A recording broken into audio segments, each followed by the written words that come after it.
Welcome to the Obama Foundation Democracy Forum. Our program will begin in 5 minutes. Please take this time to find your seats and silence all mobile devices.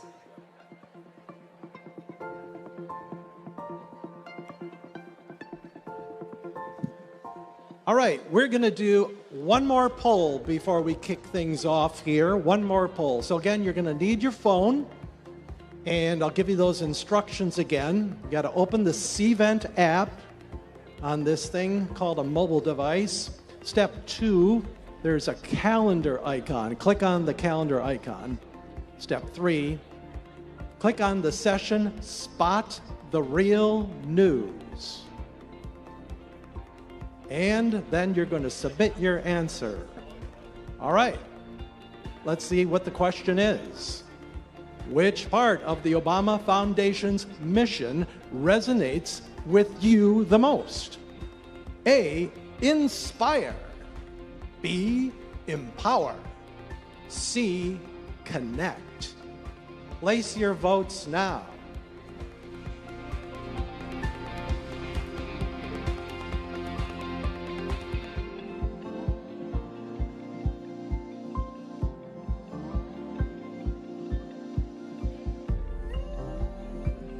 Here are the results.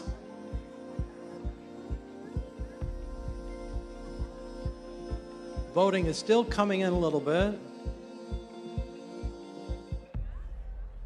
A, inspire. B, empower. C, connect.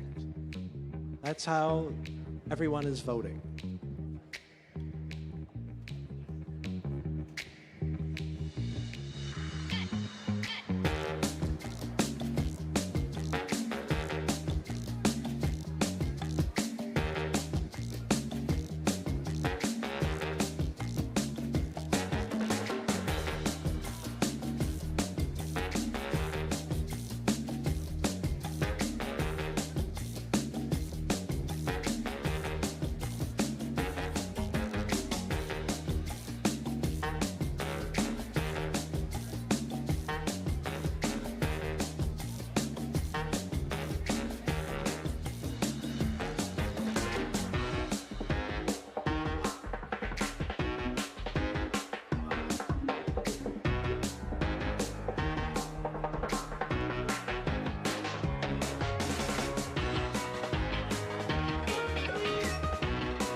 Our program will begin soon.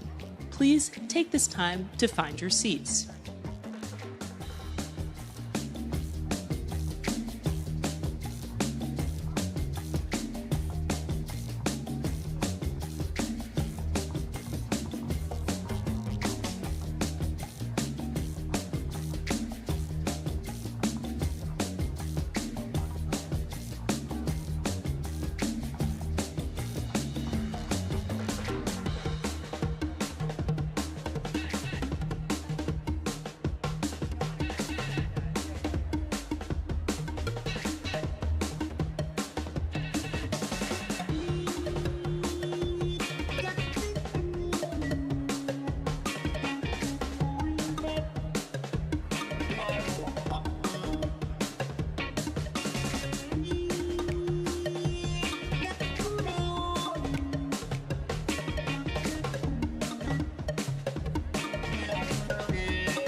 Please welcome to the stage your host, Emmy-nominated storyteller and producer, the co-creator of How to Citizen, Baratunde Thurston.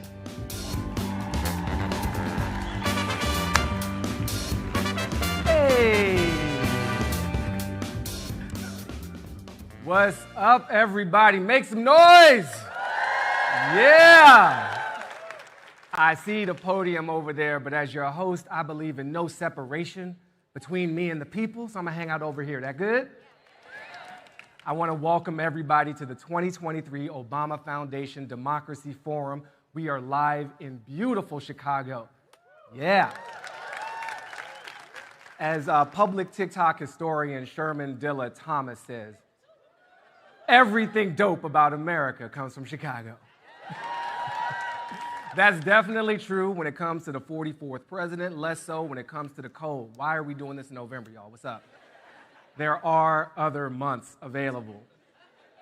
To my people watching on the live stream, congratulations on being smart and cozy, and welcome virtually to this gathering today. President Obama gave his final address in this very building. I was there. Were you? Some of you were there. We are here in November because we're celebrating 15 years of his election. Can we just have a moment to just acknowledge that? That campaign was so inspiring. I'm still inspired, and it was hard to see it go. But when he left, he spoke from the McCormick Center. He said some things that were really inspiring. He said the strength of our democracy depends on our participation. It depends on each of us accepting the responsibility of citizenship. He called citizen the most important office in a democracy. And that's very easy for a president to say, but he was right. And I share this belief. I have built so much of my work around trying to weave that into my work. I'm a storyteller weaving together a better story of us. You can see it in my writing in the new media startup Puck. You can see it on screen in my PBS series America Outdoors. But most centrally, you can hear it in the podcast and growing movement we call How to Citizen, a show and project where we take the word citizen not as a legal status, but as a verb, as something we do. And there are 4 principles behind this which align so well with this foundation. Number 1, to citizen is to participate. Just assume there's something for you to do. It's not somebody else's job. It doesn't mean you have to run the meeting. Hello, my fellow men. But it does mean we need to show up. To citizen is to understand power. As Eric Liu from Citizen University says, we need to become literate in power. And there are many forms: physical, financial, gathering, sharing ideas, attention. What you give your attention to, you give your power to. Hello, social media. To citizen is to commit to the collective, to understand that we can be selfish so long as we expand the idea of self. That when we listen to Heather McGhee and recognize this is not a zero-sum game, we listen to Valerie Kaur and recognize the stranger as a part of ourselves, we just don't know yet. And most importantly, to citizen is to invest in relationships with yourself, with others, with the planet around you, because there is a myth and a lie separating us from all these other parts of ourselves. Now, this foundation is all about inspiring, empowering, and connecting the people who are renewing our democracy. Make some noise if you are down with renewing democracy.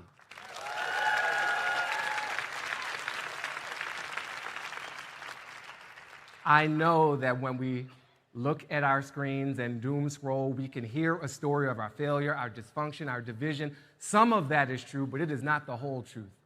There is another truth, that this renewed democracy is already here. It's the story we tell on How to Citizen. It's the story you're a part of. And so just humbly, I am honored to be a part of this day with you. We are all here because we know how far we've come and we know how far we have to go. Everybody in history believes that their time is the special time. We're all basically nowists. We're like, now is special, now is different. But it is different right now. The pace and range of change is beyond things we've experienced before. The climate is changing the literal ground beneath our feet. The economy is changing how we find resources and how we find purpose. Technology is changing our relationships, our reality, and our truth. All of this is happening at the same time. And stuck in this convergent sea of change, we got our democracy, struggling to remain relevant, to provide us with the tools we need to live together well with the planet, with these machines, and with each other. Can we do it? Yes, we can. Will we do it? Yes, we will. It is up to us. So this forum is especially focused on technological change and the moment that we're in. I am so excited to learn with you today from leading activists, from thought leaders, and yes, from change makers who have thoughts and answers to the challenges and opportunities posed by these very, very special times. So when I say fired up, I want you to say ready to go. Fired up? Ready to go. Fired up? Ready to go. Fired up? Ready to go. Y'all ready to do this? Yes. I'm ready to do this. I want you to welcome to the stage the longest-serving senior advisor to any U.S. president in history, the member of too many boards to name, the CEO of the Obama Foundation, and the person who has the actually right spelling of her name, Valerie Jarrett. Let's go, y'all. Let's go, let's go, let's go.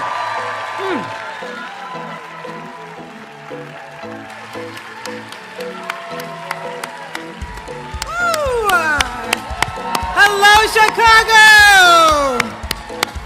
Dope Chicago. I like that. Hello, everyone. Have a seat. Have a seat. It is so good to see you all. Welcome. And I want to thank you all for joining, those of you who are here in McCormick Place, and to our live audience who are tuning in around the world. Welcome to the Obama Foundation's second annual Democracy Forum. How happy are we to be here? Now, I have to say at the outset, I have to express what I know is on everyone's mind. The deeply troubling events around the world, from the profoundly distressing war launched by Russia in Ukraine over a year ago, to now the deadly conflict in the Middle East, which is having a ripple effect in terms of anti-Semitism, Islamophobia, and xenophobia everywhere, including, let's face it, right here in the U.S. I, too, was heartbroken to see the gut-wrenching attack on Israel that killed more than 1,400 people since October 7th, with over 200 people still held hostage. I'm also devastated by the overwhelming scale of current suffering and death in Gaza, with now at least 9,000 people dead. So many innocent lives have been taken in the most horrific way. And I have heard volumes from many of the program participants, our staff at the foundation, supporters, friends who have shared firsthand how they and those they know and those they love have been impacted. And I know far too many here in America are living with a new reality of fear. I also know all of this is weighing heavily on those of us who cherish our democracy values, abhor violence, and are working towards peace. Just and inclusive societies in which all of our children can flourish. So, that is to say, as we go into today, though I have a heavy heart, I also have a hopeful spirit. Why is my spirit so hopeful? Because of the work so many of you are doing to make the world a better place. We are here because we firmly know that we have more in common than not. And so today we can lift up our leaders who demonstrate that we can work to solve the challenges ahead. For the Foundation's mission, as you heard from Baratunde, is to inspire, empower, and connect people to change the world. And our work focusing on preparing that next generation, some of who are here with us today, many of who are here with us today, to better tackle the urgent challenges we collectively face. After all, it's all of you who are tuned to the changes that are taking place around the world. You will be the ones who renew our democratic culture and ensure democracies can deliver for all of our communities. During today's event, we'll be exploring a range of complex issues, from how we can develop meaningful human connections, find common ground, develop resiliency during times of alarming isolation, anxiety, and stress, to how AI and rapid globalization are impacting our economic systems and our strategies, to how to build a safer and a more inclusive economy. We'll also explore ways to break down the barriers that prevent active civic participation in our democratic process, and spotlight how to better foster a pluralistic culture. As a very proud Chicagoan, Chicago in the house, how may I am so thrilled that our mission will have a permanent physical home at the Obama Presidential Center on the south side of Chicago. That center is going to be the place for discussions just like the ones we're going to have today, a laboratory for positive change, an economic engine for the city, and a beacon of hope for the world. I'm thrilled that construction on the center recently reached the halfway mark, bringing us closer to opening our doors in the fall of 2025. Be there. I'm also very proud, not just for what we are building, but how we are building it. We've actively engaged the surrounding community in the planning since day one, and we have awarded both our contracts and jobs to reflect the richly diverse talent in our city. And we want to share both the what and the how so we can all learn from our accomplishments, what's worked and what's been challenging. None of this work would be possible without our community, our neighbors in the area surrounding the center, our local construction partners, and the support of the city of Chicago, both its citizens and its government. I joined local government in Chicago in 1987, looking around this room, perhaps before some of you were born. I know. Believe me, I know. I joined under former Mayor Harold Washington, and I spent 8 years full-time and 8 years part-time working for the city.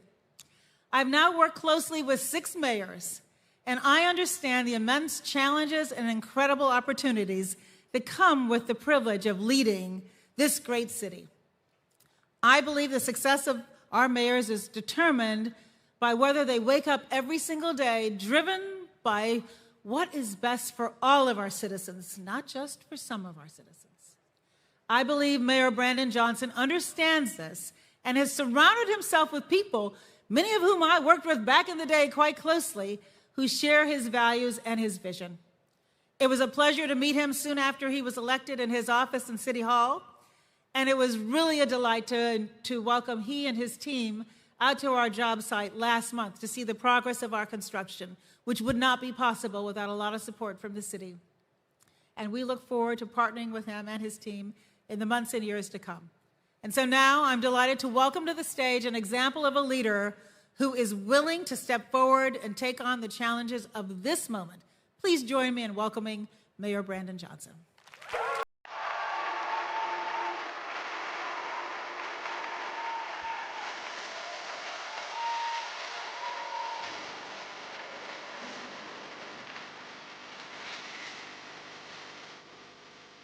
Wow, thank you so much, Valerie, for that introduction. Thank you for your incredible work. And good morning, everyone. Thank you all for being here. What an incredible honor it is for me to welcome you all to the greatest freaking city in the world, the city of Chicago, for the Obama Foundation Democracy Forum. You know, I say this on behalf of all of Chicago. I am so grateful that you are here because your presence certainly enriches our city. So I fully expect you all to do that and spend as much money as possible so I can make the critical investments to transform our democracy. Chicago is vibrant, diverse, it's an exciting city, and I want to encourage you to explore it. We do have a rich history and a story that is unique to the rest of the world. Every single neighborhood has a story, including, of course, Jackson Park, on the south side of Chicago. Yes, a West Sider can shout out the south side of Chicago because we look forward to the opening of the Obama Presidential Center. What better place is there to gather and to discuss the future of our democracy than President Obama's hometown of Chicago? It was here where a young Barack Obama found a passion for activism and community organizing. It was here where he launched his political career that would eventually shape our nation for the better. It is also here through this forum today where that history will intersect with our future progress. It is with immense pride that I welcome you to Chicago for these important discussions about our democracy. I'm particularly thrilled to see young people, the emerging leaders participating in this forum, because young people represent not just the future of our democracy, they represent today's promise of our democracy. Their participation is so critical to today's discussions. Now, many of you all know that my background is that I used to be a middle school teacher before becoming, thank you very much. Usually when I say middle school teacher, people just start to put away funding for my therapy. No better position to prepare you to become the mayor of the city of Chicago than teaching middle school in the city of Chicago. But working with our city's young people every day in the classroom showed me the fundamental truth about young people being natural leaders. The very essence of progress and innovation lies in the potential of our young people. They have the unique ability to challenge and question the status quo with boundless optimism and creativity. And furthermore, in a constantly evolving world, the fresh perspectives of our young people are invaluable. We can see it today that young people are not just our future. As I said, they are our present leaders. And to all of the scholars, youth organization leaders, and members here today, thank you for being a part of that change. In fact, I am not here without young people. I won by 26,532 votes. 27,000 new voters voted in April that did not vote in February, all under the age of 34. I am mayor of Chicago because of young people. And if you're 34 and you didn't know you're young, you're welcome. In the U.S., our democratic principles are facing challenges like never before. And today's forum recognizes that we are in an era marked by misinformation, deep fakes, and the rapid evolution of AI. It seems almost impossible to reach across the political aisle and find compromise when two sides are opening and operating with completely different sets of beliefs. But it's also very disturbing that they have a different set of facts and truths. This challenge compels us to be innovative and, most importantly, to unite and protect our democracy. And only through collective action and dialogue can we forge a path forward to build a stronger, more resilient democracy.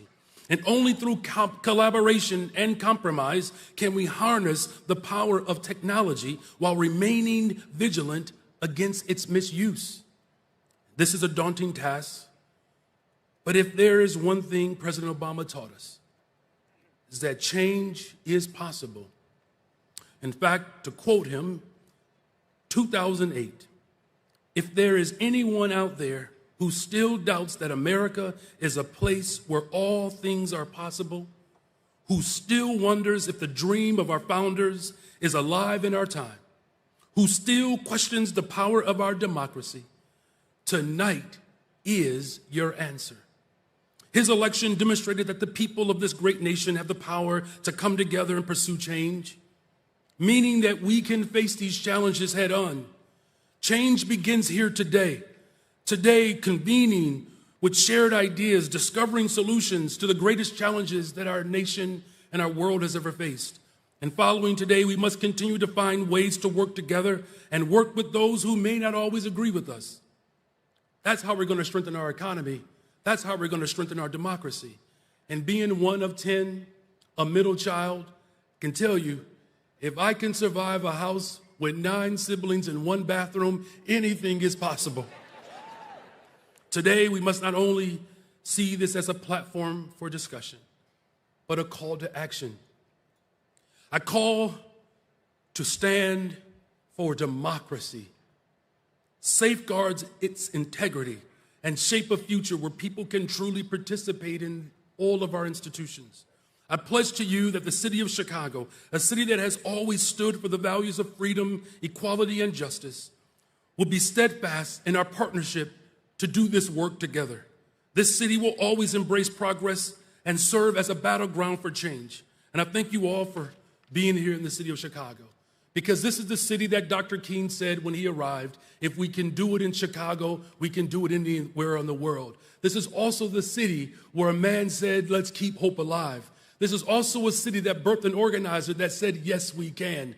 And I believe that not only can we are. As we look forward on this journey, we're going to embark upon some of the greatest challenges, but we're going to do it together to build a more perfect union. I hope and pray that the discussions today are inspiring, informative, and of course, it empowers us.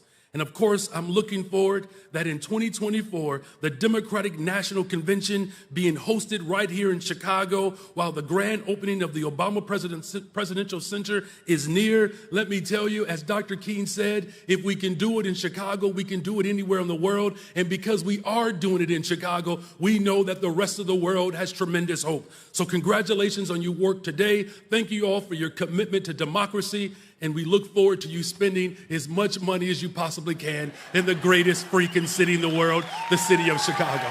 Thank you all. God bless you.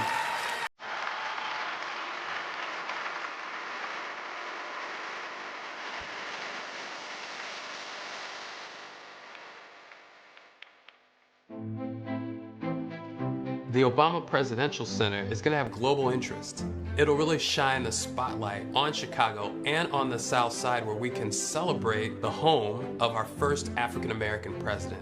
This is the place where Mrs. Obama was born. It's the place where President Obama really found his footing as a community organizer. It's the place where they came together, where they raised their family. The Obama Presidential Museum will celebrate President and Mrs. Obama's legacy in a really unique way, because they're telling the story of the presidency kind of in the context of the overall history of the country. But I think the important note is that the Obama Presidential Center is going to be accessible to everyone, whether you're a museum goer or not. President and Mrs. Obama's vision for it is it's really kind of an active place 24/7.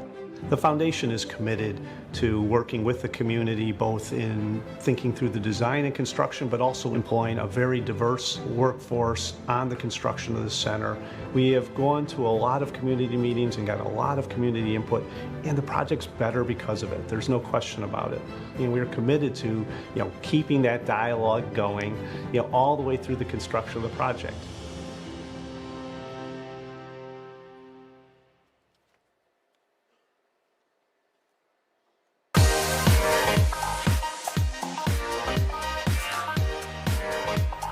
Please welcome to the stage CEO of the Obama Foundation, Valerie Jarrett, the Governor of Maryland, Wes Moore, and the co-founder and executive director of Protect Democracy, Ian Bosson.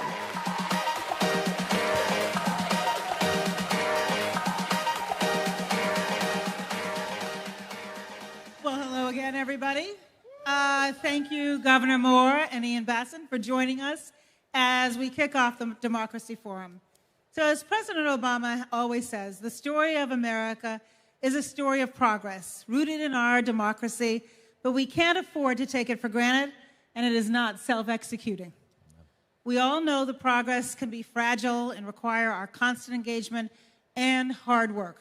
I mean, like really hard work. I think we've all felt our democracies are under strain in the past few years, whether from threats and actions of authoritarians or the dysfunction of our institutions.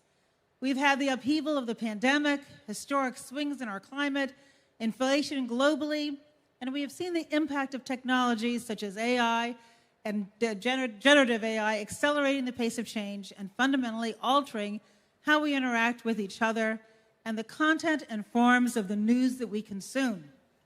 Right now, technology is poised to fundamentally transform how we work, communicate, and connect in American society. And once again, our democracy hangs in the balance. We know how urgent it is for all of us to do our part as organizations, leaders, and engaged citizens to strengthen our democratic culture and renew our trust in our institutions and in each other. Today, we're going to examine the ways that our information landscape is changing rapidly. We know that if it is turbocharged by rapidly accelerating technology, making it easier for us to be polarized, question the reality around us, and erode trust in government and other institutions that are actually fundamental to our democracy. That's why we want to begin today with two leaders who I know and respect immensely. Maryland's Governor Wes Moore, who took office just in January of this year, and who was formerly the CEO of the Robin Hood Foundation, working to address issues stemming from poverty in the city of New York. The first time Governor Moore called me at the beginning of his campaign, he was polling about where Barack Obama was at the beginning of his Senate campaign, single digits. But you know what he said? He said, I'm going to earn your trust and I'm going to earn your faith every single day, which is to me the mark of a good public servant who appreciates you can't take it for granted. And Ian Basson, who's the co-founder and the executive director of Protect Democracy, works to prevent our democracy from declining into more authoritarian forms of government. And I had the pleasure of seeking his wise counsel often while we were in the White House. Together, we're going to explore some of the alarming trends we're seeing and valuable, replicable approaches to strengthening trust in our institutions at a time when we need it most. So, we're going to get started. Ian, I'm going to start with you. So let's begin. Your approach to this work is from a structural perspective of the fundamental laws and rules and social norms that are required in a democratic system and the vital role that institutions play in securing democracy. Tell us what you've been seeing around the world and why it is so important for us to pay attention to ways in which we should be revitalizing our waning institutions at a time like this. Well, thanks, Valerie, and to everyone for being here.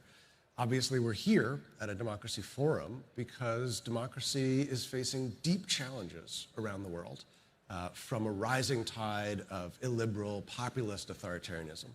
And I think it's important that we understand how this new breed of authoritarianism works. It's not like the 20th century, right? Democracies don't die these days typically through tanks rolling through the town square. What Russia is doing in Ukraine is the exception. Typically in the 21st century, these authoritarian movements work like Trojan horses. They normally come to power through an elected leader who then, once inside, dismantles the system from within. And there's a very similar playbook that you see across the world. From Turkey to Hungary, from India to Brazil, you see 7 things happen. You see these movements politicize independent institutions like the civil service, law enforcement, the military. Second, you see them spread disinformation. We'll talk about that today. Third, you see them aggrandize executive power, undercut checks and balances. Fourth, you see them quash dissent. Fifth, you see them delegitimize and scapegoat vulnerable groups. That is the tyrant's favorite tool since antiquity, because if you can pit people against each other on the basis of race or religion or sexual orientation, it's easier to pick their pockets of money and power. Sixth, they corrupt elections, and finally, they incite violence. And we've seen all of that play out here in recent years, and it feeds on a lack of trust, right? A lack of trust in government. We are living at a time when fewer than 2 in 10 Americans believe government does the right thing most of the time. And if you don't trust your government, then it's hard to hand over power voluntarily, and the only way to rule is by force. Lack of trust in the opposite political party, which is at its lowest point in decades. And if you don't trust the opposite party, how do you hand over power peacefully, which is necessary in democracy? Finally, lack of trust in one another. Over the last 50 years, Americans' trust in each other has been cut in half. And we've got to restore all of those elements of trust to prevent that authoritarian playbook from playing out. And I cannot think of a better group of people to lead that than Valerie, the governor, and everybody in this room. Thank you so much for that. And it's a perfect segue, Governor, to you, because you are, in a sense, the embodiment of an elected official, in my opinion, who's done it right. You were elected in a richly diverse state, as I mentioned just earlier this year. And in the 10 months since you've been in office, you have passed 100 pieces of legislation and signed them into law. Now, I'm not sure Congress has passed 100 bills in the last 10 years, right? I mean, let's just be honest here. And so I think what this audience is really interested in is exactly how did you accomplish that? You know, and first, it is an absolute joy to be with both of you and to be with each and every one of you. It's very humbling. And I think about every single bill that we have introduced during our time, during our legislative sessions that I've been governor. Every single bill that our administration has introduced, we also have gotten each and every one of them passed bipartisan, with both Democrat and Republican supports.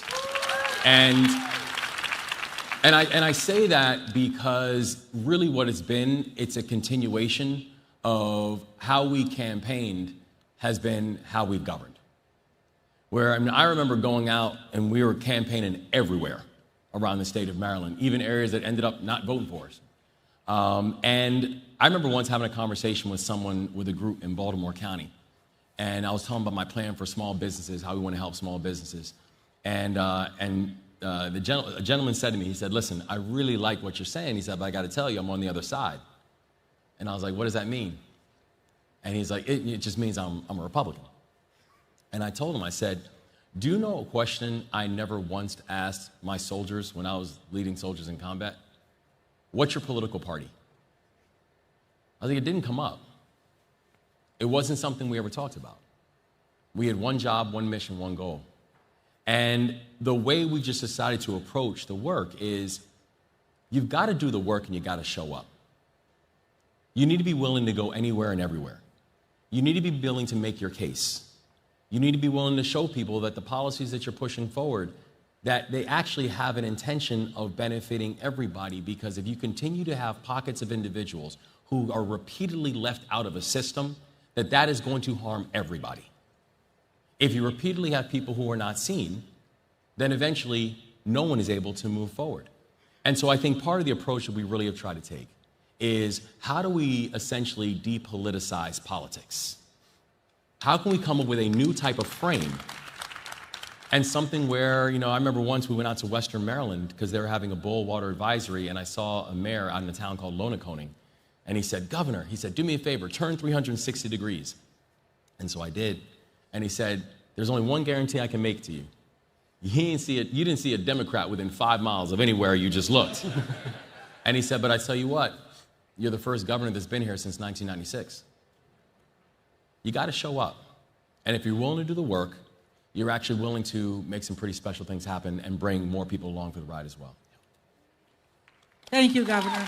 Gives us a little inspiration that there's still hope out there. So I want to follow up with you, Governor, on a question. So one of the issues that we've been talking about for a while now, and it was actually the focus of our Democracy Forum last year, is disinformation. And I remember, as maybe some of you do, during President Obama's first race for president, there was a rumor that began circulating, ridiculous rumor in my opinion, that he was not born in this country. And I remember at the time hearing and going, well, nobody's going to believe that. That's ridiculous. Wrong. So the question I want to begin with you, Governor, and then Ian, you as well, is it how do you decide as governor what disinformation you're going to try to correct and what you're just going to ignore? And I think one of the lessons we learned is that some of it you really just can't ignore. You have to, and just because you think that it's beginning in a social media, small, tiny little site that nobody's paying attention to, we've all learned over the years that it can mushroom and become people's reality. And whether it's, where you're born or who won the election, we're having a hard time with facts. So how do you handle that in your office? Because you're facing it in a way that we really didn't early on with the advent of so much social media. And it's a great question, and it is really hard because I know we experienced it during the campaign, where you turn around like, wait a second, I said what, or I did what? I mean, and we found ourselves, my opponent in the general election was, an election denier who, when asked about things like, would you support the results of the election, his answer was, well, it depends on what the results of the election are. And I was like, that's fascinating. But this is a reality that we just have to be able to wrestle with and work through. I very much live under a philosophy of don't let things that don't matter too much matter too much, right? Don't spend time on things that frankly just are not going to have any real long-term relevance to you or your life. Don't give people oxygen who frankly don't deserve it and haven't earned it. But you have to be able to distinguish between those things that are so problematic and begin to rot at your core truths and rot at your core values, because you have a right to defend yourself in those things. Now, the thing we have to remember in all this, though, is the same vehicles that we have that people are using for misinformation, we can actually use for information, right? The same tools that people are using to try to cast doubt or spread lies, you can actually use to infuse truth and spread light. And so I think it does become important for all of us in our work and all of us to think about the work that we are doing.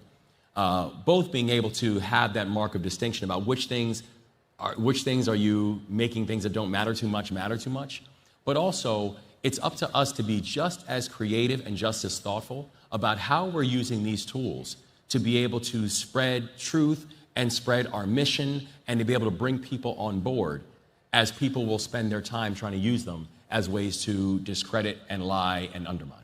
Thank you. So Ian, I know obviously you're looking at this from a global perspective, but also in the United States.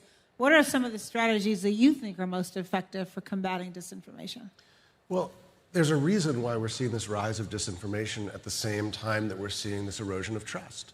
Because if you don't trust your neighbors, or you only trust certain segments of them, you're going to believe some people no matter what they say, and you're not going to believe other people no matter what they say. And so getting at the problem also means getting at sort of this underlying foundation of our social fabric. And the truth is that our elected officials and our government almost always are downstream of the way citizens act. And if we as citizens meet each other and see our differences with suspicion and hostility and fear, then our elected officials are going to do the same. And authoritarians thrive on that sort of division. And misinformation and disinformation thrives on that sort of division. But if we meet each other as citizens and we see our differences and meet them with curiosity as an opportunity to learn, an opportunity for connection, well, you know what? Then our elected officials are going to start doing that as well. You know, someone we all know once said you can disagree without being disagreeable. That drew me into the campaign because it talks about what we have in common and how we can actually link up together in a democracy. Alexis de Tocqueville described that sort of behavior as the habits of the heart that, as he saw it, were the underpinning of having a representative democracy in the United States. And I don't think I've ever seen that habit of the heart beat more loudly than it did when this group of people was kind of leading us in a new direction in this country back in 2008. And I think it is therefore up to this group of people to rekindle that and bring that to our everyday activities with our neighbors, because that, I think, is how we get at this disinformation problem. And I'll end with just a personal story. When I graduated college, I used to hang out at this great dive bar in Brooklyn that was like the epitome of New York as a melting pot. I mean, it was like the Italian community and the Hasidic Jewish community and the Puerto Rican community and a bunch of recent college graduates. They all get together and watch Yankee games. And my bartender there, who's a former corrections officer at Rikers Island, we've stayed in touch for the last 15, 20 years. He's gotten deep into what I view as some of the deep dis and misinformation that is circulating, especially in some of these authoritarian circles in this country. But we can talk about it because we trust each other. And I will listen to him and his opinions, and he will listen to me, and that's where it starts. So it does start there with people learning to trust one another. But, I want to stay with you for a minute. How does that translate into the strengthening the trust of institutions? Because institutions are one of the pillars of our democracy. And oftentimes what I have found as I've traveled around this country is there is a disconnect between what citizens are talking about, let's say around their kitchen table, and how they view the institutions, and this lack of confidence that they're having currently in the institutions that they rely upon to help our democracies function. I mean, just when you think about the legislative process, as people are watching the legislative process, they have to believe in it, that it's going to end up in a result that's actually good for them in order for them to have faith in the institutions. So tell us a little bit, about your thoughts on institutions and how we strengthen them. Well, Valerie, you're calling me back to 2009, and for a lot of people in this room who may have served in the Obama administration, if you served in the first 3 years, then probably when you entered government as a political appointee, either I or Norm Eisen, who's here somewhere, probably met with you in your first couple days and talked to you about how no matter what you were coming into government to do, whether you were coming to work on health care or tax policy or foreign policy, before you could do any of that, You had to prove to the American people that they could trust you to represent them and exercise power on their behalf. Because if you couldn't restore that sort of faith in the institution of government, then all the other stuff wasn't going to happen. Nobody was going to trust us to do any things we wanted to do. And so I called on everyone to put aside whatever the issue was that you were working on and make sure that you were abiding by the principles of democratic government first in order to build up that capital of trust. And so now, 15 years later, I want to make a similar plea, because the plea then was about investing together, regardless of our policy preferences, in that fundamental foundation of democracy. And here's, I think, the way that we need to do that today to restore and build faith in our democracy. Back in 2017, our organization hosted a summit on democracy. We invited leaders from around the world who've been squaring off against authoritarian movements to talk to us. And at the end, we asked them, what's the one piece of advice you have for those of us here in America? You've been dealing with authoritarians overseas, for how to confront this moment. And an opposition minister from Poland, Agnieszka Pomaska, said, don't let the pro-democracy coalition fracture. And she had learned that from bitter experience in Poland, where an illiberal nationalist party had governed for almost a decade with only plurality support, because the pro-democracy forces had fractured. Well, a couple weeks ago in Poland, finally, the pro-democracy forces didn't fracture. They came together and they pulled off a stunning upset of the illiberal nationalist authoritarian Curious Party. And it proved that adage. And so the thing I want to urge us all today to do to rebuild trust in our democracy is we need to, there's a lot of division, a lot of really difficult issues where we may, even in this room, deeply disagree. But we need to bring people together, progressives, moderates, and conservatives, behind democracy and tell a narrative story that for all the flaws that democracy has, it's slow, it's imperfect, it's painful, it doesn't always work, it's still the worst form of government except for all the others. And if we tell that story together across differences, no matter what we disagree on, that's how we begin to rebuild faith that democracy is what we need to protect, preserve, and strengthen going forward. Thank you for that. Yeah? I was smiling when Ian was first talking, because I remember those lectures that he and Norm Eisen gave us early in the beginning. And I will share with you, maybe, I don't know, a couple of weeks into the administration, Phil Scalera, who some of you know, who had worked for the Oversight Committee in the House for many years, under Congressman Waxman, Chairman Waxman, he came in my office, and I didn't know Phil at all. And he said, I just want to give you a piece of advice. You didn't ask me for any advice, but you're new to Washington, so I'm just going to tell you, if somebody offers you something and it sounds like fun, if somebody offers you something and it sounds like, oh, I haven't had that, I'd like to have it. If somebody offers you anything, say no. And Phil, if you're listening out there, that was such good advice, and it reminded me of the advice my parents gave me early on in life when I was like 5, which is color well within the lines. And one of the things that President Obama took and continues to take great pride in is the fact that he realized that his administration would only be as strong as its weakest link. And so part of why he wanted Ian and Norm to give us those lectures was because institutions are made up of people. And unless the people are keeping their true north, which is service, and if it ever becomes about you, then it's probably time to leave. And so, Governor, I want to switch back to you, because to me, you embody a true public servant. You're in this for the right reasons, but how do you, now that you are in a position to govern, reinforce the importance of trust and earning trust, and what message do you give to your team to help rebuild that each and every day, earn that each and every day? Yeah, I think it's also important to be able to create space that the lack of trust in institutions is also not just because of misinformation. It's because institutions have also broken things. That we have to remember there is a long history that each and every one of us are processing, where, I think about in my own life. I mean, one of my earliest memories was when my father died in front of me when I was 3 years old because he didn't get the health care that he needed. Right? I mean, I had handcuffs on my wrists when I was 11 years old because we grew up in an area that was over-policed, and we knew it. So we've seen a brokenness of institutions. And I think it's important to create that space for it and to understand that if people are feeling a frustration, that in many cases, it's justified. I think that what we all want to do as we're in these seats, though, is understand that being hopeful for a future, being a public servant, being able to build and work on institutions, and keeping a healthy sense of skepticism don't have to be mutually exclusive ideas. I'm the 63rd governor of my state, and I still walk with skepticism. And I think it's perfectly fine, because I think you can allow skepticism to be your companion. Just don't have it be your conqueror, right? That you can still walk in and say, we have to pressure test whether or not this is really working.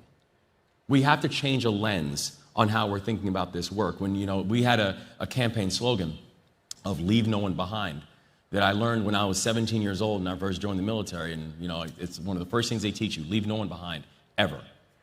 And we were very clear and deliberate that wasn't just going to become a campaign slogan. It was truly going to become our new governance philosophy. That's our lens on every decision, on every policy. Who is this leaving behind? Why? And what do we do to help address that and fix that before we know that this thing is ready and baked and ready to go? And so I actually think I think, loving your country doesn't mean lying about it. We have to be honest. But to do that, it still doesn't mean we're not moving forward with a sense of urgency. It doesn't mean we're not moving forward with a sense of fixing and healing systems. Creating that space and that grace is important, but then that also gives us a better understanding and a better urgency about why this fix and why this brokenness doesn't have to be permanent, but it needs to be something that we are repeatedly and sustainably working to build and rebuild. Thank you for that, Governor. So, Ian, I want to come back to you for a second. All right? Good answer. Why is all this so important? Tell us a little bit about, and also, look, you are an extraordinarily talented lawyer. You could be doing a lot of things with your life. Why have you chosen to make this your calling? I was talking about these issues a couple months ago, and the importance of protecting a democratic system and resisting these urges towards authoritarian impulses, which are understandable, right? I mean, in times of rapid change, in times of uncertainty, at times when our democracy can feel broken and unable to solve our problems, it can really be tempting in those moments to say, well, if we just empower someone to fix it all, that will solve our problems, right? I alone can fix it, we're told. But historically, that never works out. And after I got off the stage at an event talking about these issues, a 20-something person came up to me in tears. She was from Nicaragua, and she didn't live there anymore. And she gave me a hug and said, thank you so much for warning people about this, because my older relatives, they thought that empowering a single strongman would solve all of our problems because that's what he promised. And now I can't live in my country anymore because I don't have freedom. I'm afraid of what I say. Democracy is about freedom. It's about having choices. Authoritarianism is about not having choices. Sometimes we might have too much choice. You go into the supermarket, you see iced tea, and you're like, I don't know which iced tea to pick. There's too many choices. But the core choices in life, what we want to pursue to give our life meaning and purpose, who we want to associate with, how we want to flourish, that's only possible in a democratic system.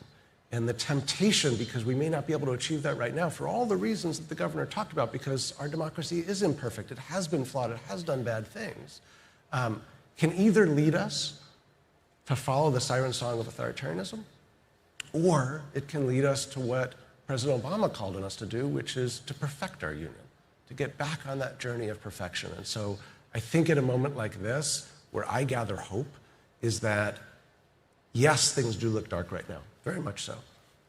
But they've looked dark before in our history. Mm-hmm. And it was always going through that crucible of crisis and conflict that gave us a more perfect, though still not perfect, democracy on the other side. And so I look at this moment not as a moment of the end of democracy, but just a moment of getting over that bridge to get to the other side where we have more choices, more freedom, more inclusion, and institutions that work better than they ever have in the past. So, Ian, I want to stick with you for a second, and as we're kind of winding down here, but not completely, so take your time. But one of the core themes of our foundation is about the value of resilience. So I'm going to come to you in a minute, Governor. But look, the work you're both doing is really, really hard work. So how do you find the spirit to provide yourself with the resilience you need to continue to fight when you see so much threat around the world? I mean, what motivates you to stay in this? How do you replenish yourself? How do you not burn out? Because a lot of our young leaders out here think, well, first of all, they often feel like they're the only one that's feeling the stress that they're feeling. Not true. You've got a lot of company. But that they burn out. And so some suggestions for how to not burn out with this important work. Well, two things. So at the organization where I work, we have a bunch of principles that govern how we operate on a day-to-day basis. They are sort of the internal DNA of the organization, and they teach all of us what to do in any given situation. Two of them. One, mission is the metric, which basically means any decision we make is based on our mission of preventing American democracy from declining into a more authoritarian form of government. And whatever anyone here does, you likely have a mission. You know what that mission is. You know what you're trying to do. And in any moment of doubt, if I'm walking out on a stage to speak in front of a group of people, you could get those butterflies, nervousness, will I do this, make a mistake, whatever. Always remind yourself, what's my mission? Why am I doing this? Who am I doing this for? I got 2 little kids. I have to bequeath a stronger democracy to them and to their generation, especially those who are probably going to be a lot less privileged than my kids. That's where I ground myself, right, in that. And the second, one of our other principles, work-life balance is a professional responsibility. And that's not just a nice thing because we like to have comfortable jobs. It's actually the social science research shows that if you are rested, if you have meaningful relationships with family, with friends, with neighbors, with the community, you are going to do better at what you're doing. You're going to be more creative. You're going to make fewer mistakes. You're going to feel more inspired. And so when you're fighting these long-term battles, make sure that you are also building the important relationships and meaning in your personal lives that gives you the fuel to then go to work and make mission your metric. Right? It is such good advice. No matter what day I had, when I came home and I'd open the door when my daughter was young, and I would see her run to the door and grab me. Everything that I was thinking about during the day just faded away. And if I thought that was great, oh my gosh, wait till you guys have grandchildren. Then it really puts it in perspective. I know that Broderick's over there going, yes, indeedy, since he's a newly minted grandparent. All right, Governor, I'm going to give you the last word. You and Dawn, you are in this together. You are a dynamic duo. So I'm sure a lot of your replenishment comes from her. But give us and the audience and those who are listening at home a little bit of advice on how you keep this hopeful spirit and disposition in the face of what is not an easy job. It's not. And first, I completely echo everything that you just said, Ian. I mean, we tell our team all the time, there's 3 things that we ask. Take care of yourself, take care of each other, and take care of your people. And make sure you're keeping that lens and keep yourself surrounded by people that lift you up and don't drain you. Make sure, that be careful about who you give the title friend to.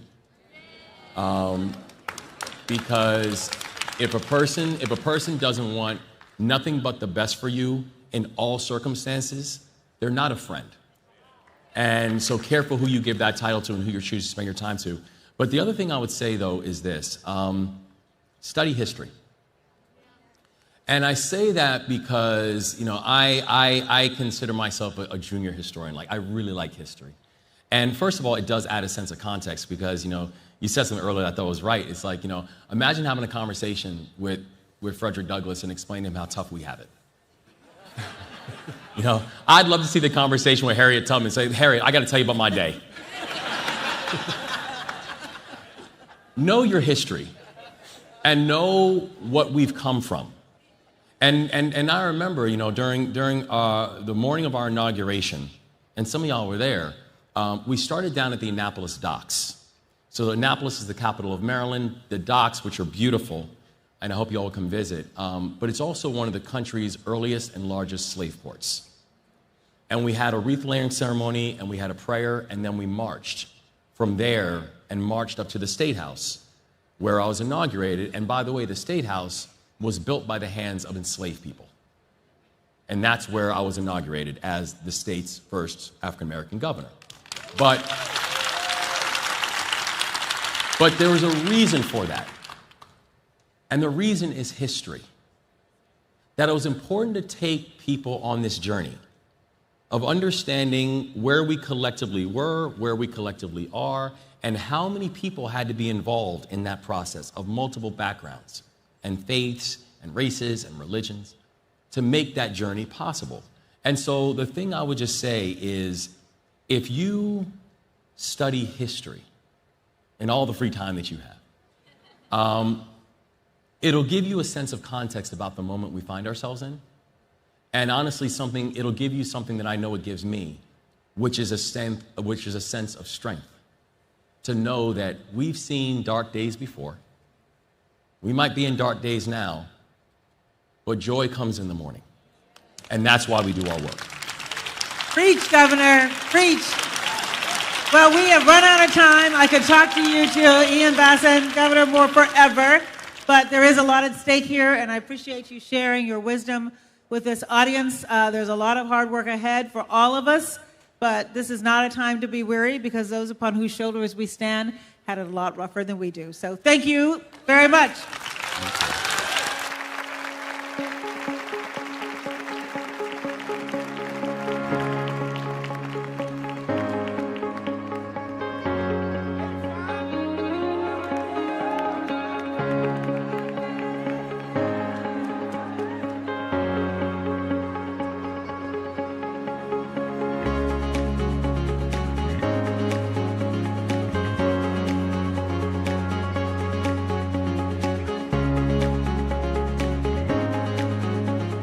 Please welcome to the stage actress and producer Regina Hall, co-founder and CEO of Wondermind, Mandy Teefee, founder of the Cares Family and 2018 Obama Fellow Alex Smith, and therapist and author Shani Tran.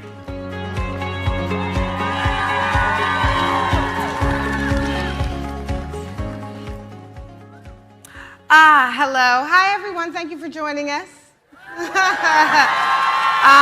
I'm really excited to dive into our conversation today and just kind of explore the impact of our technology on our society, specifically our ability to be able to find meaningful connections and build common ground with one another. So I have some things I prepared.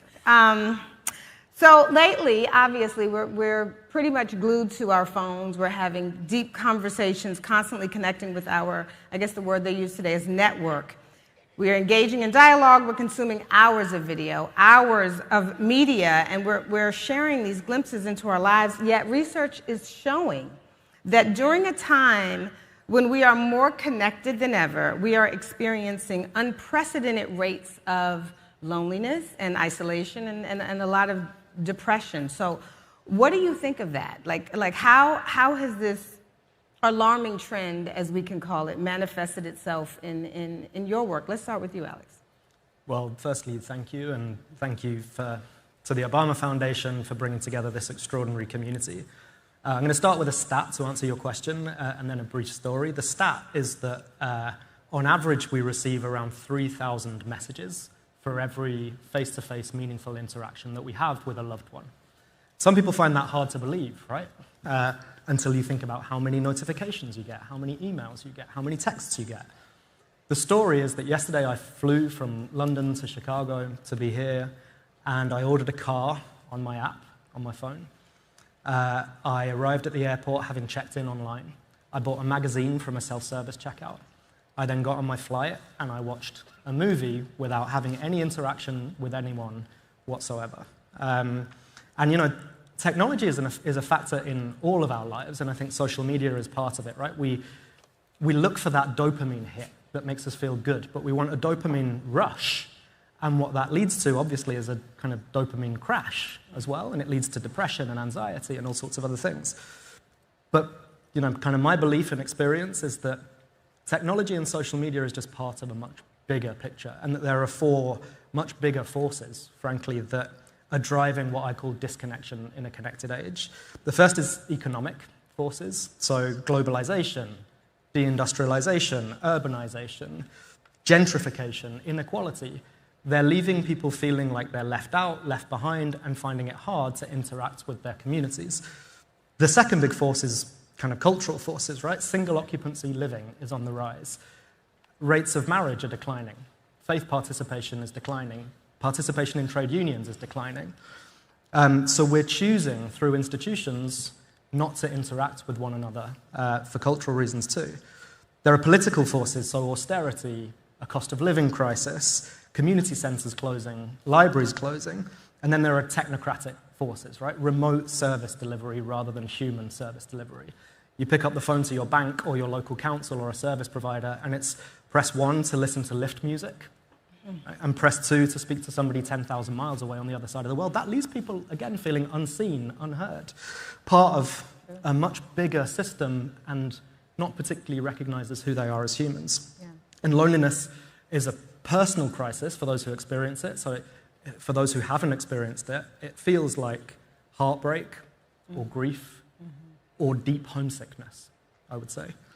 It's also a kind of public health crisis. Loneliness leads to strokes.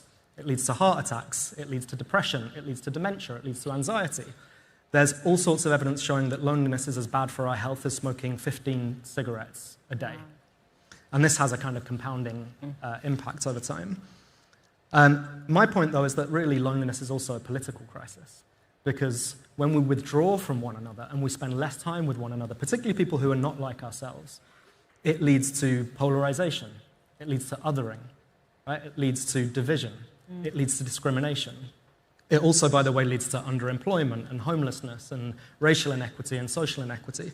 So we have to figure out how do we spend time with people who are not like us. And there's two pieces of striking information from the UK where we've had a loneliness minister, for example.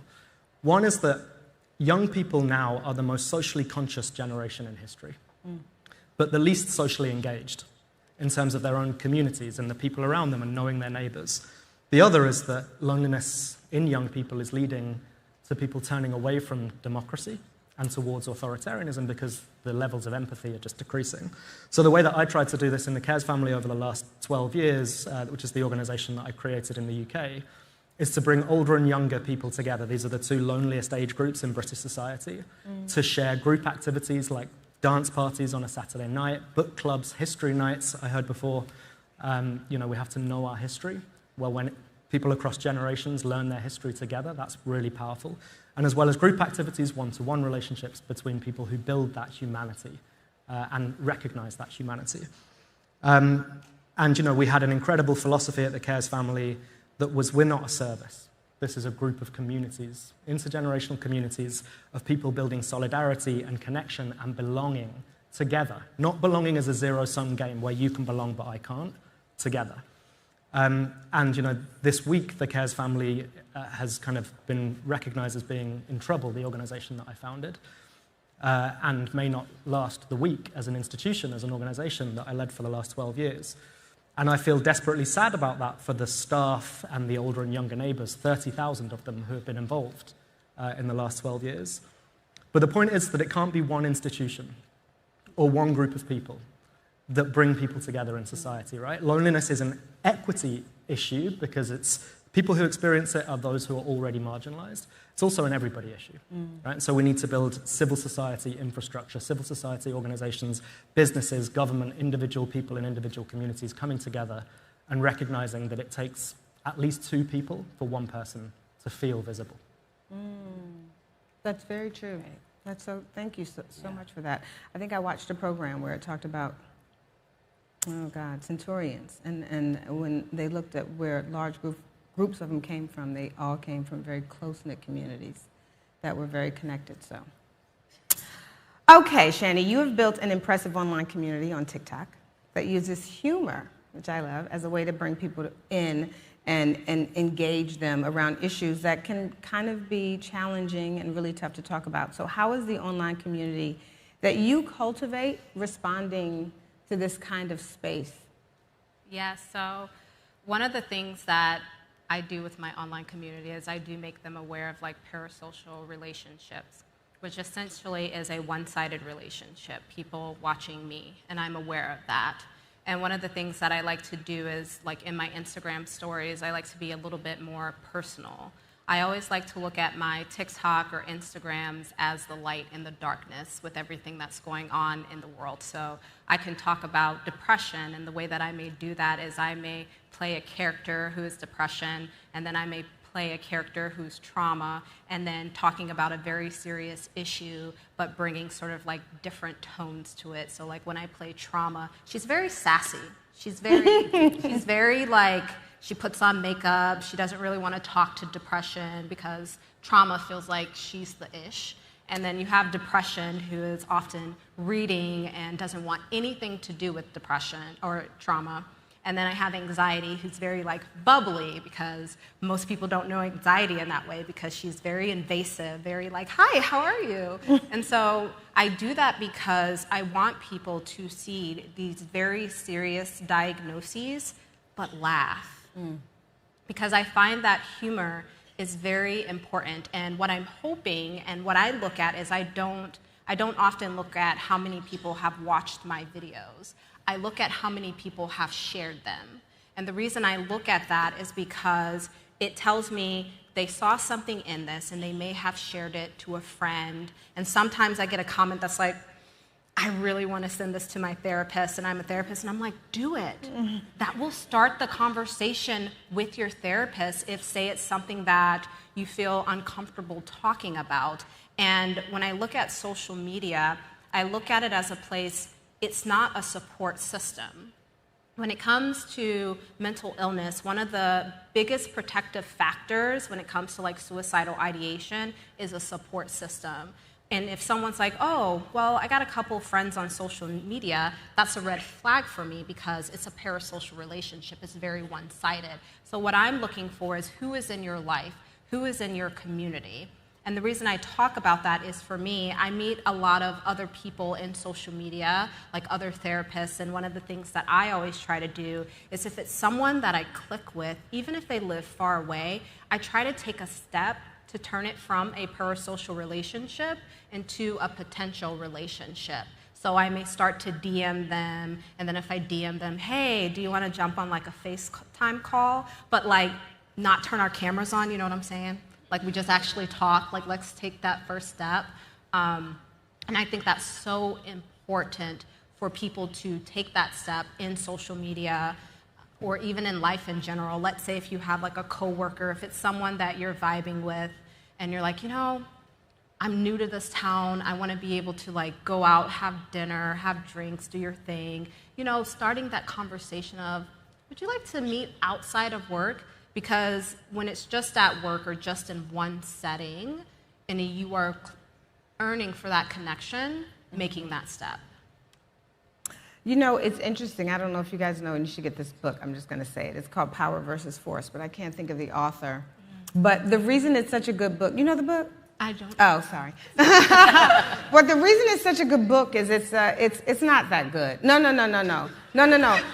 It is a great book. What's specific about it is it's like more, I can't think of the word, but it's not like it's a read that's clinical, because it's really the study of kinesiology. But one of the things it talks about is that the lowest vibration when they measure vibrations is shame. Shame is actually lower than anger. And it's shame because shame is what is when you are isolated.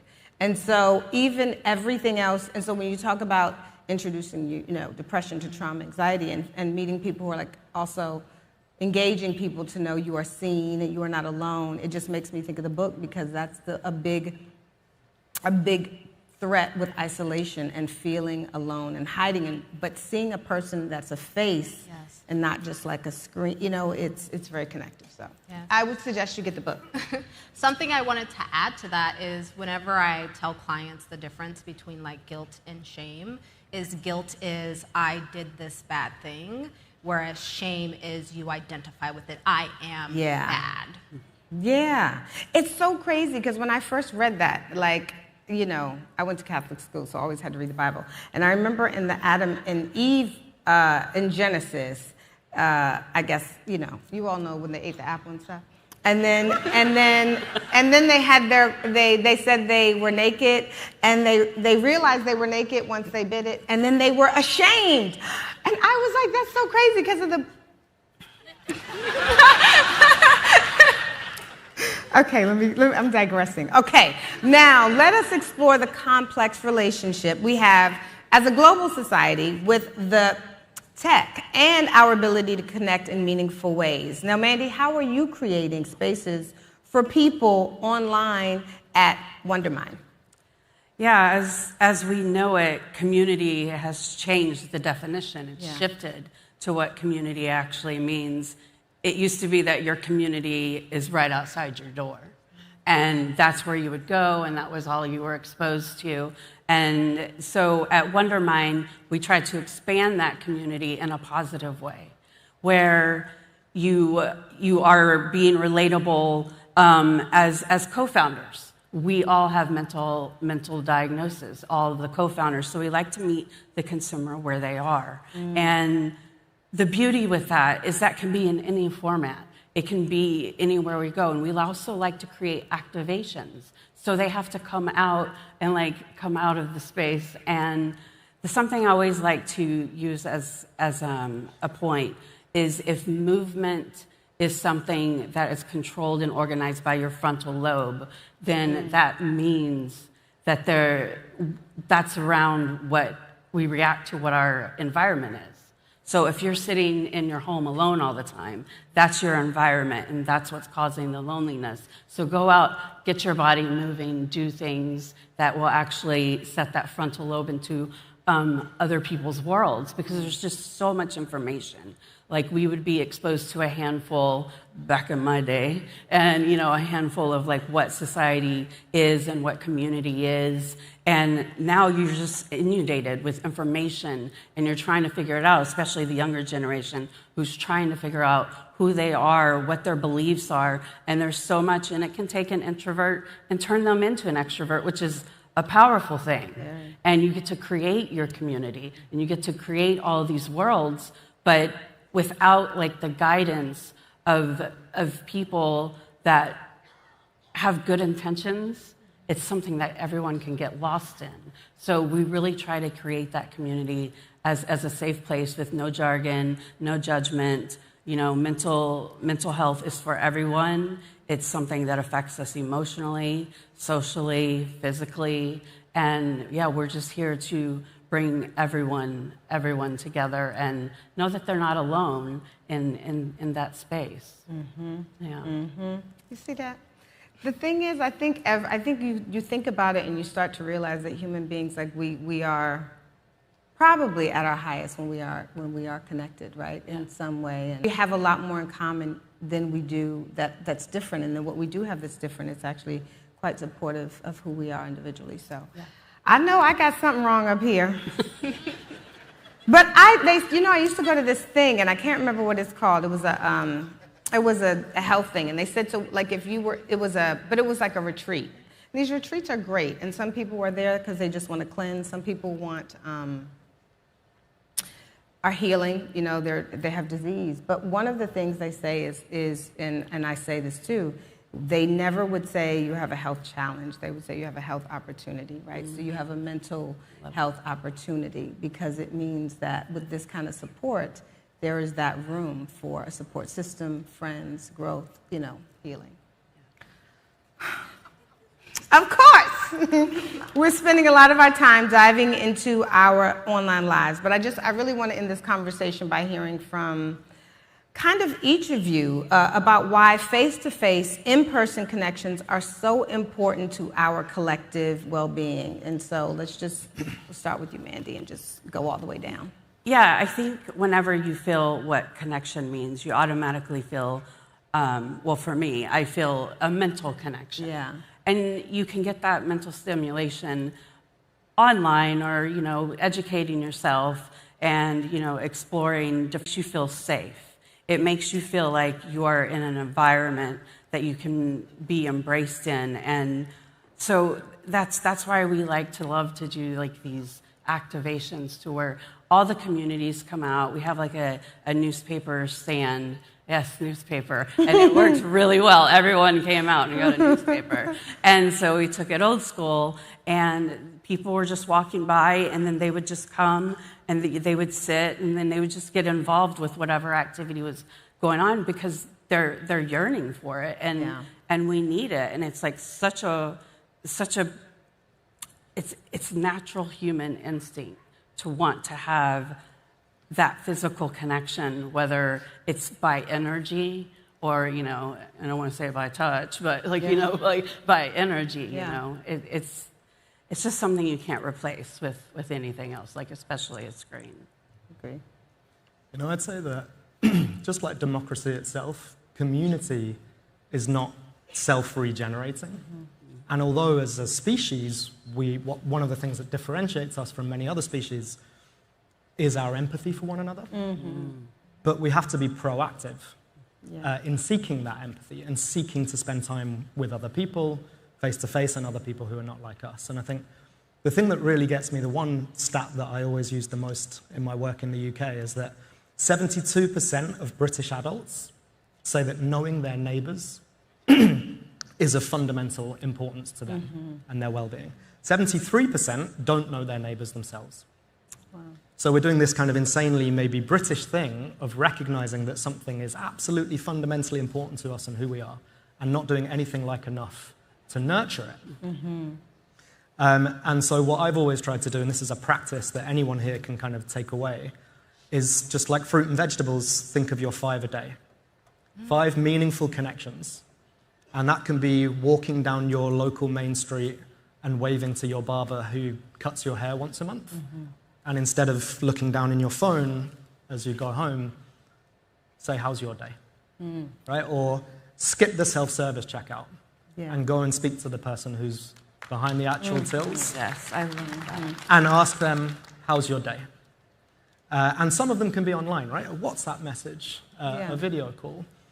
But the fundamental thing, I think, is to be proactive, to recognize that our sense of belonging, our sense of who we are collectively and individually, is determined by our relationships with one another.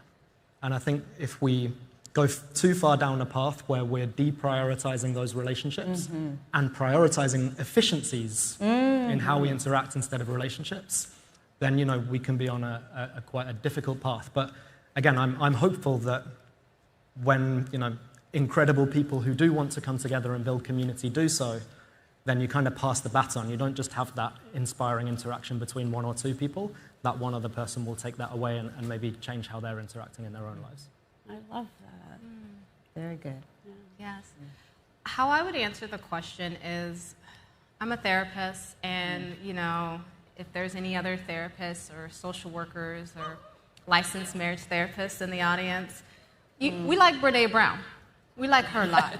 So I think of what she has said about belonging and fitting in. So whenever I'm in any sort of relationship that I'm building, I like to ask myself at the end of the day, after an interaction, did I feel like I belonged, or did I feel like I was fitting in? Because I can fit in anywhere, but when I belong, I feel like I can truly show up and be myself in any capacity. I'm weird, I'm awkward, and I want to make sure that when I'm in these relationships that I showed up and I felt like I belonged. And I also want to come back to that relationship and continue building it. So what I would say to anyone out there that's building relationships with people, it could be online that you want to take offline, in your workplace, in your home, is asking yourself, does this relationship allow me to be who I am and or who I'm becoming? Do I feel like I belong here? And if not, you might just be fitting in. That's great. I want to thank everyone who showed up here to be in person and look at all of us face to face. That's a big deal. For everyone who's watching us online, thank you. And then just say everything I just agree with. And you know what? Do it at home with your family, Sometimes we sit across from people we see every day and we're staring at our phone and we're not really engaging in dinner or whatever it is that, I guess everybody eats. Or whatever you're doing, but whatever that time is, we could really spend more time when we go out to dinner with friends, the people we are connected with. we should try to make sure we're connected with them when we are actually with them. And that's it. Thank you guys so much. It was wonderful.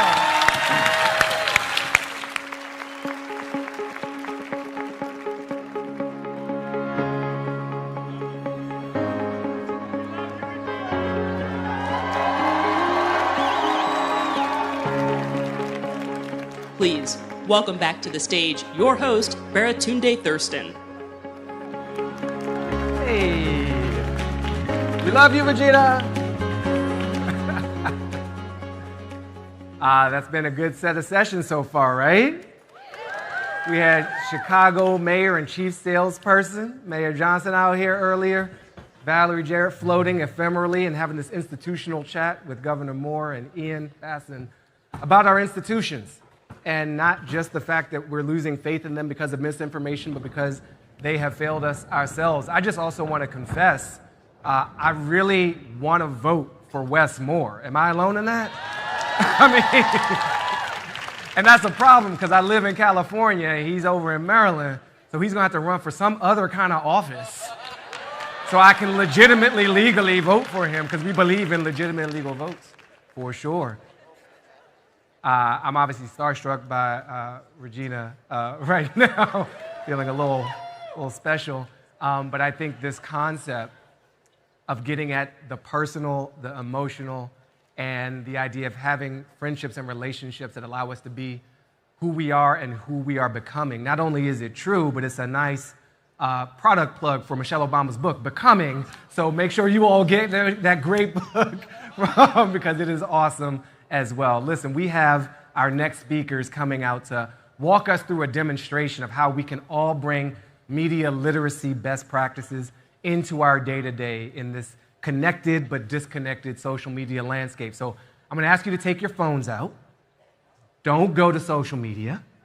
Go to the event app, because we're going to do some of that live polling that you were practicing earlier. And as you do that, let's put our hands together and welcome our next panel, the News Literacy Project. Thank you very much. Please welcome to the stage Senior Vice President of Research and Design at the News Literacy Project, Peter Adams, and Senior Manager of Community Learning at the News Literacy Project, Demario Phipps-Smith.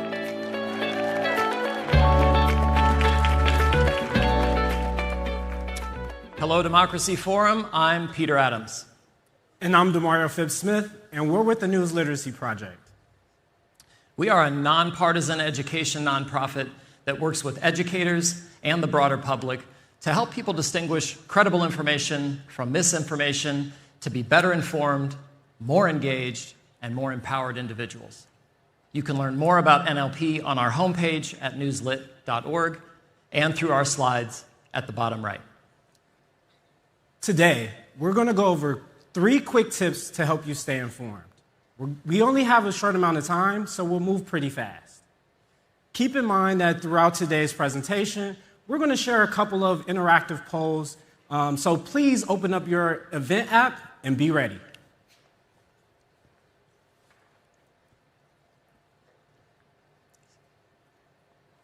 So every morning, we are all thrust into the most exciting and robust information environment in human history. But it's also the most challenging and overwhelming. And so, amid all of the notifications and posts and feeds and threads and hashtags, it is crucial that we be intentional about with when and how we get important information, as well as with what we share and like online. This is our first tip. That montage we shared is from one of our core interactive lessons with young people that we call info zones, and it helps them differentiate between common types of information as a habit of mind. Now, this may seem obvious or easy, but it's not, because not only are we all getting exposed to an incredible volume of information at a rapid pace, we're also using social media platforms that are designed to obscure rather than highlight those differences.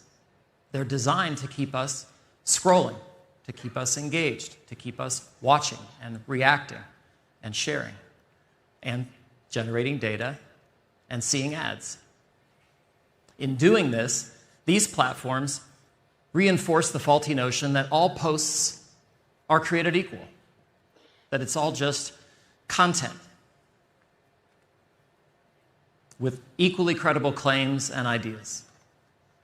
And it's just very easy to fall into this trap when we're scrolling. It's just content, content, content. But if we can shift this habit to one of active differentiation, our experience looks more like this. This habit helps remind us that content creators don't all play by the same rules. So differentiation is a big part of being intentional with information.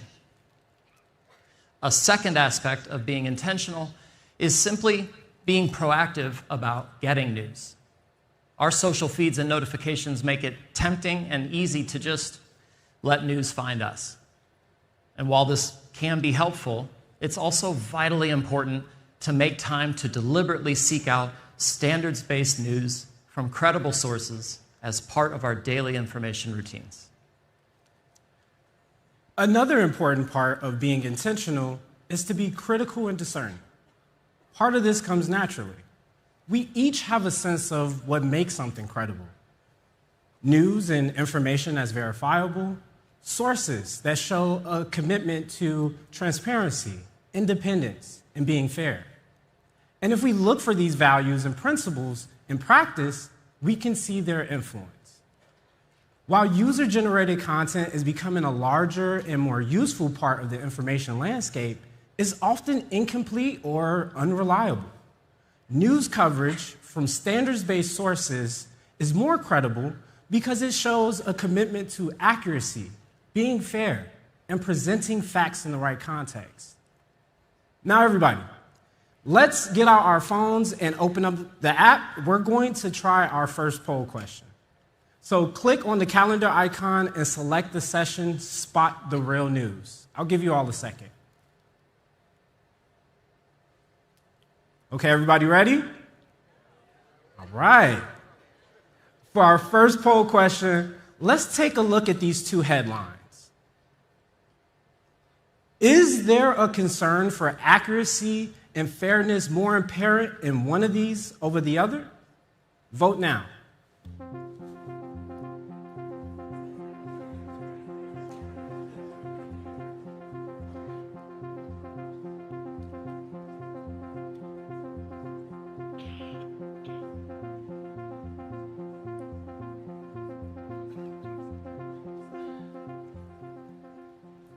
All right, let's have a quick look at the results. Great. As I could have thought, a lot of people here are pretty news literate. That's awesome. And as you can tell, these headlines came from two different sources with dramatically different sets of standards. For more on this, check out our infographic with 5 steps you can take when vetting a news source. Our second tip, take the time to analyze examples of misinformation. Fact checkers do an amazing job of flagging and labeling misinformation, but they also do a great job of explaining exactly what makes something false, whether it's a visual taken out of context, a baseless assertion without evidence, or a doctored photo. Exploring these details beyond just the labels of false or misleading can help us identify common tropes, trends, and tactics involved in the creation and spread of misinformation. Things like the targeting of emotions, the simplification of complex realities, the appeals to cognitive biases, recognizing the types of events that bad actors tend to exploit, and the methods they rely on to do this are all part of a larger pattern of misinformation that's demonstrated over time.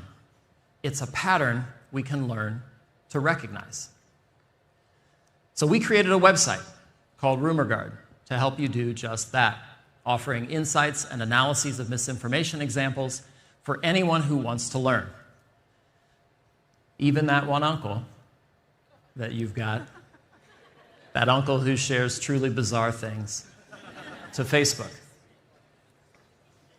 Speaking of bizarre, the recent acceleration of generative AI technologies presents unimaginable opportunities. But these tools also present significant challenges when it comes to the creation and spread of misinformation. And the technology is moving fast. So just to underscore this, this is where we were with image generation just 5 years ago in 2018. Now, they were compelling fakes, they're fabrications, but also reasonably easy to spot. But they've gotten much more sophisticated.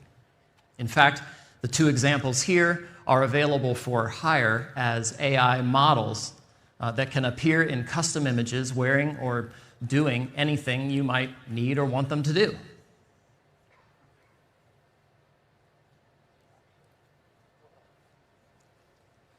AI can also now generate video, such as these synthetic avatars, that you can use to create the illusion of a real person saying, well, again, whatever you tell them to say.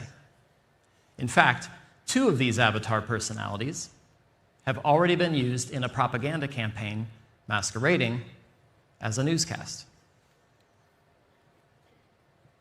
So for our second audience poll, you know the drill. Get out your phones, open the app, and let's see if you all can identify which of these 2 images, which were originally published in the New York Times report last April, is synthetic.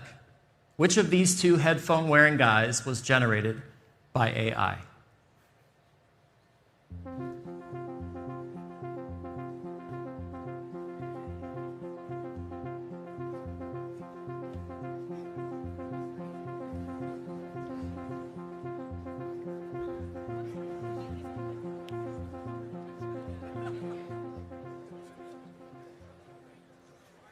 All right, let's take a look at the results of this poll. All right, pretty good. Pretty good. 2/3 of you recognize the AI fabricated image. But look, this is challenging. This is challenging.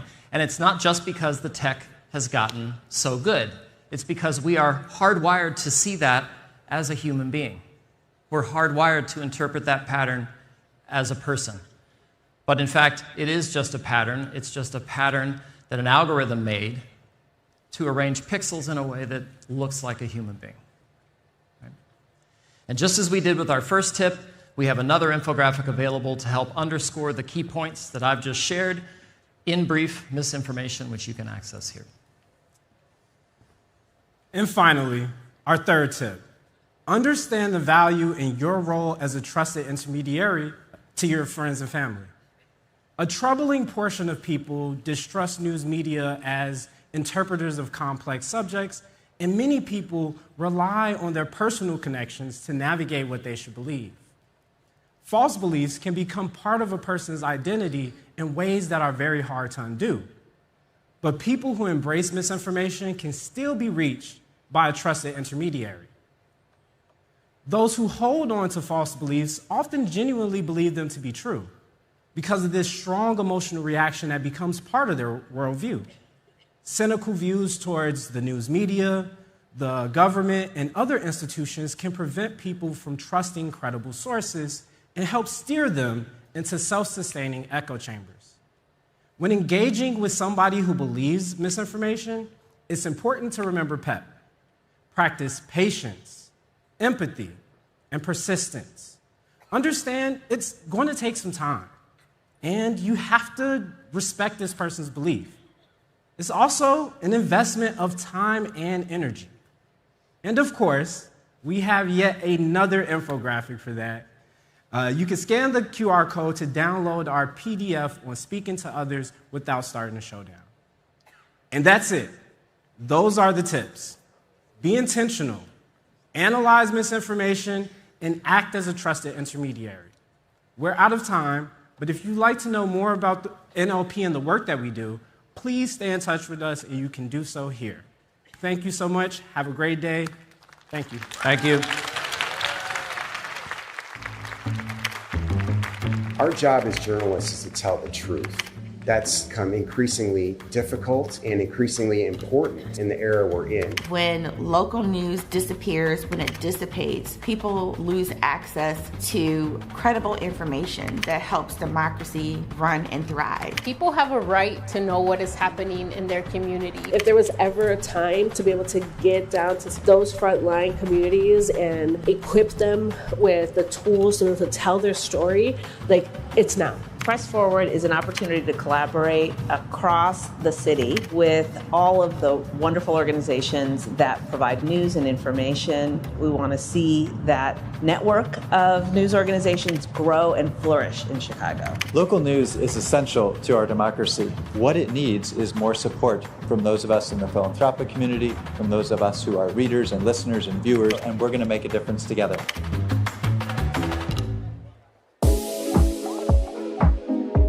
Please welcome to the stage senior correspondent for the PBS NewsHour, Judy Woodruff, president of the MacArthur Foundation and leading funder of Press Forward, John Palfrey, director of the Shorenstein Center and professor at the Harvard Kennedy School, Nancy Gibbs, CEO of the Texas Tribune, Sonal Shah, and founder of Holiday Strategies and co-founder of City Bureau, Daryl Holliday.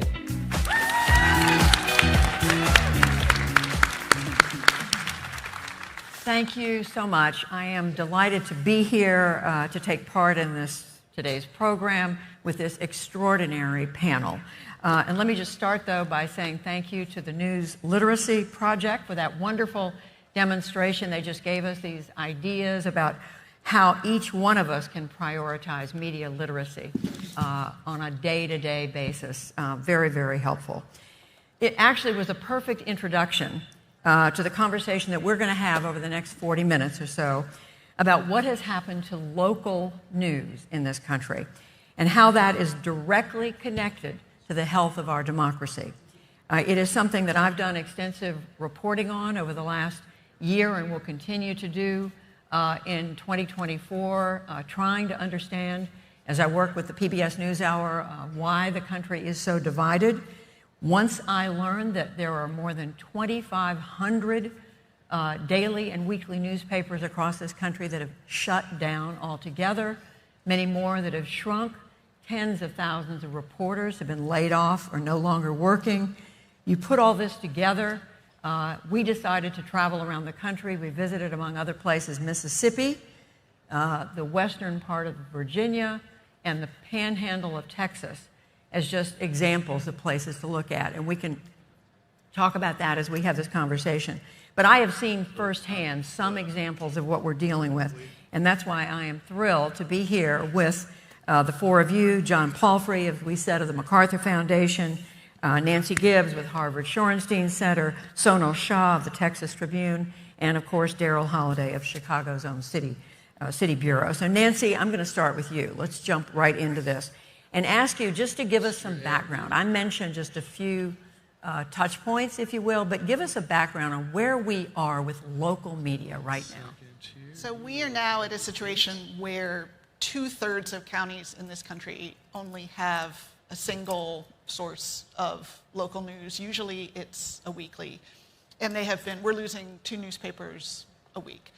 And so in a great many communities, there is no way for people to have reliable, timely access to information that they need. And we know that there are all of these bad downstream effects from that. There's a reason why local news is called the vitamins of democracy, that when a community loses its local news source, we see civic engagement go down, voting goes down, public spending and public corruption go up because you've lost the sort of accountability function. Even things like split ticket voting goes down because people don't have an opportunity to read about local candidates. They're likely to vote if they vote at all, to vote just based on, does someone suit up wearing team red or team blue? And then that in turn harms the accountability the candidates feel because they know that voters never knew what they were promising to do in the first place. So what obligation do they have to fulfill those promises? There are all of these sort of downstream effects of what happens when a community loses that reliable source of news. And by news, I don't just mean what is increasingly sort of a luxury product of things that satisfy our curiosity. I mean critical, the FCC defines it as critical information. It is, where do you get a COVID vaccine? Where do you get job training? What if you need heating assistance? And so in order for communities to function successfully and people to live their lives successfully, that information has to be available, and in more and more communities it just isn't. And I just on a personal note, when we were in the small town of Canadian, Texas, in the Panhandle, we learned from one voter, she said, I just don't know where to go anymore to get information about candidates running for office. Talked to a local rancher who didn't necessarily agree with the political views of the newspaper editor the newspaper ended up shutting down, the Canadian Record. But he said this was the glue that held our community together. So Sonal, you are working in a Texas Tribune, an effort for a number of years now to try to restore local journalism. Tell us what it looks like from your perspective.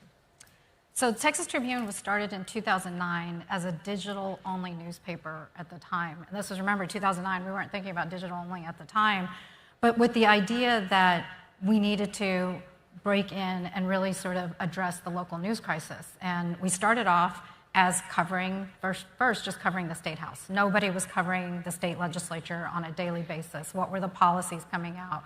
What was happening? What was being spent? What wasn't being spent? And we built our reputation on covering the State House. And today, we now cover health, we cover education, we cover democracy, we cover energy, environment, and climate, and we have reporters in 9 cities across the state, and we have regional reporting initiative.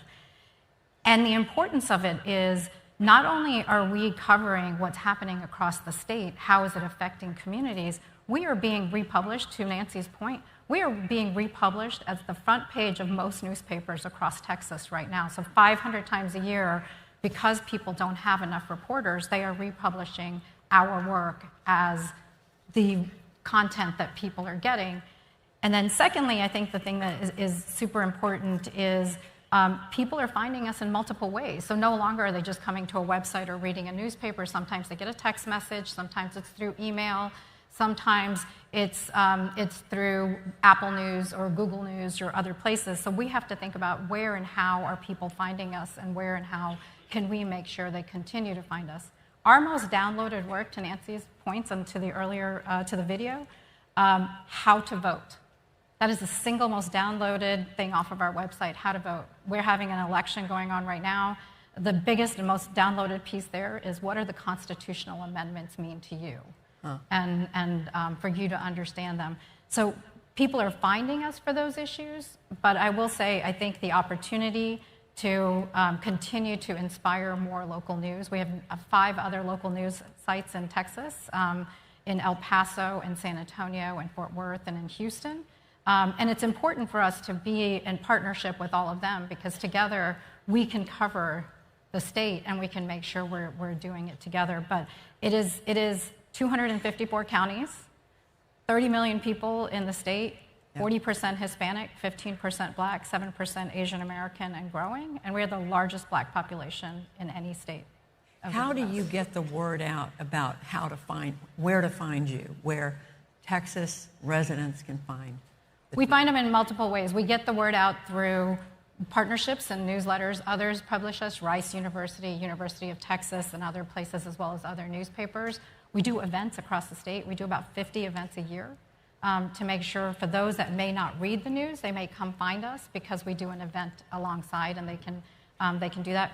We work with Apple, Google, everywhere else to make sure our news are getting out into their platforms where people are. But it is hard, and it's getting harder to make sure we can get out there on a regular basis. And especially with misinformation increasing, we have to make sure that we are pushing good and reliable and credible information out every day. So Daryl, pick up where Sonal is taking us. City Bureau is a place where you're covering Chicago and doing it in a different way. Explain what your thesis is and how it's working. Absolutely. City Bureau is of Chicago, and I am as well. I grew up here, professionally speaking. I learned the trade at Chicago newspapers, radio stations, digital outlets, and I got my start in crime reporting. Back when we still referred to death knocks, right? When you would go to a crime scene or a fire, and you'd be the first one to knock on the door of someone who just lost a family member. So I come at this with a deep understanding of how local news can be extractive, right? It can harm communities. But I also know that local news can bring social cohesion, right? It can encourage systems change. So we have a saying at City Bureau that we've used for years. It's inform, engage, equip. Inform is the bread and butter, right? It's what journalists do. Investigations, whether it's podcasts, a range of things. But over the last 10 years, there has been a movement towards engaging people, right? To not just report the news, but to be responsive to the folks who are most impacted by it. We want to take City Bureau one step further into that equip area, which is how can we bring folks into the production and distribution process of journalism? So they aren't just bystanders. We are democratizing journalism by bringing more people into it. I'll add to that we do this, getting back to the theory of this, because we believe that journalism skills are civic skills. Whether it's calling your local alderman or finding out where the next public meeting is, journalists are good at navigating civic life. And one thing I've learned time and time again from our documenters, from other folks in our network, is that people want to be engaged in problem solving in their communities. Right? So what we do at City Bureau is we create new pathways to do that. I see that every week at our documenters network, where we are paying and training thousands of people to cover the many, many public meetings in the city council, all the way down to the some advisory committees, right? That are going uncovered increasingly. But we see that people are eager to play a role in the process of not only helping journalists, but bring that information back to their communities. And so I proud to have handed off the reins to City Bureau after 9 years of co-founding it about 2 months ago. But I am very much still dedicated to local news revival because I really believe that local, non-commercial media ecosystems are essential to its art and democracy. You mentioned you used the term documenters. Explain what that is. Yeah, sure thing. Our documenters network began here in Chicago, and like I mentioned, it's anyone can join it. We have a training curriculum where we break down the essentials of journalism and teach folks. So you come, you get a training from us. You are then eligible for paid assignments, going to a number of public meetings, which there are hundreds every week. Everyone's always surprised. I used to hear very often from folks, they would say, I didn't know I could go to that meeting. I hear it less now because the Documenters Network has now expanded to 15 cities, and there are more than 3,000 documenters going to public meetings every day, partnering up with journalists every day, and bring their information back to their communities. Right. John Palfrey, you have supported, through MacArthur, the work of City Bureau. Why support what they're doing? And why does something like Documenters sound to you like, or any of the other programs that they are using, sound like something that should be supported? Well, Judy, thank you. And thank you for what you're doing, going around the country, working on this issue. We've had plenty of reason to be depressed recently about our democracy in America, about democracy around the world, tragedy around the world. And I think what is so exciting, and the reason that MacArthur has been so excited to support Daryl and all the work actually of the people on this panel, is that this is the restoration of our democracy. This is happening. And I feel like when Daryl Holliday tells you that he's got 3,000 people volunteering to show up at school boards and town councils and city councils across this country, we should give him a huge round of applause. It's true.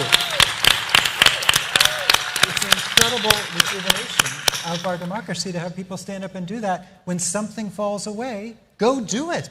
And these guys, they figured it out. And they figured it out here in the great city of Chicago and have spread it across the country. That seems totally worth support from MacArthur Foundation and others.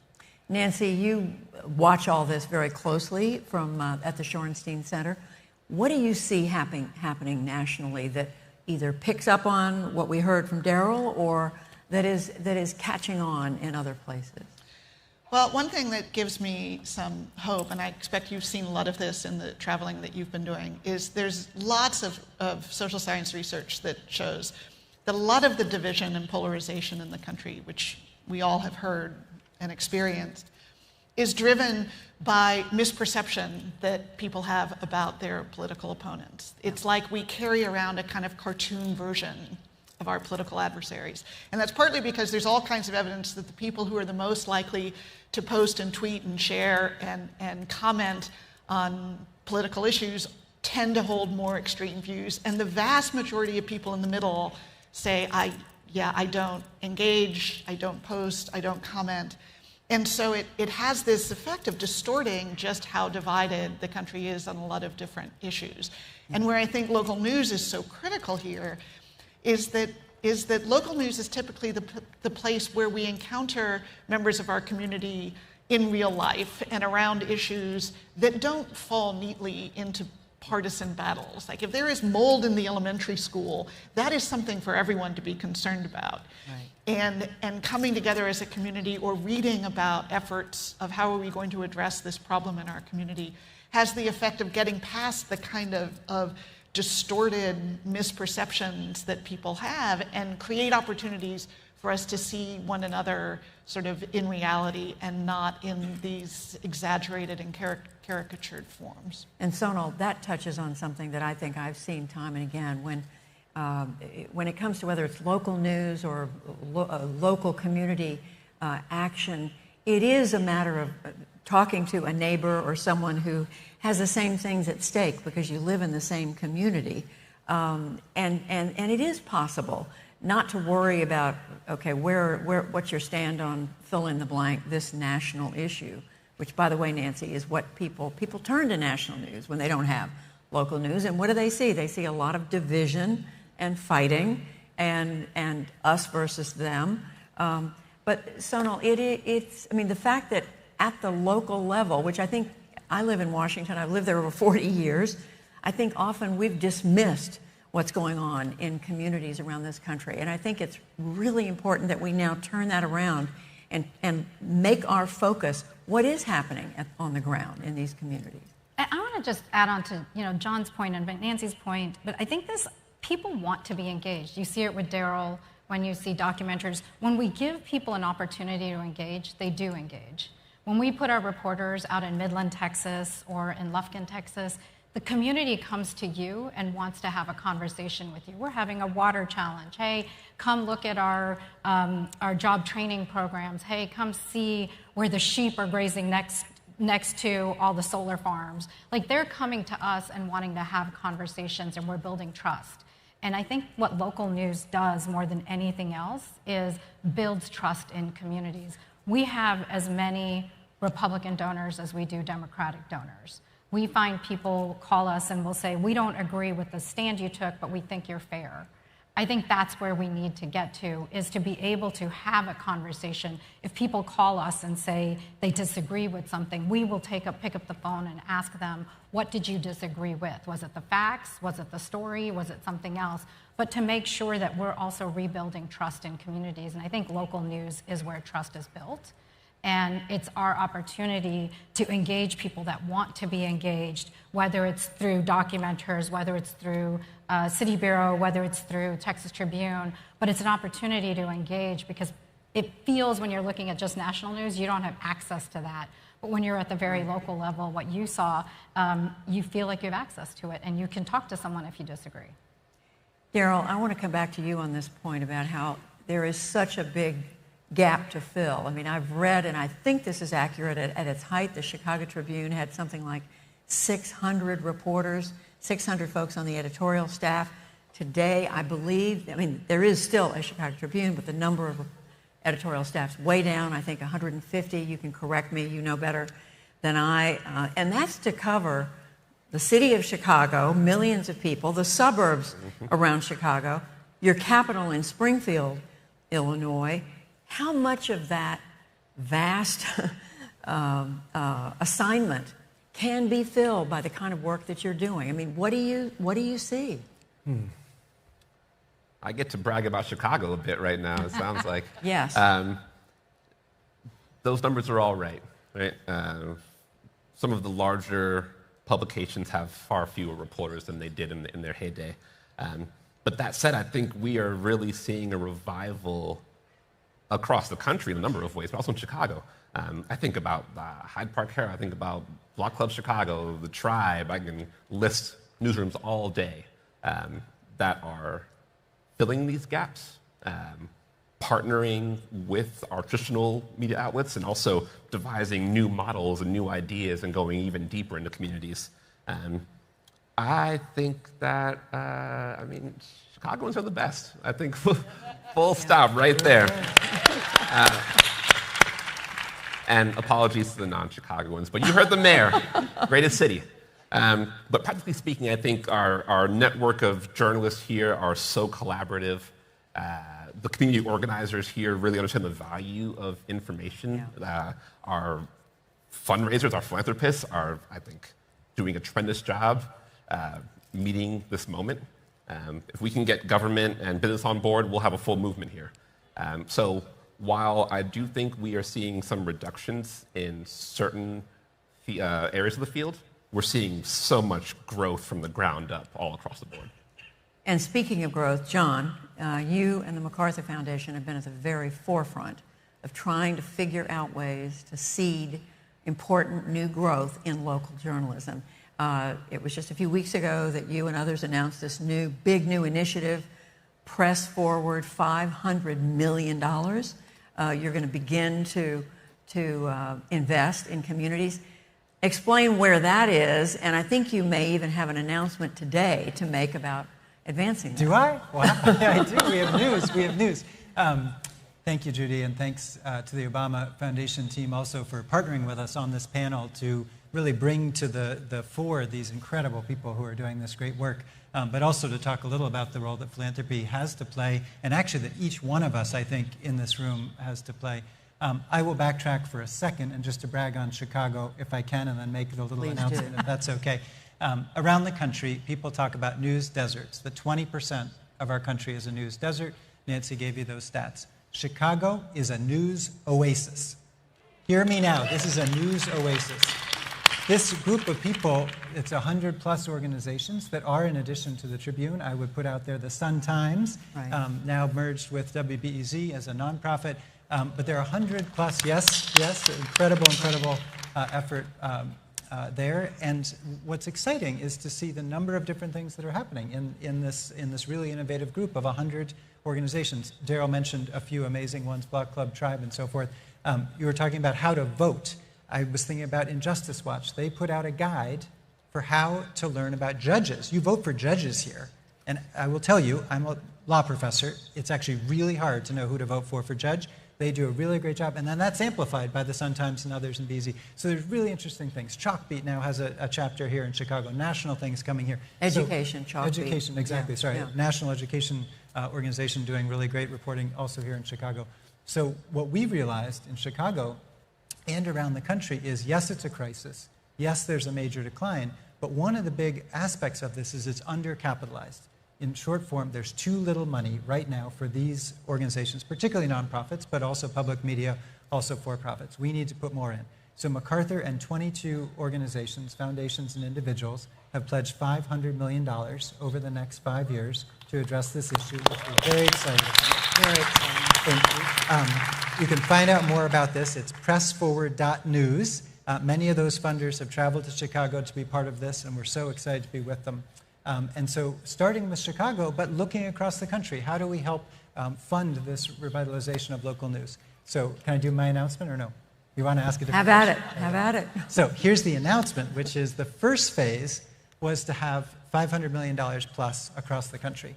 The next phase, in which we can announce today, is seeking to set up Press Forward local efforts across the country. And we'll see how far we get. But I think the next $500 million should come out of the local communities to fund local efforts. So today, yes, isn't that exciting? So today, 6 places have stepped up to create press-forward locals, and they are the state of Alaska, so we have a state, which is so exciting, the city of Chicago, and with our partners at the Chicago Community Trust, yes, Chicago is standing up, and we have nearly $10 million in the bank already for this effort, and that will grow thanks to the Chicago Community Trust and other donors who are here today, Joyce Foundation, Polk Brothers, and others. So that's 2. Third, Minnesota, state of Minnesota is standing up. Very good. 4, city of Philadelphia, major effort led by Lenfest Institute that are here. 5th, Illinois is going to be represented again. Springfield, Illinois has got to press forward. And then to demonstrate another part of America and what can be done in the heartland, Wichita, Kansas is stepping up with a press forward effort. So those 6 places, in each one, philanthropists and donors and families have stood up and said, we are going to help fund this, and we're going to put money forward for our community, and we're going to start treating this like education, like arts and culture, like the hospitals, all the things we have to fund locally. So I am so excited about this because I think this network can grow into a movement. It can grow into a movement where every one of us says, how do we participate in this part of our democracy? If you've got money and you can donate it, donate it. If you can subscribe to something, add it to Netflix and Hulu and Amazon Prime as something that you actually pay for your news. If you can't do that, show up as a documenter. There's something that every single one of us, whether on live stream or in this room, can do as part of Press Forward, as part of a national movement to revitalize local news. Nancy, yes, applause. I mean, it's extraordinary, 500 million and growing. Nancy, people haven't typically thought of journalism as a place that needs philanthropic help. Whether it was a big company or a small publisher somewhere, it was viewed, well, media, they take care of themselves. It's just not that way anymore, is it? No, and one reason I'm so thrilled at this work that John is leading is that it is a matter of sort of almost a public education to think of a local newsroom as being part of your civic infrastructure. The same way, your volunteer fire department and your library and the other institutions that are essential to the health of the community, that we need to think about our newsrooms that way too. And the Pew Research Center found a couple years ago that you ask people, how do you think your local news organization is doing? And 71% of people thought it was doing just fine. So many people aren't even necessarily aware that there is this emergency. And where I think it is most important and where this initiative has such opportunity is that what's happening in Chicago and as a news oasis is a wonderful model. What's really important is we know that the news deserts in this country are most often found in the most politically powerful parts of the country. Yeah. So if you think of a state like South Dakota, which has 600,000 registered voters, they get to elect 2 senators. The 19 million registered voters in Texas also get to elect 2 senators. And so we have this wild disproportion of sort of political power because the way our politics works. And it often happens that the communities that have disproportionate political power have the least access to reliable information. So it is so important that those news deserts have a chance to learn from the kinds of work that is happening in other communities where there is really rich, robust, organic growth of information sources, because the health of democracy more broadly depends so much on that. Sonal, Nancy has done such a good job of explaining the connection between losing local news and the health of our democracy. What do you see? I mean, she just referred again to Texas as a place that millions of residents, millions of voters, electing 2 senators, House, multiple members of the U.S. House, not to mention the state House, and all the other 40 positions. electoral votes. Exactly. So how do you see the role of Texas Tribune and the other local news organs in the state of Texas in educating, in informing voters at this moment when we need information more than ever, accurate information more than ever? Yeah, and I think I want to just highlight that point. Information is not news. It's too easy to read something on Facebook and assume that is news, or Twitter. And the reason news organizations exist is we actually try to validate that information, understand what it is, and provide the analysis of what it is people should read. So if you're just reading information, that is not news.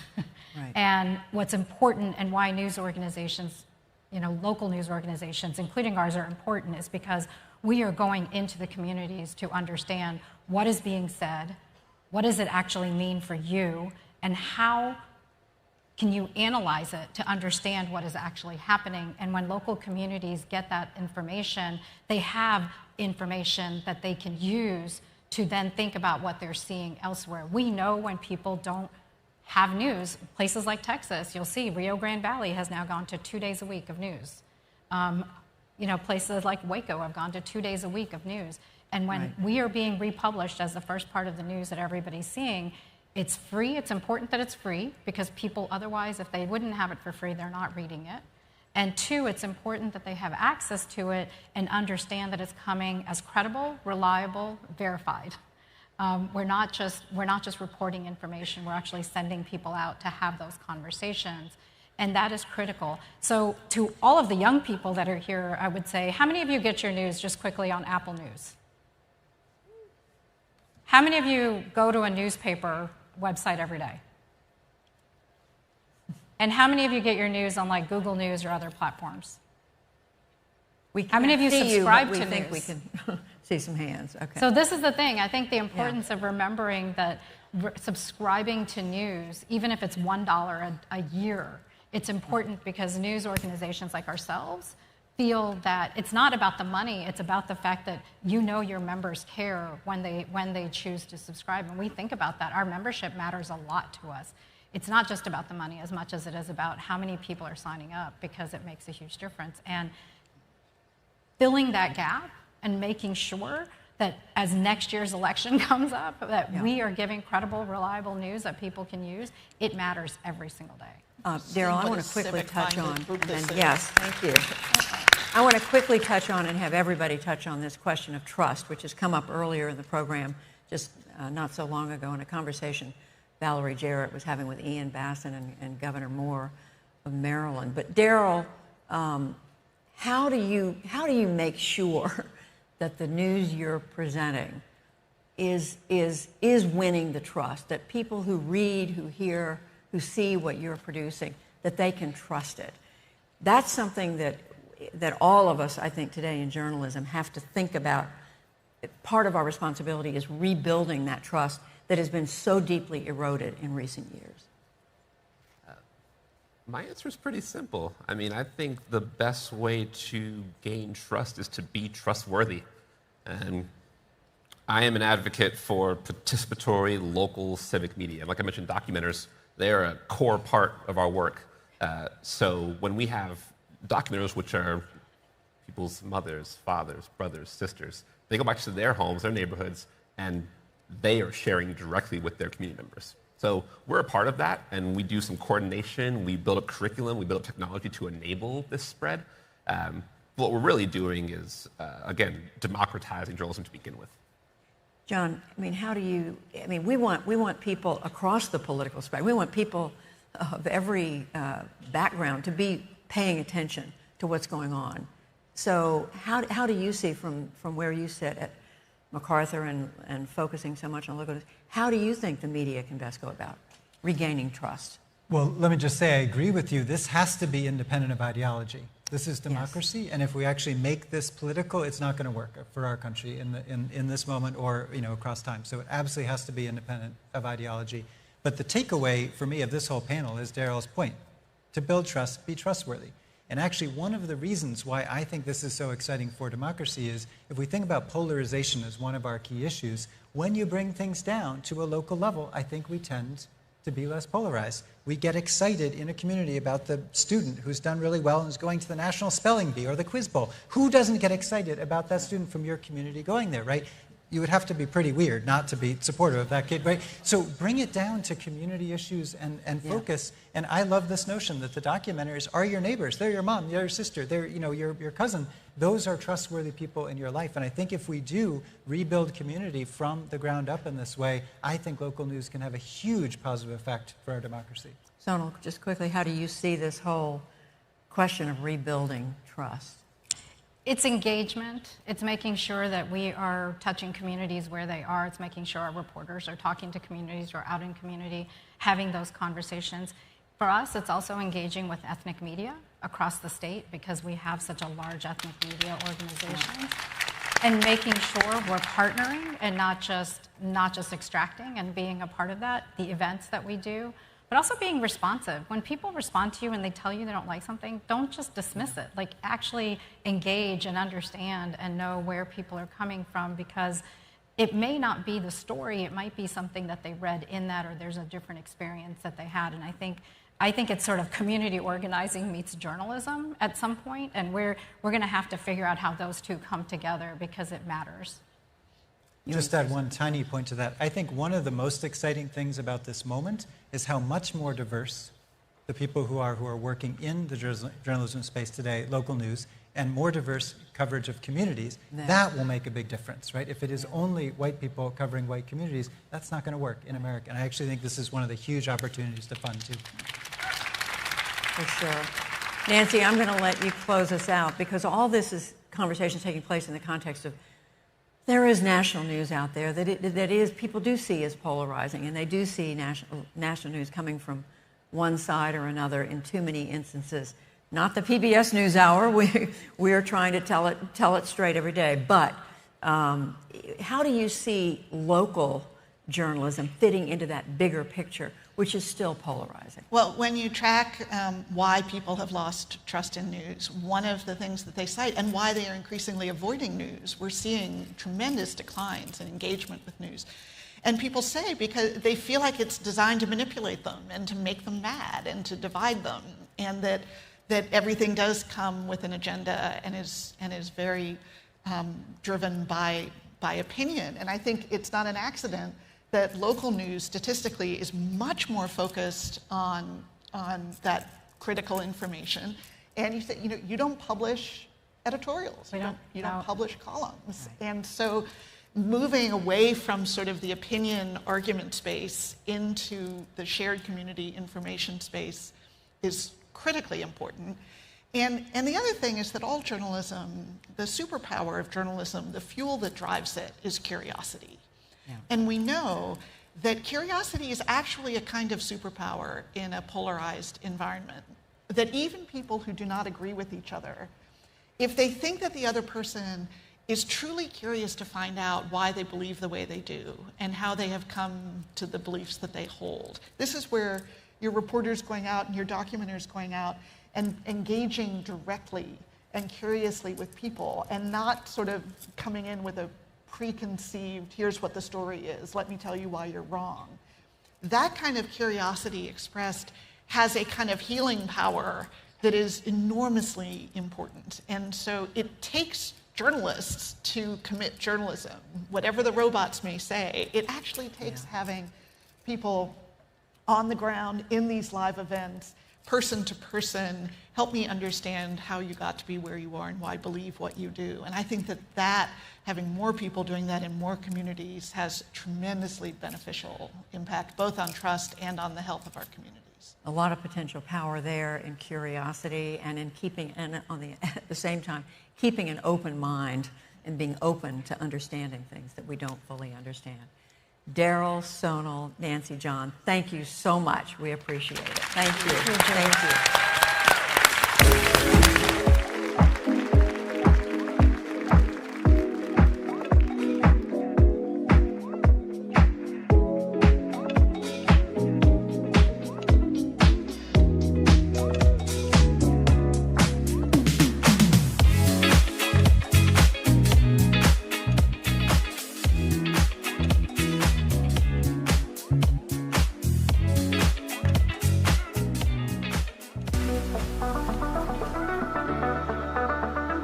Please welcome to the stage CEO of the Obama Foundation, Valerie Jarrett. Entrepreneur and chairwoman of the 15% Pledge, Emma Greed, and co-founder and co-CEO of Isusu Inc., Wamimo Abbey.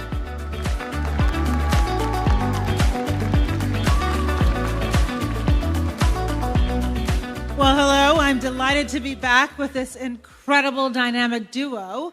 Emma and Wamimo, I am so thrilled to have you here.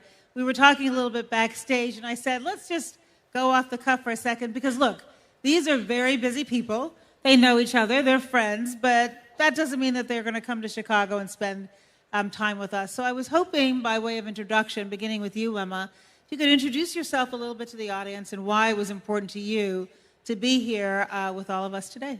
Absolutely. Thank you so much for having me. I'm so excited to be here. So my name is Emma Greed, and I am a founder, a CEO, an entrepreneur. I am probably best known for the businesses that I've co-founded in Skims and Good American. Oh, thanks, ladies. And men, now, I should remember. But I also am the chairwoman of the 15% Pledge, which is an organisation that really advocates for economic inclusivity. And I'm really excited to be here any time that I can be amongst an audience of young people that are doing great things. And for this organisation specifically, I couldn't pass up the opportunity. So I'm very happy to be here. Thank you. Thank you, Emma. Thank you very much. All right, my friend Wimimo, tell us a little bit about why you're here. Absolutely. How's everyone doing today? Man, I started my career as a community organizer, so we're not ready to get started. How's everyone doing today? That's more like it. Thanks a lot, Valerie. And every time I have the good fortune to sort of introduce myself, I always like to go down memory lane a little bit. My name is Wimimo Abe. And my journey started in the slums of Lagos, Nigeria. That's my Nigerian people out there. And I lost my father at the age of 2, and I was raised by my mother and 2 very spirited sisters. And one thing my mother fundamentally believed in was the importance of education. And despite having less than an high school degree and working at the post office for over 21 years, she spent over 60% of her salary affording my school fees to one of the finest institutions in the land. And that's what led me to this magical place called America. I immigrated from 80-degree weather in Lagos to negative 22 degrees in Minnesota.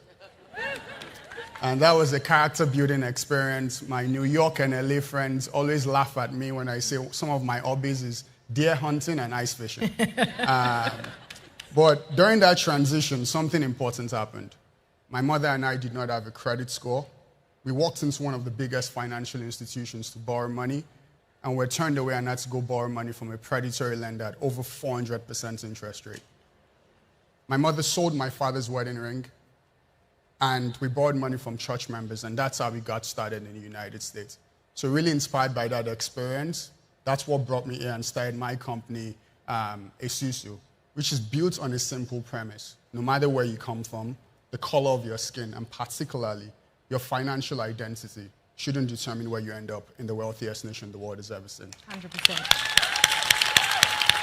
Thank you. Thank you both. So look, you're both doing just incredibly important work to make it easier for people to participate in our economy. And we know that our democracies are stronger, let's face it, when people feel fully included and hopeful about their future, that hard work and playing by the rules will play off.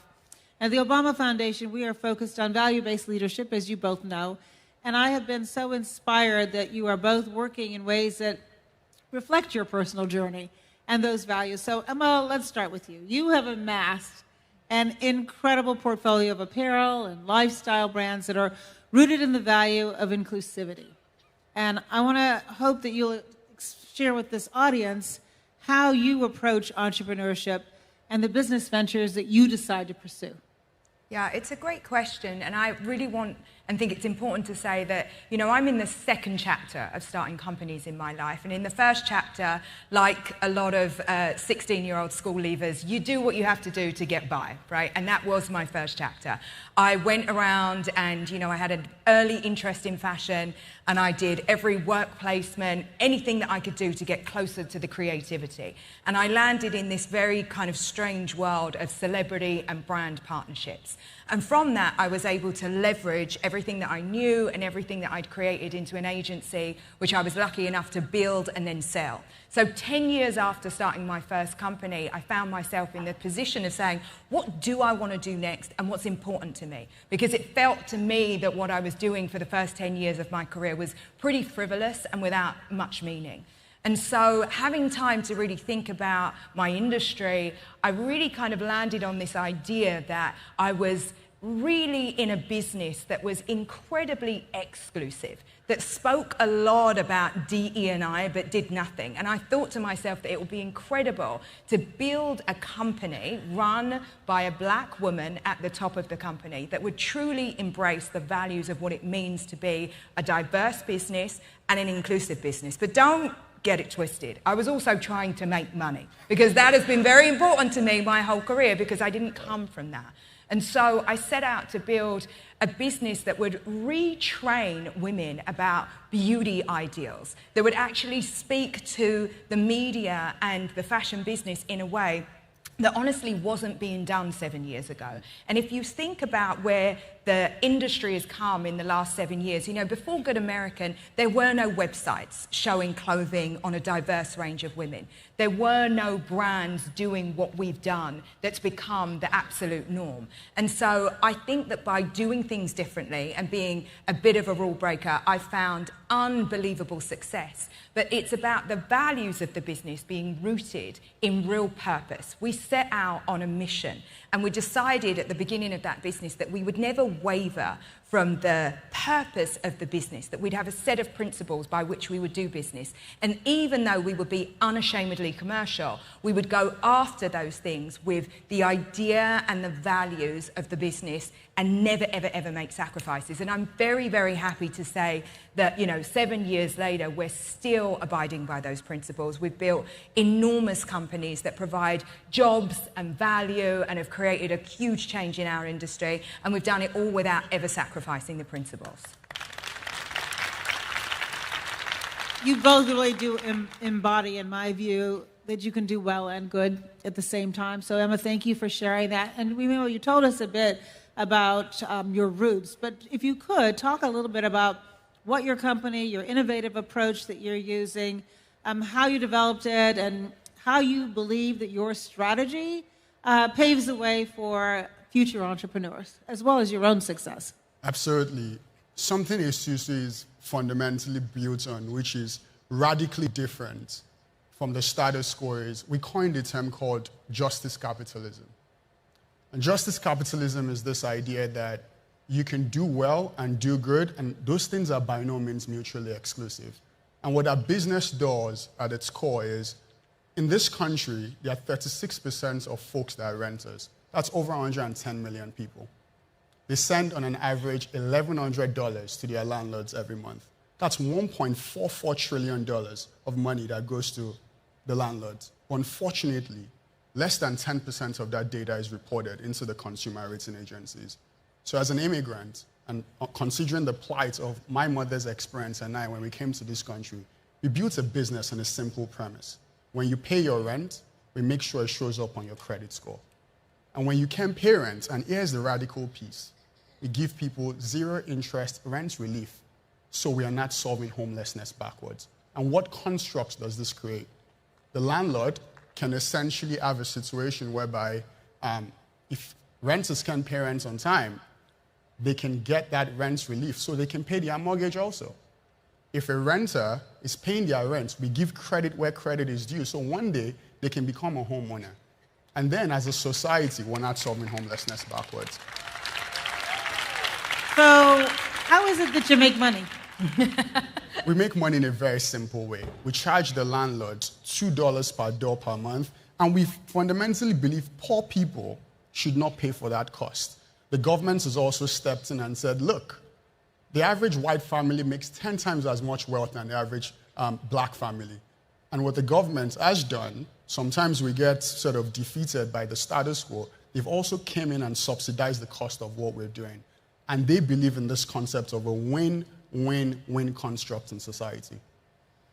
So earlier today, we talked about the importance of institutions in building strong economies. We've talked about civil society, and we've talked about the role of media. But you are both business people. And so I guess as you situate yourself in your life's journey, and let's start with you, Emma, like, what impact do you want to have? What do you think long-term your work will do that benefits society?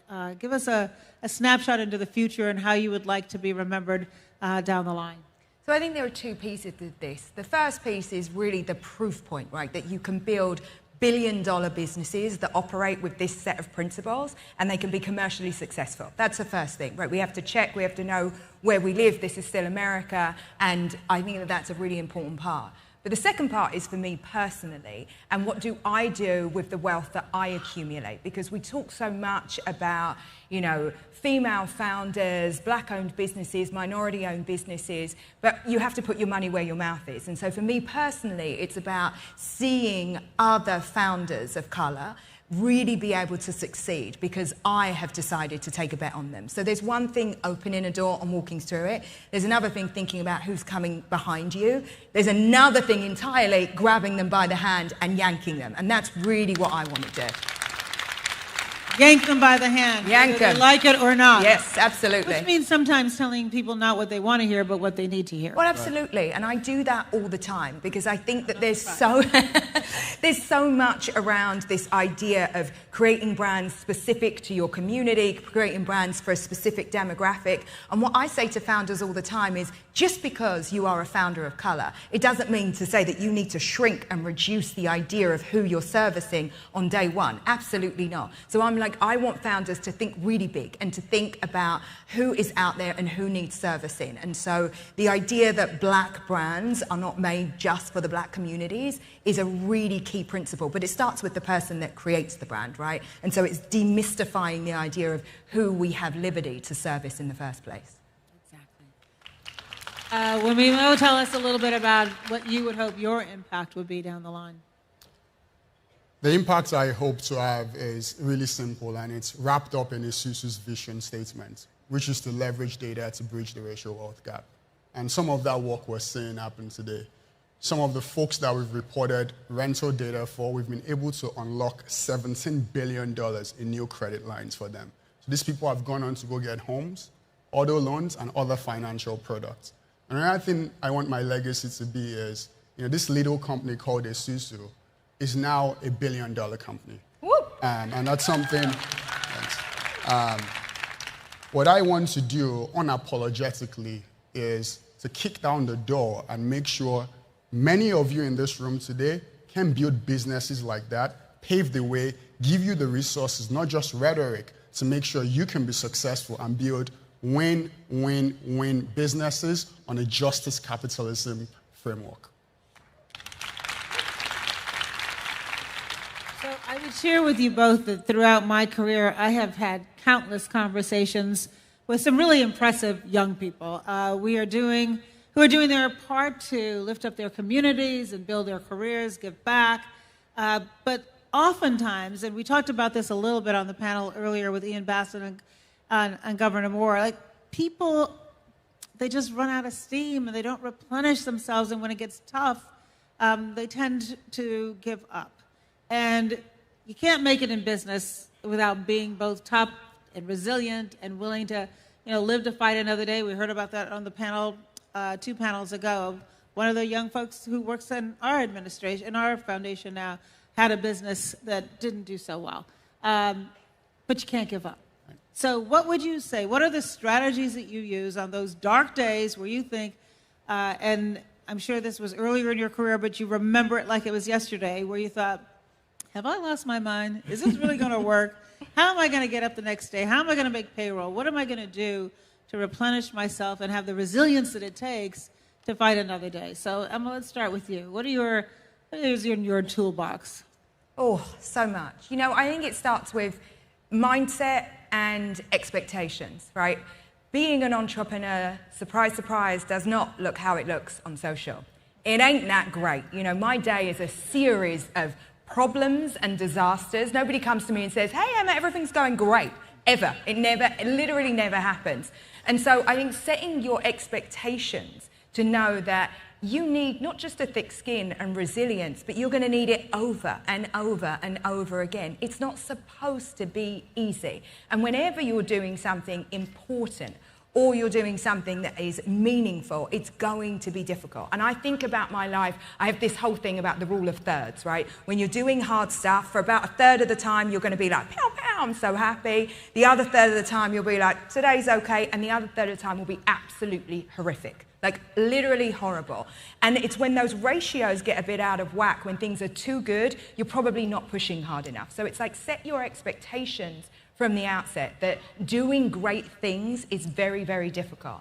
And then it's about mindset. And at the end of the day, and I look at this incredible room of people, your mindset has to be that I'm doing something for the greater good. And you have to think about that beyond yourself. And every day, I'm a mother of 4. So I have that constant reminder of my 4 little kids thinking, it's about you guys. And that really changes my perception. But I think that you can look here, you can look here, look to the side, look to the people around you. You're doing things, not just for yourself. And that's the best feeling in the world. When you're creating for the culture, right? There's just nothing better. And so I would just think about those 2 things as you go on your journey. Remo, you're going to get the last word on this. Yeah, mine is simple. It's boundless optimism and be caught trying. And I'll give you a very, very good example. Before Isuzu became a $1 billion company, we went to 326 investors. Yes, I keep scores. And they said no to us. They didn't believe in this idea that you can give low to medium income people in this country a fighting chance. And we got our break. And something very funny happened. I called my mother, and I told my mother, who barely has a high school degree, by the way, and said, hey, Mom, we just raised $130 million, and Isuzu is now valued at $1 billion. You know what my mother said? My mother's like, oh, I'm so proud of you. But how's the wedding planning going? So for me, something I want to leave you with is you're going to go through struggles. They're going to be painful times. I've been kicked out of a Denny's, but ultimately, you should be caught trying to make the world a more perfect place. It is hard. The state of affairs in our world today is not easy. But I have this sense of boundless optimism. I'm a kid of a single parent that grew up in the slums of Lagos, Nigeria, almost lost his life to typhoid, and then didn't even get to watch TV for the first 7 years of his life. But I'm here. And it's only possible in this remarkable country we call America, where it's going to take each and every one of your hard work. And like we like to say at Isuzu, if you want to go fast, you go alone. But if you want to go far, it's going to take each and every one of you, my fellow young people, to create the future that we want to see. And that's what's going to help us go forward. So be caught trying. You are the change that we have been waiting for. I remember throughout President Obama's 8 years in office, and then more recently, as he addressed the foundation staff, this time last year, actually, we had a gathering of our whole staff. First time everybody had been together since the pandemic. And he said, look, we're all privileged. And this is what he said in his administration to his team as well. We're all privileged. And we are here in service of those who are less privileged than we are. And if you lose sight of that, then you shouldn't be a part of this journey. Because this isn't about you. It's about those who you can help. And there is something not only noble, but extraordinarily satisfying to know that you're a part of something bigger and more important than yourself. But that doesn't mean it's easy. In fact, it means what we're trying to do is hard. Because let's face it, and to your point, President Obama used to always joke, when are you going to bring me the easy problems? So we're like, oh no, we solved those. We brought you the really tough ones. And I'm sure many of you who are leaders in this room experience the same thing. There are hard things in front of your desk every day. But when you feel like you're part of something that's bigger and more important than yourself, that helps replenish you as well. So please join me in thanking Emma and Wamimo for the incredible work that they're doing every day. Thank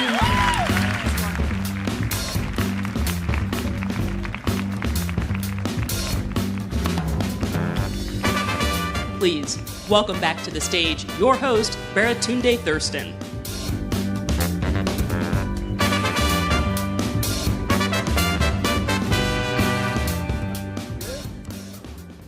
Like your jacket. It's nice, man. It's nice. What's up, everybody? Good to be back. Give it up for our last discussion one more time, please. Yes. I heard a lot of heartfelt, inspirational thoughts, but also heard something that really spoke to me, which is that 326 investors said no. And if I had $1 billion company after those rejections, I would troll them on social media. I'm not advising this. Obviously, that undermines everything we've been through together. But I am petty. And I told you I'm about honesty, transparency, and no barriers between me and you. So, Wemimo, bigger man than me. Now we're going to take a little break. But we'll be back at 2:40 p.m. for our next session covering AI and building an inclusive economic society with President Obama. See you then.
Welcome to the Obama Foundation Democracy Forum.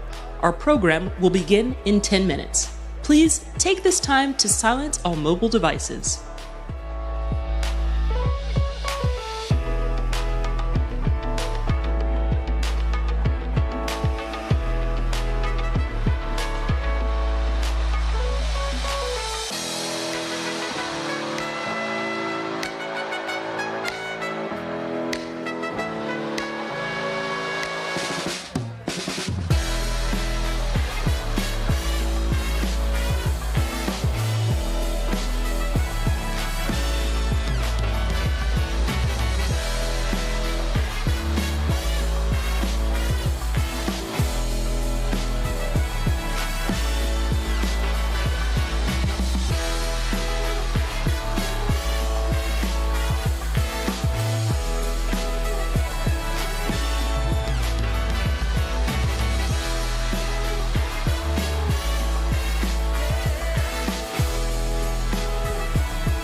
Welcome to the Obama Foundation Democracy Forum. Our program will begin in 5 minutes. Please take this time to find your seats and silence all mobile devices.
Our program will begin soon. Please take this time to find your seats.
Please welcome to the stage Vice President of P33 and University of Chicago Scholar alumna Alina Agarwal.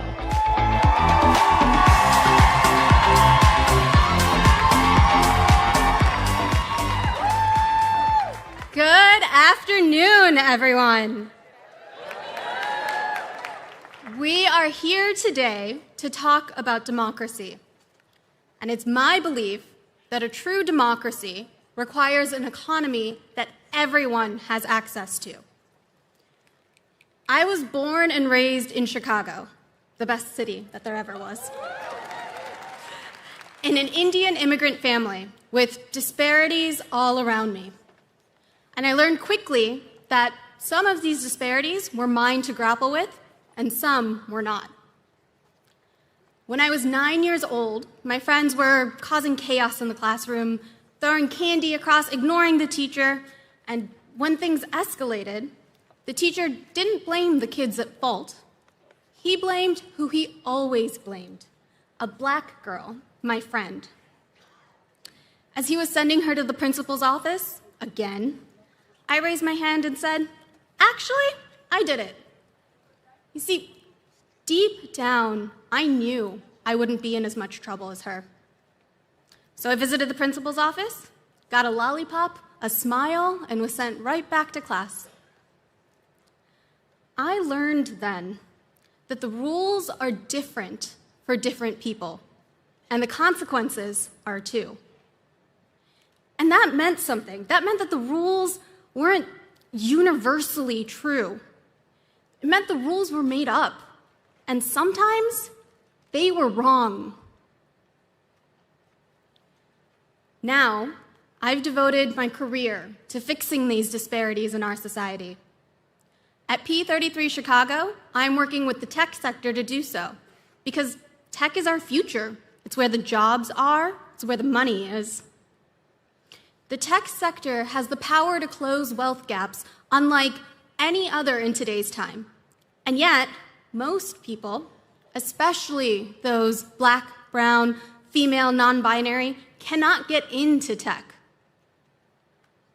You see, there's rules that push people away from tech based on not having the right degree, the right neighborhood for an office, the right fit for investing in a startup. These rules have led to more disparities, not less. These, my friends, are rules that we made up. These rules are wrong, which means that we are the ones to change them. That's what I do. I work with tech companies to act a little differently, to tie their strategic business needs to community needs beyond charity, so that community orgs can collaborate, not compete, so that higher ed pulls students in, not pushing them out, so that we start building inclusive workforces of the future right now, so that this whole tech ecosystem takes a vicious cycle of exclusion and turns it into a virtuous one. This matters in this moment, because without an economy that includes us all, we cannot have a democracy that serves us all.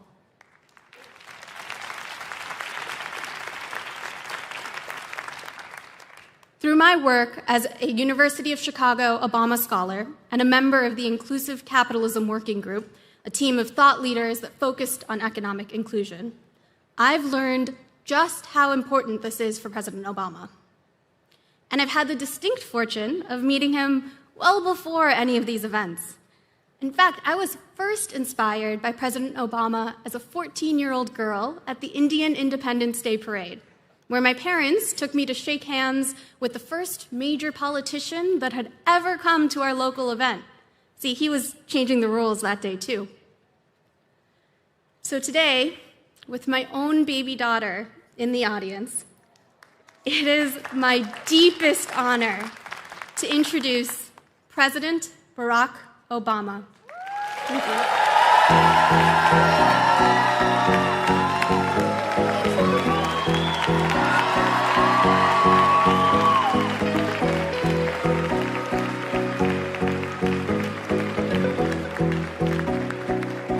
Hello, everybody. Have a seat. Have a seat. Hello, Chicago. Thank you, Alina, for that outstanding introduction. I will say that Michelle would be jealous to see that she has a 6-month-old at home and she doesn't look tired. And more importantly, thank you for everything that you're doing to connect people with jobs and reduce inequality in the city that we love. I want to thank our amazing panelists who you've already heard from and who you're going to hear from, all the leaders who are part of our network, who've come from far and wide, all the experts who've generously agreed to join us for our second annual Democracy Forum. I want to say just how blessed we are to have you here. Now, I have always believed that the ideas of a now 62-year-old, gray-haired, although still relatively fit, ex-president are less relevant than the ideas and insights of you, a new generation of leaders. And that's why, after leaving the White House, Michelle and I started the Obama Foundation to inspire and empower and connect those of you who are going to be driving change for years to come. And we now have a global network of hundreds of young leaders from practically every continent who are tackling some of the most important issues of our time. And we have never needed you more than we need you today. As we speak, the world feels more unstable and more dangerous than it has in a very long time.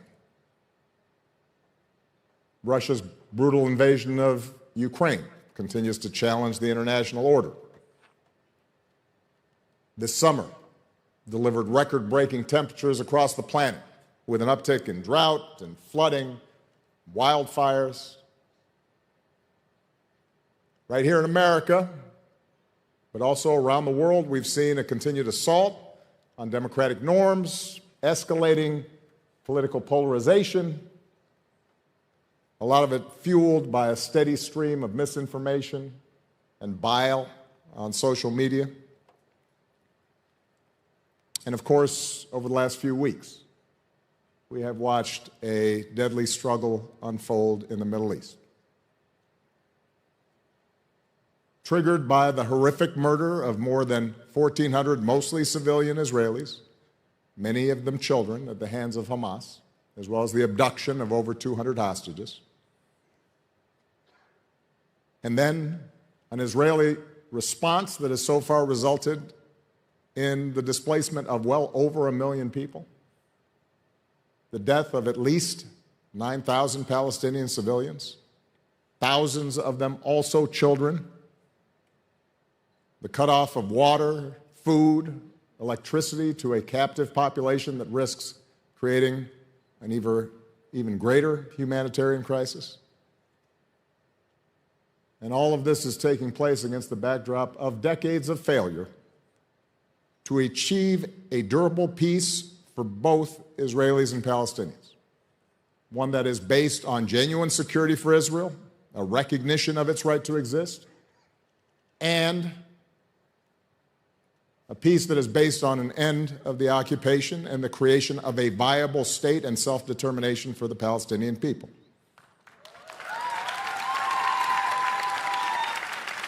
Now, I will admit, it is impossible to be dispassionate in the face of this carnage. It is hard to feel hopeful. The images of families mourning, of bodies being pulled from rubble, force a moral reckoning on all of us. And the ensuing debate has roiled college campuses, divided friends and allies, laid bare generational divides, and set off a surge of anti-Semitism and anti-Muslim sentiment. And even here, within our Obama Foundation family, we've had to sort through our anguish, our outrage, our fears, and our differences on the issues. Not so much differences in the outcome we wish for. I had a conversation with a group of you around this issue, and you were passionate and pushed me around some of the public statements I'd made. And the issue is not a wish for different outcomes, an end to the killing, peaceful coexistence between two sovereign and free peoples, but rather different assessments of the path that we need to take in order to get there, and the roles each of us have to play in order to maximize the chances of what seems impossible right now. And yet, as heartbreaking as the news is right now, and it is heartbreaking, as daunting as all the challenges that we face may be, I stand here convinced that it is within our power, or more specifically, within your power, to make this world better. That's what this Democracy Forum is all about. It's an affirmation of our shared, unyielding belief that war and racial division and religious conflict and poverty and hunger and catastrophic climate change are not inevitable. We're here because we believe that humanity can bridge our differences and make better choices, that we can see each other and listen to each other and imagine each other's hardships and pain.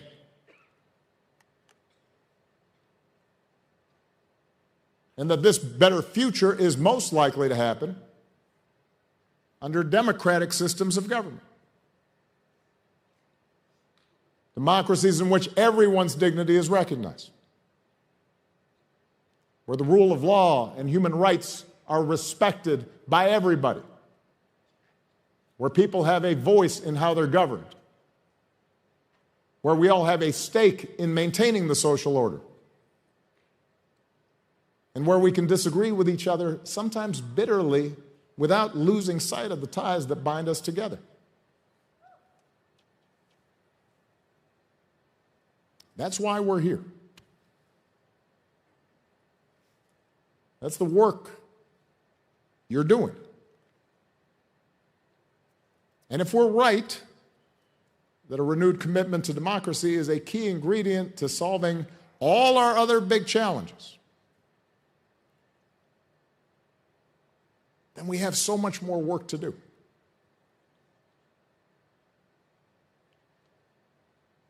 Because right now we're up against a set of economic and technological and cultural trends that are sweeping across the globe, and they're weakening people's commitment to democratic values. And they are promoting violence and domination. And they're making us blind to each other. And they're making us cynical about our capacity to work together and govern ourselves. Now, in the lead up to last year's forum, we focused on one such trend, and that was the flood of toxic content on social media. And we heard how thought leaders and civic organizations, academia, the tech sector, are starting to reimagine the ways that we use this technology to strengthen communities instead of weakening them. How we can change the paradigm to reinvigorate journalism and combat lies and hate speech and rebuild social trust. And this year, we've gathered together an equally impressive group of thinkers and practitioners to look at another major factor that's eroding confidence in democracy. And that's the widespread sense that the global economy is rigged, that it serves the few at the expense of the many, and that even popularly elected governments either can't or won't deliver on the promise of a better life for the average family. Now, obviously, this is a huge topic. I am fairly certain we will not solve the problems of 21st century capitalism in this forum, and certainly not in a single speech. And you will be relieved to know that I don't intend to try. In the time I have left, my goal is modest. I want to offer a few thoughts about how we can start reframing our economic debate. I want to highlight a few ways that innovators, including some of you, are already starting to build an economic order that's more inclusive, more sustainable, more just, even if it's still right now on a micro level. And then we're going to bring up people who know more about this than I do to share a discussion around these issues. Now, let me start with some admittedly oversimplified economic history. And I'm going to make a couple of assertions that you may or may not agree with. First, the market-based economic system we commonly know as capitalism has been the greatest generator of wealth and innovation that the world has ever seen. Some of you may think that's controversial, but it really is hard to argue otherwise. Before the Industrial Revolution, economic growth barely budged, and the average person struggled to scrounge up enough to eat. For centuries, millennium. And then the combination of scientific advances combined with market-based principles caused production to explode and standards of living to accelerate. The main alternative to capitalism that emerged, a communist system based on centralized command and control planning, worked better in theory than in practice. Ask China, which shifted from a command and control model to a more market-based system and managed within a few decades the unprecedented feat of lifting hundreds of millions of people out of extreme poverty. The bottom line is this: while there may be, in fact, better ways than capitalism to organize the productive capacity of large modern societies, we haven't discovered those systems yet. Maybe one of you will invent them. Maybe there's an Adam Smith out there somewhere. But just because an economic system generates wealth and innovation doesn't mean it guarantees a good society. Because from the outset, turns out market-based systems have been compatible with slavery, caste systems, colonialization, war, exploitation, corruption, fraud, autocracy, the poisoning of our natural environment.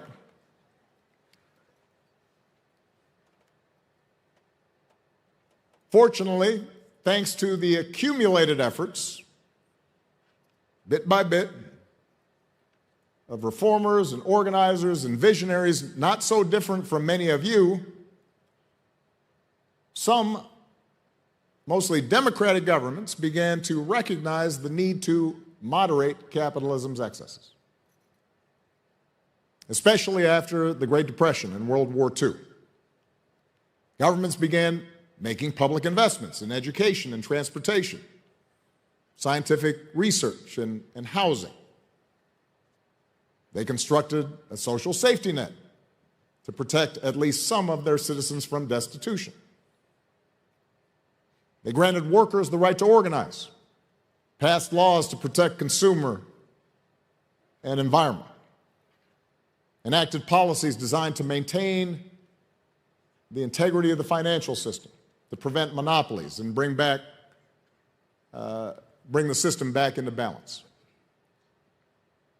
Now, granted, these developments were uneven. Some countries overregulated, others underregulated. Some opted for a more generous safety net. Others left too many people to fend for themselves. But by the 1990s, as the Iron Curtain came down, the consensus was that the economic debate had been settled.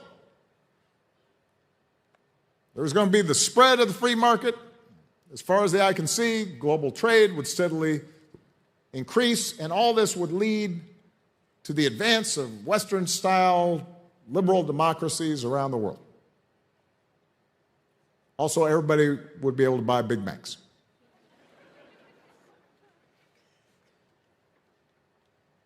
Most of you came of age just as that consensus was starting to unravel. Why is that? Well, it turned out that things like globalization, automation, the internet allowed big corporations and high finance to set up and do business anywhere. Shift money around with trillions with the click of a button. And, not surprisingly, many of them shifted money and operations to places with lower wages, lower taxes, fewer regulatory constraints, because for multinational corporations and high finance, that meant lower costs, higher profits, a bigger rate of return.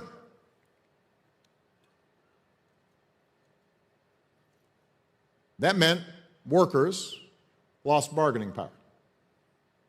Small businesses couldn't compete.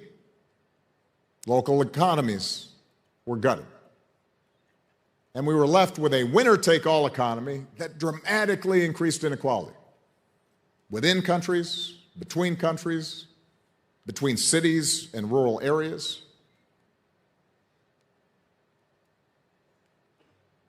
The other thing is that as business and finance went global, governments, including democratic governments, had more trouble enforcing tax laws and regulations and trying to bring balance to the economy. In democratic countries, unequal economic power translated into unequal political power. And the wealthiest people and largest corporations who could afford lobbyists and political donations were able to press to weaken labor laws, ease regulations, slash taxes, punch holes in the safety net, and reduce government investment in public goods. Meanwhile, China and Russia showed, once again, that capitalism actually could function quite nicely under authoritarian and/or corrupt regimes. And meanwhile, the financial crisis in 2008,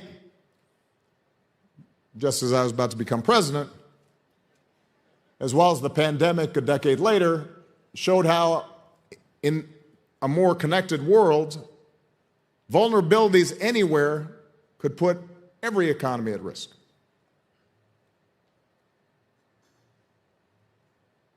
So what does this mean for ordinary people? Even in the richest countries, all these trends led to stagnant wages, lower savings, more debt, greater job insecurity, higher costs, and maybe most profoundly, increasing doubt that their children would be able to match, much less exceed, their own living standards. More and more people came to believe that their government wasn't looking out for them, and that politics was a zero-sum game. And as anger and frustration rose, so did anti-immigrant sentiment. So did right-wing populism. So did a strident nationalism that has all too often led to the promotion by politicians of anti-democratic ideas and has often led to international conflict. So, how should we respond? There are some who argue that capitalism's overwhelming emphasis on growth and consumption is the problem. It's voracious consumption of our planet's resources. The sense that the only measure of our well-being is more stuff. And I think particularly in light of the potential for catastrophic climate change, I think a lot of people in your generation are thinking in those terms. And there's wisdom in some of this. Reforming our economy, as I'll return to at the end of this talk, really does require not just better policies, but a shift in our mindset. But I'm going to argue that growth, productivity, is still important. Those of you who are idealistic and progressive and are upset about inequality, you can't ignore growth. You can't ignore making the economy work, wherever you are working. Whatever level of development the communities where you are affiliated with may be. In Asia, in Africa, in Latin America, in inner cities here in the United States, in rural communities here in the United States, in some cases in places where the highest birth rates and the youngest populations are growing up, there are millions, in some cases billions of people who still lack reliable electricity, adequate shelter, access to medicine. Even if we could redistribute all the wealth of every billionaire on earth, address what rightly feels like an obscene amount of inequity, it still wouldn't be enough to lift all those people out of poverty. We'd still need economic growth to do that. Also, in richer democracies like the United States or Europe, it's always been easier to build support for more robust social programs and more public investment and more opportunity for marginalized groups and more generous foreign assistance when the economic pie is getting bigger and people's wages are going up and people feel more secure. When things get tighter, people start feeling a little more selfish. So while it's important for us to focus on sustainable growth and inclusive growth, broad-based growth, we can't afford to ignore growth entirely. Which brings me to a related point. With automation replacing so many blue-collar jobs and pretty soon white-collar jobs, with the problems we've seen with social media, there is a temptation to blame technology itself for much of what ails us. And again, there are elements of truth in some cases to some of the work that's been done on the effects of and disruptions of technology. But the truth is, automation and disruptive technologies are not going away. It's hard to find an instance in human history where something's invented and isn't used. Whether that's the printing press or gunpowder or the computer. In fact, technological disruptions are only going to accelerate as AI models get more sophisticated. I think you may have already heard that from a panel, or maybe it's coming up. And there are some big risks associated with AI. And I'm encouraged that the Biden administration and other governments are beginning to recognize that and build out a possible regulatory framework to guard against those risks and in some cases slow down the widespread rollout of more powerful models before they've been tested. But it's coming.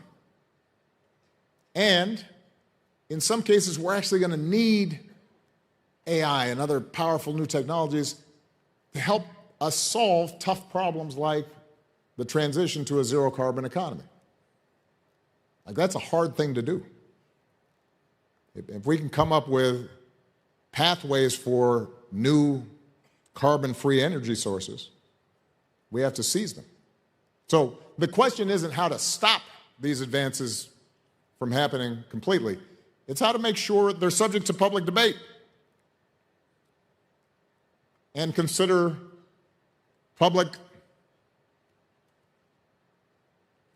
safety and welfare concerns, and that the benefits of these new technologies flow to everyone, and that they're accessible not just in the places where they're invented or the companies that make them, but also in other countries and in poor communities.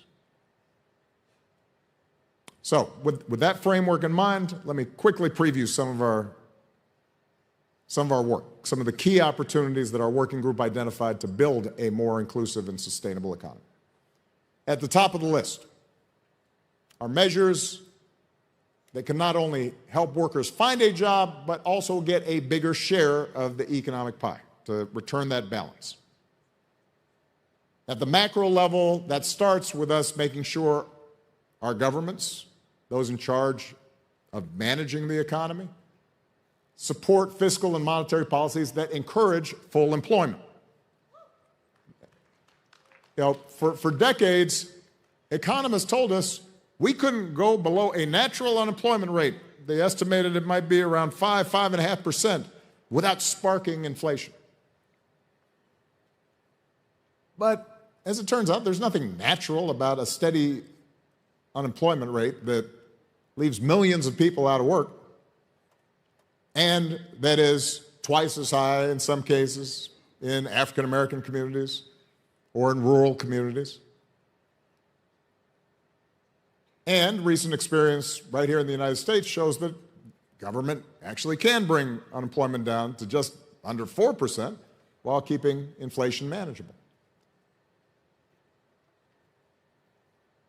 Lower unemployment and tighter labor markets give workers more power to ask for higher pay and move to better jobs. But it doesn't eliminate the ups and downs of the business cycle. So over the long run, we can't just rely on the Federal Reserve or a bunch of remote government officials. And one of the best ways to also raise wages and provide more financial security is to reverse the declining rate of unionization. Now, I will give you a few quick statistics for the United States. And obviously, there's an international audience. There are differences. But I know U.S. pretty good. Here in the U.S., at the peak of union power in the 1950s, about a third of private sector jobs were unionized. 1/3. And correspondingly, a larger share of the nation's GDP went to ordinary workers. And income inequality was at a low ebb. And the economy grew at a consistently high rate. Since then, the rate of unionization has steadily fallen. Not by accident, not because it was inevitable, but because of a combination of policy and business and economic changes. Conservative state legislatures passed so-called right-to-work laws. Congress and federal agencies weakened national collective bargaining rules. Manufacturers shifted operations to right-to-work states, or, as we already noted, offshored, shifted jobs out of the country, and those that remained, they perfected techniques to beat back organizing drives. Meanwhile, the economy grew primarily in the service sector, which traditionally hadn't been the focus of unions.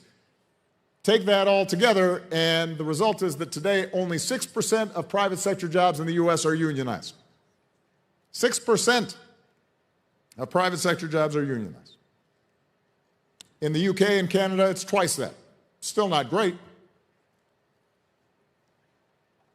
The good news is that positive attitudes towards unions in the U.S. are the highest that they've been in more than 50 years.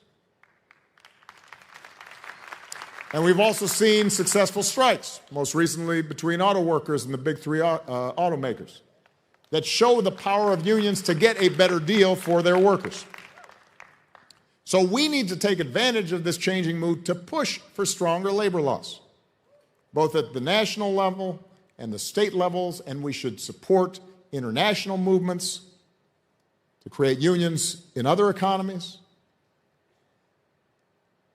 But if unions want to grow their memberships, they're also going to have to change how they do business. For example, unions used to be most heavily represented in manufacturing industries with predominantly male workforces. Oftentimes, those unions, not all, but many, and especially the trade unions here in the United States, were not particularly welcoming to folks that looked like me.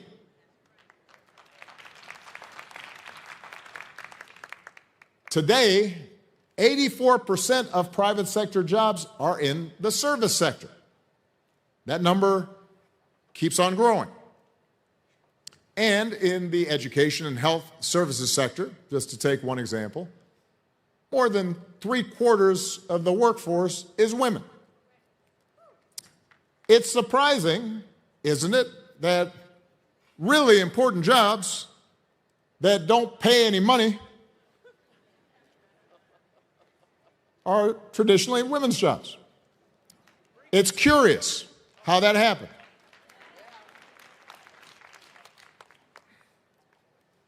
Now, to organize those workers in these fastest growing sectors, it won't be enough to just negotiate over wages and traditional benefits, although that's really important. Unions are also going to have to find new and creative ways to meet the needs of these new workers. And those needs may not match up with somebody who was working on the factory floor. It may include things like continuing education, or reliable and affordable child care, or the ability to adapt to new technologies.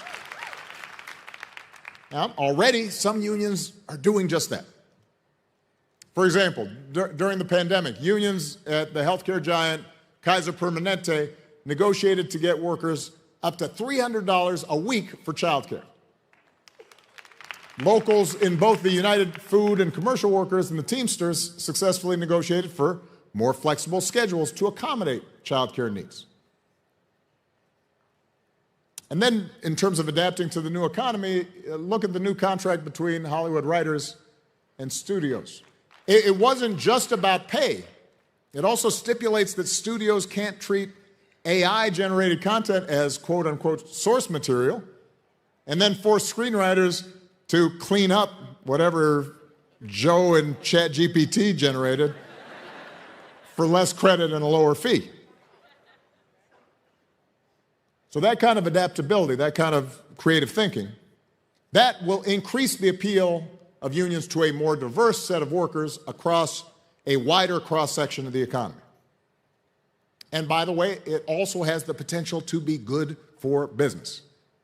Because if workers are satisfied, if they're not stressed, if they're not trying to deal with what to do with a young child at home,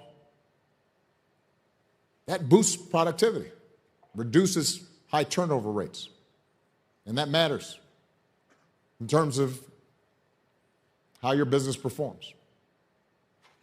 All right, second thing we need to think about. How do we adapt the social safety net to new economic realities? I already talked about this. There's There's always been a difference in size and scope of social benefits that various democracies or non-democracies provide their citizens.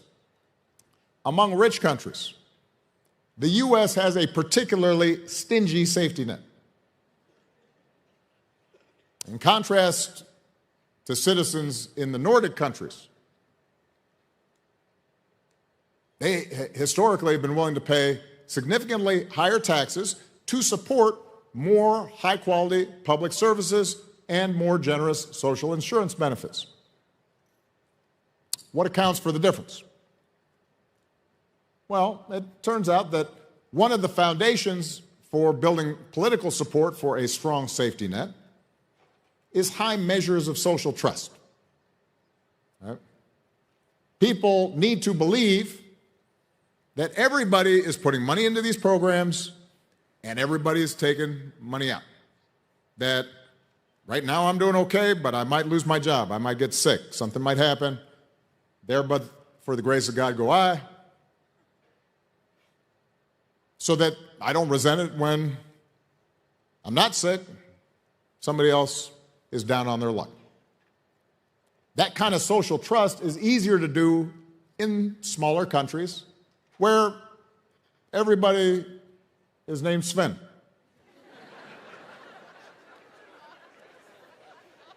I mean,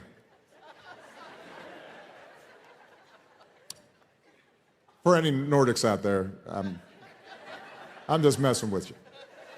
But the point is relevant. It is harder to build social trust and hence generous social programs in big, diverse countries like the U.S. where, let's face it, politicians who may have an agenda of just wanting to keep taxes low and not have to put in, they can play on racial stereotypes about freeloading minorities to weaken support for social insurance. But if our goal is to build social cohesion and strengthen democracy, then moving closer to a Nordic model makes sense.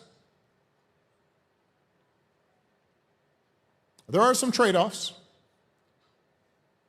but as long as government programs are well managed and transparent, more public benefits in exchange for higher taxes typically means lower inequality and greater economic security for everybody.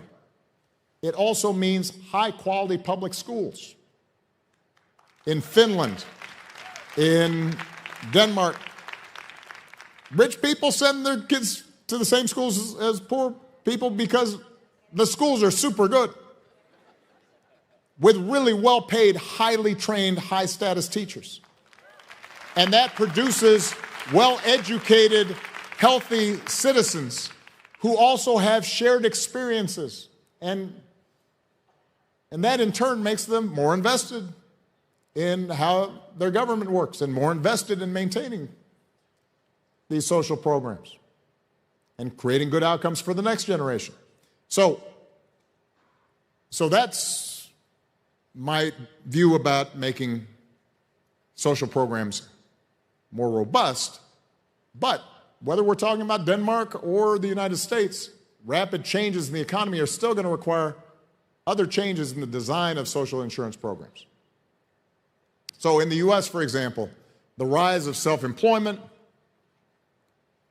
people's much more likely to churn between jobs, means health care, retirement plans, unemployment insurance can't be tied to a particular job or employer. Right? That idea of portability, it goes with you. That's part of what the Affordable Care Act was all about. But we need to do more of that. And if AI ends up eliminating entire categories of jobs, if it means that as much stuff or as many services can be produced with fewer workers, not just on the factory floor, but in law firms or in graphic design shops. We may need to consider bigger changes, and we should start talking about that now. Things like a shorter work week, or a universal basic income, or guaranteed income. Ideas that can spread work around and supplement the incomes of people as they shift to the much needed work that I mentioned earlier that can't be automated, that a program alone can't do. Things like childcare and education and health care and elder care. Some of these ideas are being tested as we speak. Right here in Chicago, there's a pilot program called Chicago Promise that's been giving thousands of low to moderate income families $500 in cash every month to help them meet basic needs. And it's modeled after a similar program in Stockton, California. And it's showing early promise because the thesis is you improve financial stability, you improve well-being of low-income families, they actually can fix a busted car, they don't have electricity turned off, their lives are more stable. It doesn't discourage them from working full-time. It, in fact, makes it easier for them to go out and find a job and work full-time. And more broadly, one of the bright spots coming out of the pandemic has been evidence that the generous benefits people received during the lockdowns, which is unusual for the United States. Maybe one of the reasons why the U.S. economy has actually seen an unprecedented increase in new business formation over the past couple of years, because people had a little bit of a cushion to go out and take a risk and try that new idea. And that's the thing about giving people a safety net and helping them achieve their basic needs. Not only does it relieve hardship, not only does it strengthen our democracy, it can also empower people to be more productive and raise their ambitions and set an example for their children. And that benefits all of us. And that benefits the economy. And that benefits business. All right, number 3. We need to work on how to enforce tax and regulatory standards across national borders. As I said earlier, in every country, the wealthy, the biggest corporations, wield disproportionate political influence, and they typically use it to push back against taxes and regulations. Globalization only increases their leverage. They can shift money and operations anywhere. Even the threat of doing so often leads governments to engage in what I call a race to the bottom. They compete to see who can create the most quote-unquote business-friendly environment, which means letting companies do whatever they want. The only answer to this is more global cooperation. And of course, that is not easy to do. When we got wars in Ukraine and the Middle East, and you've got increasing hostility between the United States and China. So this is not a short-term project. Part of what also makes it harder is, although over the long run, it's in the interest of all countries to regain some measure of control over their economies. In the short run, small countries may decide, you know, us serving as a tax haven for the wealthy, us disregarding environmental or labor laws, it's our only chance to develop. Though in some cases with less than scrupulous regimes, it may also be an optimal way to engage in corruption. Now, the good news is we're starting to see examples, despite all the challenges internationally, we're starting to see some examples of strategic cooperation on this issue. So, for instance, 2 years ago, more than 130 countries agreed to a global minimum tax as a way to stop this race to the bottom trap. Countries are supposed to share information, enforce mutually their tax standards. And it's still early. Getting every country to actually enforce the agreement is going to be hard, but it's a start. And we should build on this approach. We're going to need similar international agreements to maintain global trade and shift to a more sustainable and clean energy economy. On trade, over the last century, trade has allowed poorer countries to pursue an export-driven strategy to develop themselves by accessing wealthier markets. A lot of time it's just extractive industries. It does not help those countries develop. In some cases, it has. In any event, increasingly, that bargain may not work. And part of the reason is because countries like China have gamed the system. They flooded export markets long after they had become one of the two biggest economies in the world and had moved into so-called middle-income status. And partly it's because workers in more advanced economies like the United States or Great Britain have pushed back against an arrangement that allows them to buy cheap TVs and sneakers, but may mean they lose their job. Not a great trade-off. So building a trade regime that helps everyone and not just some, and that can garner political support, will require new models of cooperation. We're going to have to create trade deals where wealthy countries are willing to open up to the poorest countries, even if those poor countries don't completely reciprocate. They're allowed to protect some of their own infant industries. But once those countries graduate to middle-income status, like China, then they have to provide more reciprocal access and start relying more on expanding their own internal markets in order to grow. And that same principle is going to be crucial if we're going to deal with climate change. Countries like China, countries like India, not to mention most of the African continent, they're absolutely right to insist they shouldn't be expected to sacrifice their own development while we're driving our SUVs. Their people still have a smaller carbon footprint on a per capita basis. Most of the problem was created by countries in the global north. All true. But the planet is cooked if they keep burning fossil fuels the way we have in the past, the way we're doing now, and the way they're doing now. So the United States could reduce its emissions down to zero tomorrow. But if China and India kept on going at their current trajectory, we still have a problem. The good news is that innovation has actually driven the price of clean energy down more than even the most optimistic projections predicted. So now we need to encourage both more private investment and faster adoption and transition to clean energy. That's what President Biden did when he signed the Inflation Reduction Act, the most ambitious investment in combating climate change in history.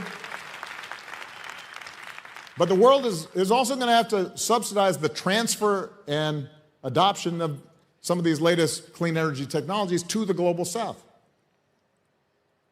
and help these countries build up the necessary infrastructure.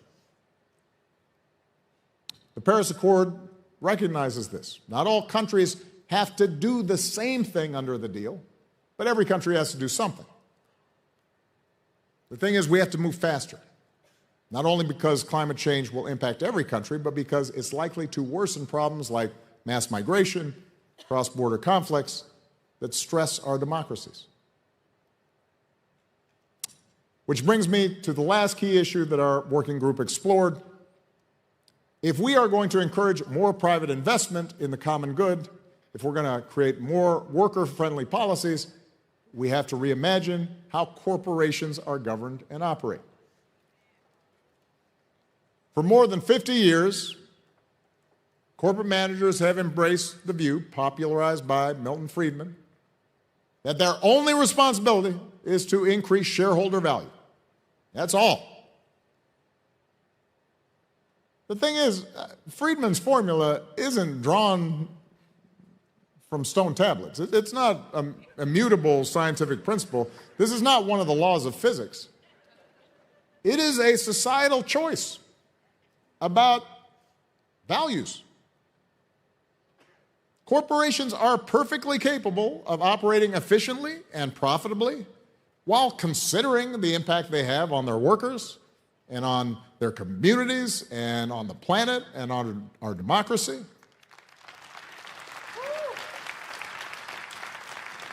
And I would argue that taking that broader view may actually improve their bottom line. Because in today's interconnected world, the best companies have to consider the long-term strategies that will help them retain talent or recruit talent from an increasingly diverse workforce. They've got to maintain their brand, or somebody is going to cancel them on their phone. They have to continue to innovate. Narrow obsessions with quarterly earning reports to satisfy Wall Street often makes that harder. And despite what some politicians might say about companies acting too woke, your generation is less and less interested in doing business with or working for companies that are not good corporate citizens.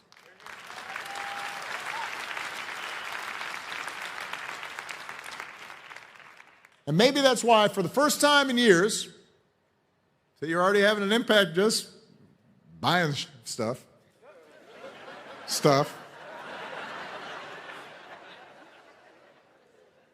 For the first time in years, we're starting to see a noticeable shift in how at least corporations talk about their mission. Our job is to make sure their talk is matched by action. So I'll give you an example. There's a lot of discussion right now. It's fashionable to talk about impact investing.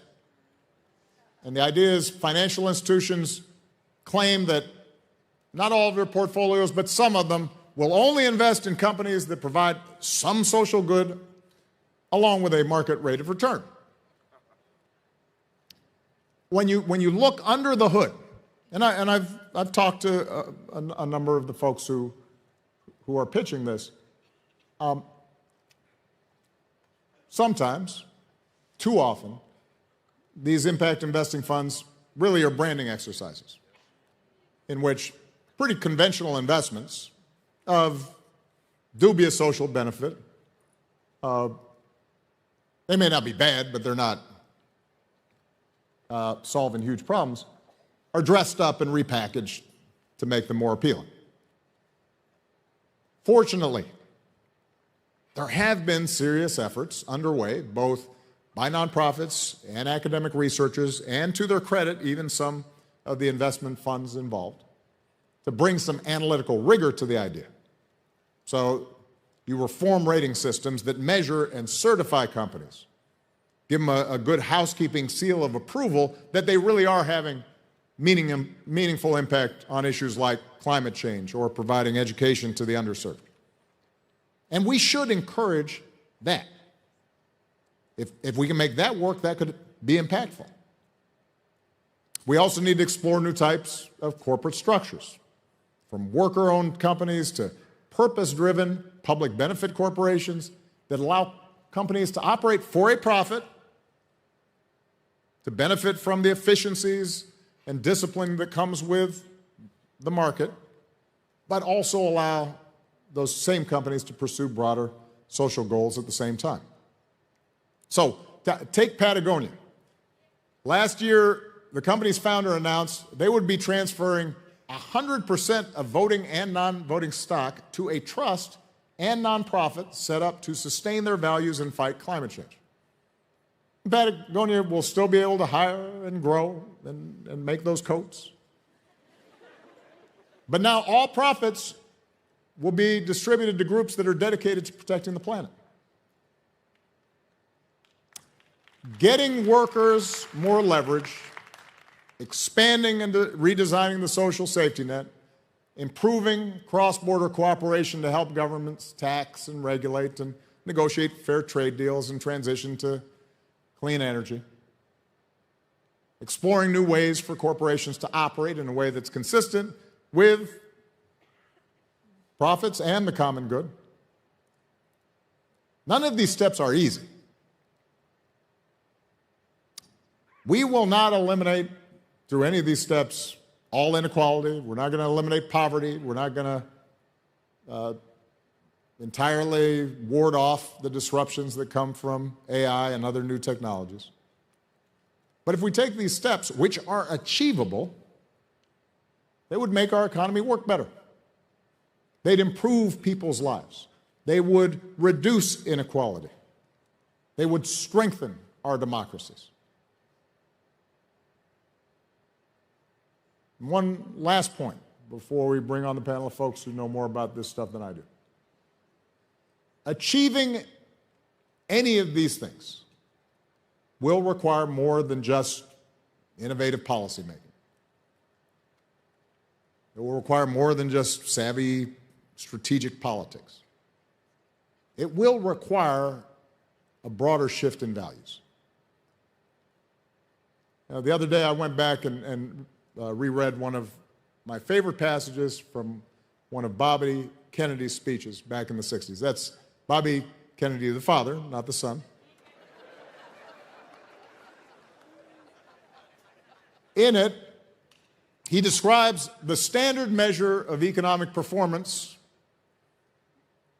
that countries and international agencies and economists use, gross domestic product, GDP.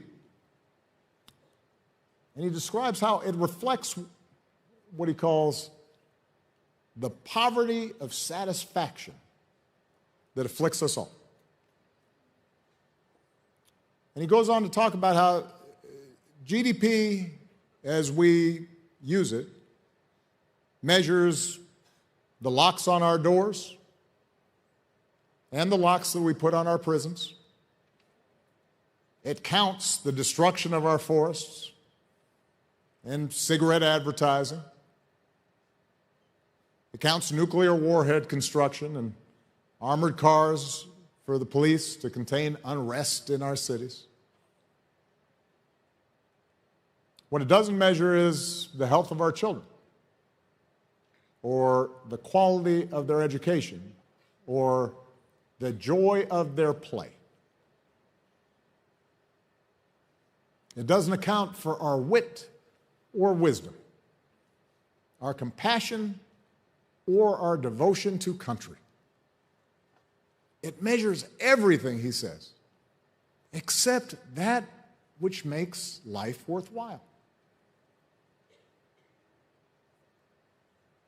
When talking about the economy, many of us, including those of us who consider ourselves progressive, we obsess over the material measures of progress, income and taxes and wages and trade balances and the latest inflation numbers, and that is important. It's especially important for poor people, for working families with little margin for error, having a job that pays enough to cover the bills, putting food on the table, managing through a crisis. That's still out of reach. Material things matter. But goods, money, is not the only thing that drives us. A job provides an income, a paycheck, but it can also provide a sense of pride and belonging. People may want new furniture or the latest Air Jordans, but they also want more time with their families. They want a neighborhood where they can take a walk without being afraid,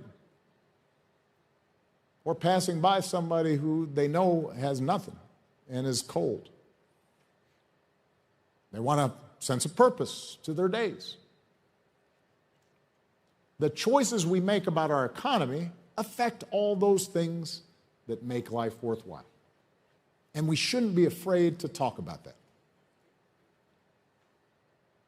One silver lining of the pandemic was that it forced millions of people, especially young people, to step back and take stock of what's really important.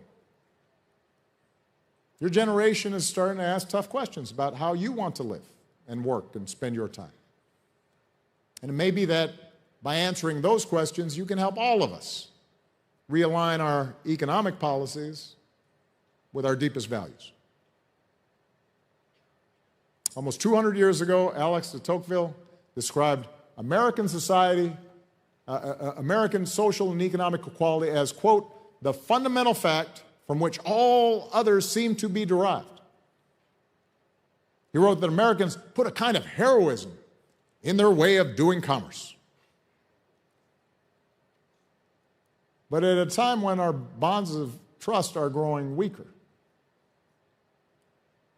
at a time when we are drowning in stuff, and yet people seem deeply anxious and unfulfilled, we need a new generation of heroes to strengthen our bonds of trust, to create an economic system that supports and sustains those things that matter, including our democratic values, for years to come. That's what many of our young leaders are doing. And it's up to the rest of us to do everything we can to support them. Thank you, everybody. All right. Thank you.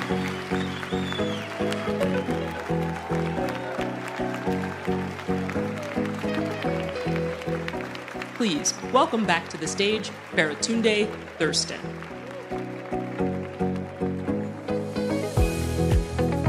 Y'all can stay standing. It feels good. It feels good. Thank you. Thank you. Yo, Obama. Wow. There were some shockers. There were some shockers in that talk. I got to be honest with you. I didn't see him coming for the Nordic countries like that. Change your name to Sven. Get health care. That was low. I did not see him coming for fellow Chicagoan Milton Friedman. I didn't see that one coming. He's like, Friedman's laws are not the laws of physics. But even those laws change at the quantum level, so credit to Alina with that dope intro. Sometimes these rules need to be changed. And I really appreciate him reminding us that we just need to add more democracy, more consent, more control, more of our voices into how all of this gets defined and all of this gets deployed. Can we just give it up for the crew also? Thank you. They've been doing a very, very smooth job all day long. We have a couple more discussions for you, and then amazing programming, after party, all of that. Can we just get a vibe check? How are we feeling? Yeah, oh, thank you. Those house lights are dope. Good, good. I'm also doing great. Thanks for asking. Thanks for asking. Right now, I just want to set us up for our next discussion. You heard the president say there are people who know more about these things than him. Surprising, though. He could be a TikTok historian himself, talking about economic history and theory. But please welcome our next panel conversation about how we actually build this inclusive and just economy for all. Thank you. Please welcome to the stage Professor of Public Policy and Economics at the University of Michigan, Betsy Stevenson. International President of the Service Employees International Union, Mary Kay Henry. MIT Innovation Fellow, Brian Deese. And Vice Dean for Education and Academic Affairs, Senior Lecturer, and Director of SAIS Women Lead, Chiedo Nwankwo.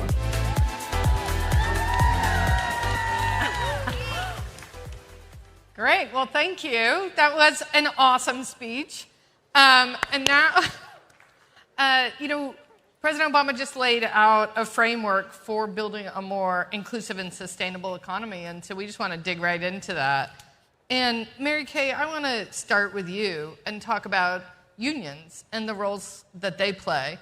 We heard President Obama talk about how in the writer's strike, one of the things they were negotiating for was how are we going to treat AI? Are they going to become the servants to AI? And that's the kind of thing where you might expect the government to regulate. But in the absence of government regulation, they were right on top of that. we also heard the UAW, they didn't get this, but they were thinking about that 32-hour work week. Yeah. And so I wanted just to ask you, how do you see unions pushing forward where we need to go as a society to make sure that we don't leave groups of workers behind? Thank you, Betsy. And I don't know if you felt this way. I turned to Betsy and Brian and Chi-Chi and said, I think the president answered a lot of that question when he talked about workers increasing their leverage in the economy. And the way I think about the broad answer to your question is that workers being able to join together and write new rules in this economy allows them to accomplish their hopes and dreams. And one example, Angelica Hernandez is a fast food worker in California. She's been organizing and striking and trying to get a union at her McDonald's for 10 years in California.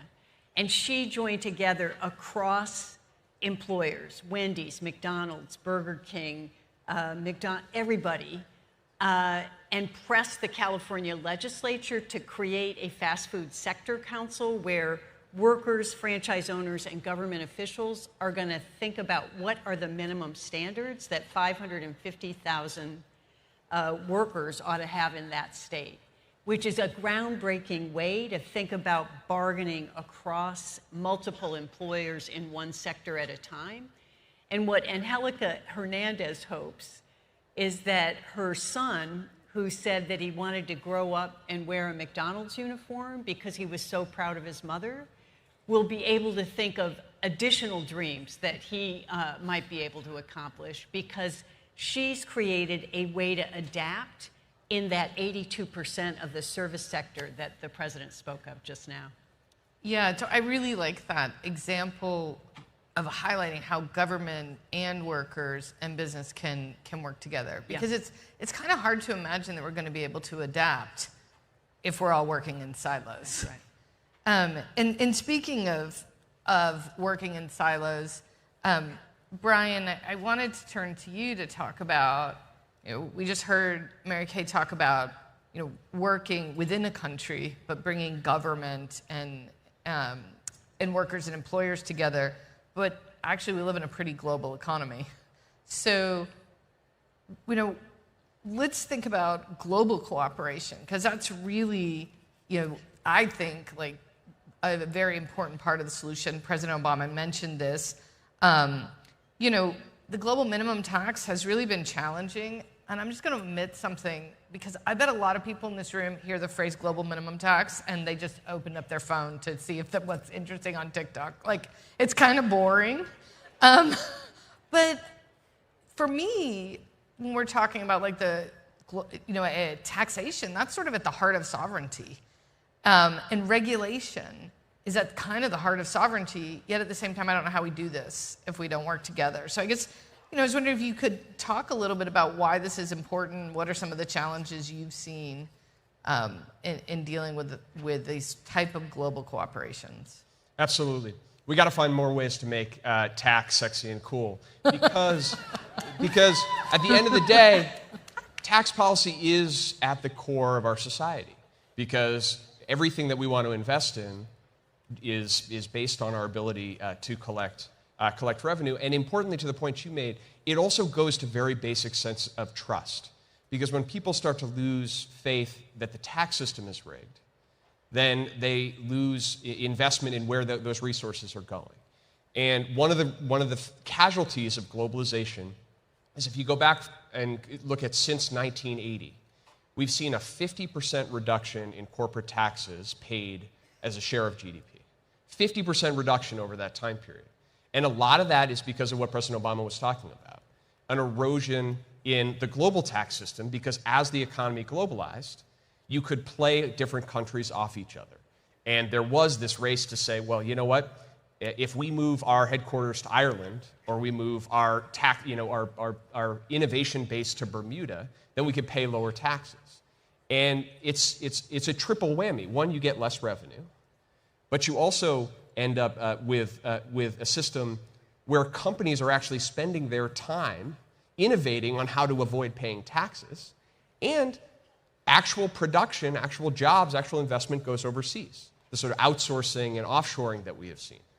So solving that problem is not just an esoteric and wonky issue. It's core to can we actually build inclusive economies here and around the world. And this is a bright spot. This is a place where we should all take some hope, but with a lot of work yet to be done, because it took way too long, and it's not perfect. But we now have in place a global agreement across 130 countries, 95% of the world's economy, that says, you know what, enough is enough. We should have a 15% minimum tax, and that no matter where you move your investment across the world, you're going to pay that tax. So why don't you focus instead on where the best workers are, or where you can actually, have the biggest long-term impact. But now, here's the hard part, right? Which is we have an agreement in place, but we actually have to make that stick. And President Obama was diplomatic about saying every country now needs to enforce it. The single biggest country that is yet to actually step up and enforce this agreement is the United States, because we have to pass this through Congress, and we have Republicans in Congress who say, you know what, we actually think that we should give our corporations the flexibility to go around the world and to pay lower taxes if we can go to other places. So this is a big, important fight to go forward. We have to step up and do our part here, and then we have to make sure that we hold other countries accountable as well. But there's a big dividend on the other side: greater trust in our tax system and greater resources to invest in things like job programs, in things like childcare, in things like infrastructure in the United States. All of these things are predicated on a tax system that works. So I think this is a great example of something that should give us optimism, give us a path forward that we can reach a global framework and agreement, but also we have a lot of work yet to be done. Yeah, I really love that you brought up how problematic the U.S. is on this, because it also is a really good point about how not all democracies are the same. Because this is an ongoing issue that the U.S. shows up to negotiate kind of global agreements. The negotiators don't fully have the power to do it, because they usually got to come back and get Congress to pass it. And they usually have a little bit more ability in a parliamentary system they come and say, we're going to do this, to actually get it done. Do you think that could continue being a problem going forward for the U.S.? Look, it's a very significant problem, because if we're going to negotiate and then put in place durable international agreements, in many cases, we need congressional approval of those. That has gotten harder and harder across time. But I would say, two things of hope or optimism. One is it is possible. So this last Congress, without a lot of notice, the Congress ratified a treaty that will actually allow the U.S. to participate in a system to reduce hydrofluorocarbons, which, again, sounds wonky, but they're among the most super polluting chemicals that actually are driving climate change. This Congress stepped up and ratified a treaty to have the United States participate. So it can happen, but it's tough. It's tough sledding here in the United States. I also think we have to make maximum use of executive agreements as well.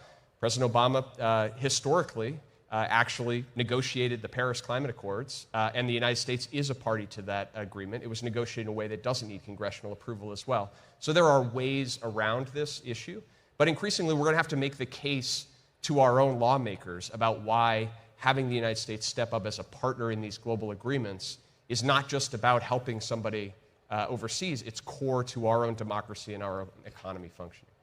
So before I move on, Mary Kay, I wanted to ask you, how are you thinking about these kinds of global agreements? Because, unions have played a huge role in negotiating trade agreements, but we're moving on from trade agreements to these sort of tax agreements, maybe regulatory agreements, climate agreements. What's the role for unions in all of that? Well, one thing that we've done is to try and think about global labor agreements. Mm-hmm. So security officers in the United States used to not be able to organize alongside of our janitors. And because of work with global trade unions, we now represent 70,000 security officers, and it will be a growing part of our union. And so we think about, in relationship to the rest of the international trade union movement, how to engage in all those other areas, like global climate agreements and tax agreements. Chita, again, before we move on from this global stuff, because obviously I love it, your work focuses on economic growth in Africa. How do people in African countries view trade?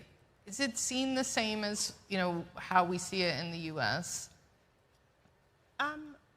Yeah, I think trade is a fundamental human endeavor, right? So yes, people across Africa view trade in the same way. I think perhaps what we should be, asking is, has trade and volumes of trade and patterns of trade, right, between perhaps the US and Africa been the same, and why has it changed? And what is this implication of the changes, right, in these patterns of trade? As we know, there's been a contraction in the trade relationship and volume of trade between the US and Africa for various reasons. And as we also know, this has had significant implications for governments, for lives, right, across Africa. Typically, we throw around, China in Africa, Russia in Africa, Turkey, and all of that. But we also have to start asking ourselves why we have these changing relationships across Africa, right? If AGOA and, all of these regimes, trade regimes, have been kicked back, and there's a serious contraction, Africa is obligated to enter into trade agreements that keep GDP going. And so we have these changing patterns in trade. And I think there is hope. There's been new conversations about the US retracing those steps and taking seriously trade with Africa to kind of begin to, again, defend democracy, right, as it were. But again, I would moderate my hope, because we've had these stories over and over again, and we land at the same place. Well, relatedly, your work focuses on economic growth in Africa, including the tremendous engagement of women in the labor force. I also think just more generally about how young the labor force is and what young people are doing in developing countries, like in Africa, and how that will interact with, say, Western countries where we're aging very, very rapidly. So it's a very different dynamic. And I was wondering if you could talk a little bit about that sort of powerful youth, female maybe not dominated, I'll let you choose your word, but heavy female youth workforce. How will that impact the global economy? If you said female dominated, you wouldn't be too far from the truth. So currently, Africa's population stands at 1.4 billion. By middle of the century, it would have doubled. By the end of the century, we would have about 4 billion people across Africa, accounting for 40% of the world's population. In Lagos City alone, you'd have 25 million people, one city. You'd have 25 million people by 2035. And again, half of these, young women and young men. And you did say, yes, that's most of the Western world, the population is aging. I'll just, a little bit of stats. In the US, average age is 39 years. The same thing in China. In Japan, it is 48.4. In Germany, it is 44.9. Guess what it is in Africa? Anybody want to guess? 19. And the thing is, so much of the commentary around these demographic shifts have been alarmist, right? And framed in derogatory terms. Africa is coming for you. Run. Right? And not to be Panglossian, right? There are valid concerns around migration. And Africa and the countries need to take seriously, right, governance and all of those structures to ensure less of exit and more of occupancy. Having said that, though, the world needs to acknowledge the fact that the market of the future is in Africa. And accept the structures of global governance starts to acknowledge the fact that Africa provides huge opportunities for global labor, for like the president was saying, President Obama was saying, we have President Biden now, right? For, limitations of the climate crisis. Until the world starts acknowledging that and start rethinking the idea of what we consider capitalism, right? And the structures and the architecture that drives it. For example, the IMF, the World Bank, they all need to start rethinking the framework, the fundamental framework. It needs to become developmental more. There is a need for rethinking, a rethought, a reframed Marshall Plan for Africa. Because somebody made one of the speakers said that if you marginalize a group, I think it was Mayor Johnson, if you marginalize a group, before long, the whole body politic will become sick. This continuous ignoring of Africa is going to make the world sick, and we don't want that. Those are some really important and big points. I really wanted to bring those out because in some sense, I think that they're completely invisible to a lot of the Western debate around where trade is going or whether we can operate by closing our borders or can we end immigration. The reality is, it's like a little kid closing our eyes, right, and putting our hands over our face and being like, la, la, la, la, la, it's not there. Like, Africa is there. Brian, you've seen up close some of the challenges in the United States around industrial policy, around fear over trade, fear over migration. How do you think about the tension between sort of some of the realities you just heard and yet the way people feel about wanting to build things at home? So, look, I think that we shouldn't ignore the tension, but I think that if we think about this with a developmental mindset, there's much more opportunity than there is tension. Number one, we do as a country in the United States need to invest in ourselves in a way that we have lost our way on. It is actually the history of this country that we have historically generally had an industrial policy. And in fact, even when we tell ourselves a story that we don't have an industrial policy, we do. We have laws, regulation, investments that are favoring certain industries. They're just not focused on what's going to be good for working people in this country.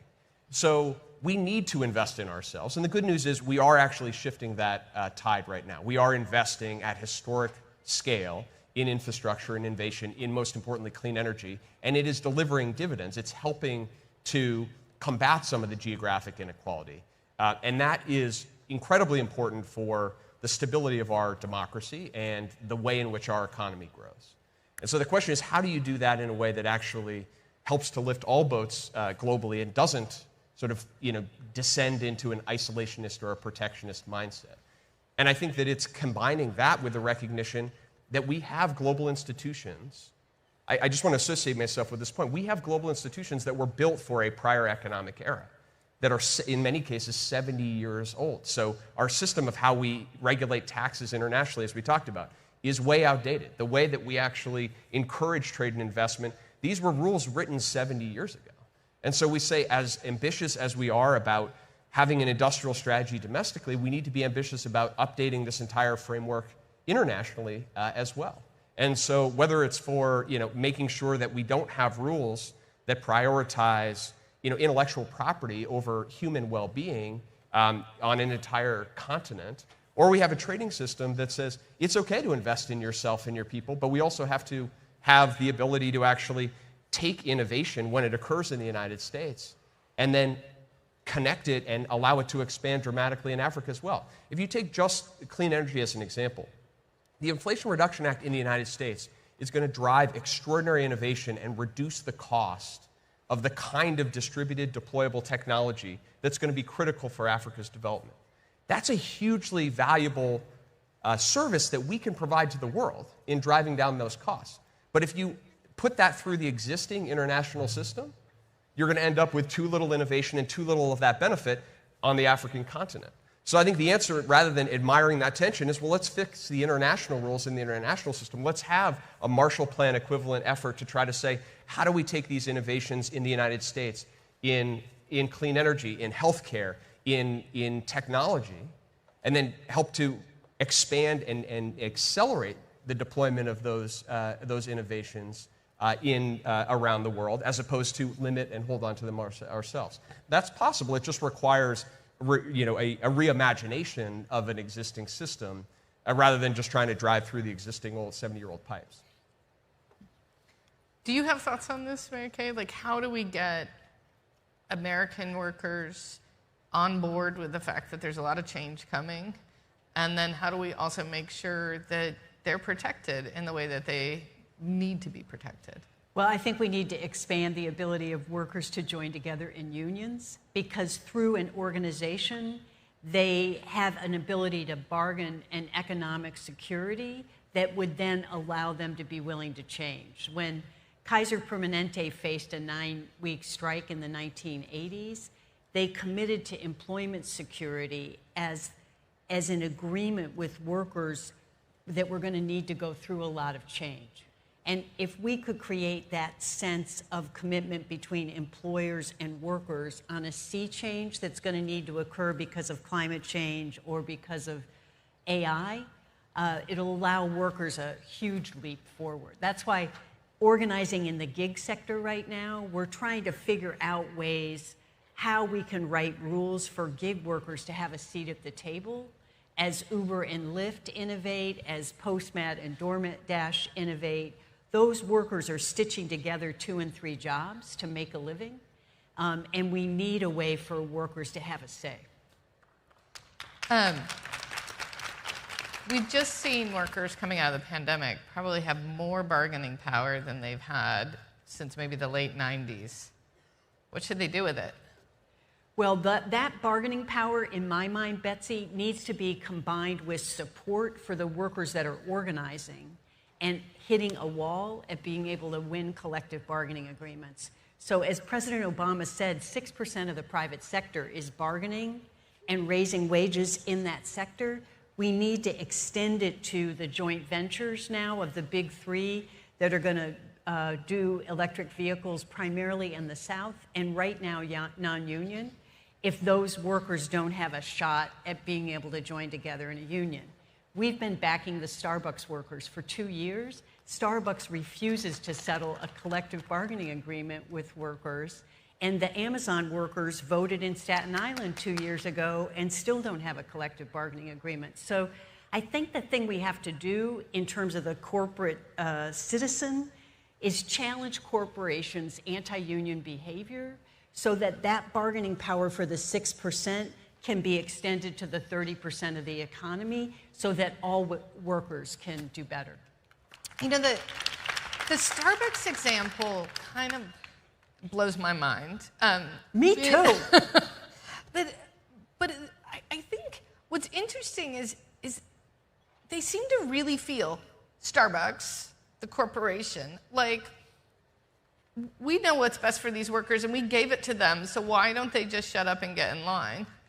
And I just wonder what you thought about that, about these businesses. Like, we heard President Obama talk about businesses need to have more purpose and ESG, but in some of that there comes out this corporate arrogance of, well, we gave you what you needed. Mm-hmm.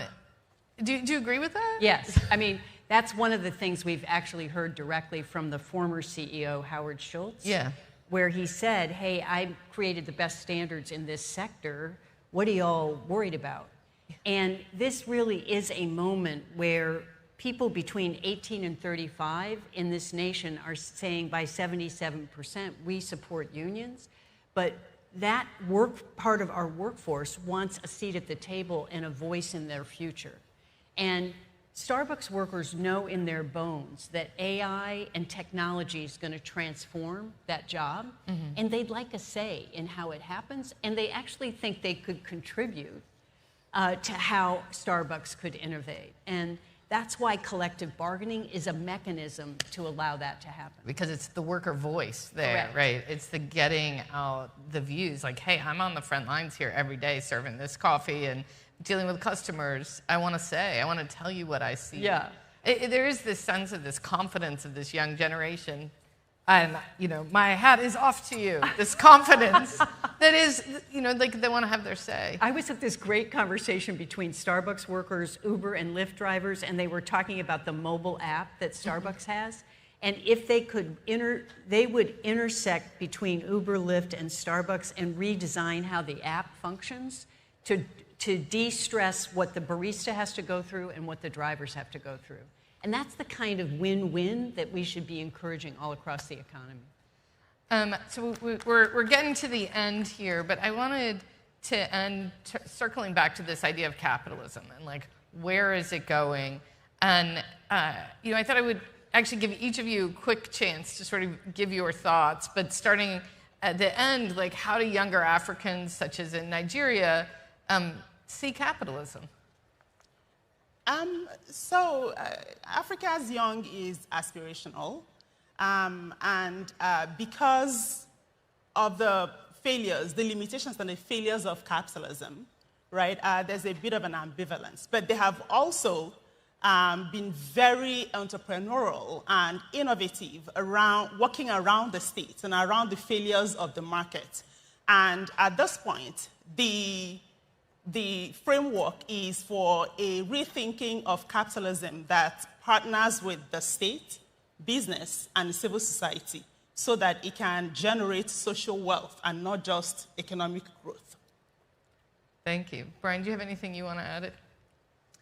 Look, I think that if we are going to make capitalism work in this next era, this sort of post-Cold War era, globalization 2.0, we're going to have to accept that the idea that letting the market work is letting all of us off the hook, and that we need to have a more active and energetic and engaged government with respect to how we invest, how we raise revenue, and how we regulate society, and that is not a problem. That's not a dirty word. That's not getting in the way of the invisible hand of capitalism. That's, in fact, exactly how we can shape our society to get the outcomes that we want. And so, you know, I think at the end of the day, we should see opportunity in that, but that's the work ahead. I'm going to guess you're going to say we just need to make sure workers have a voice at the table.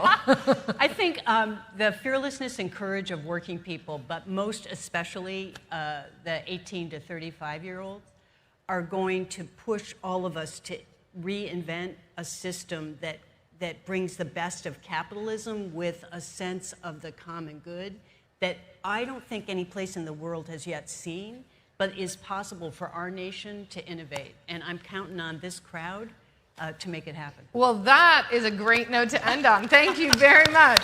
Thank you.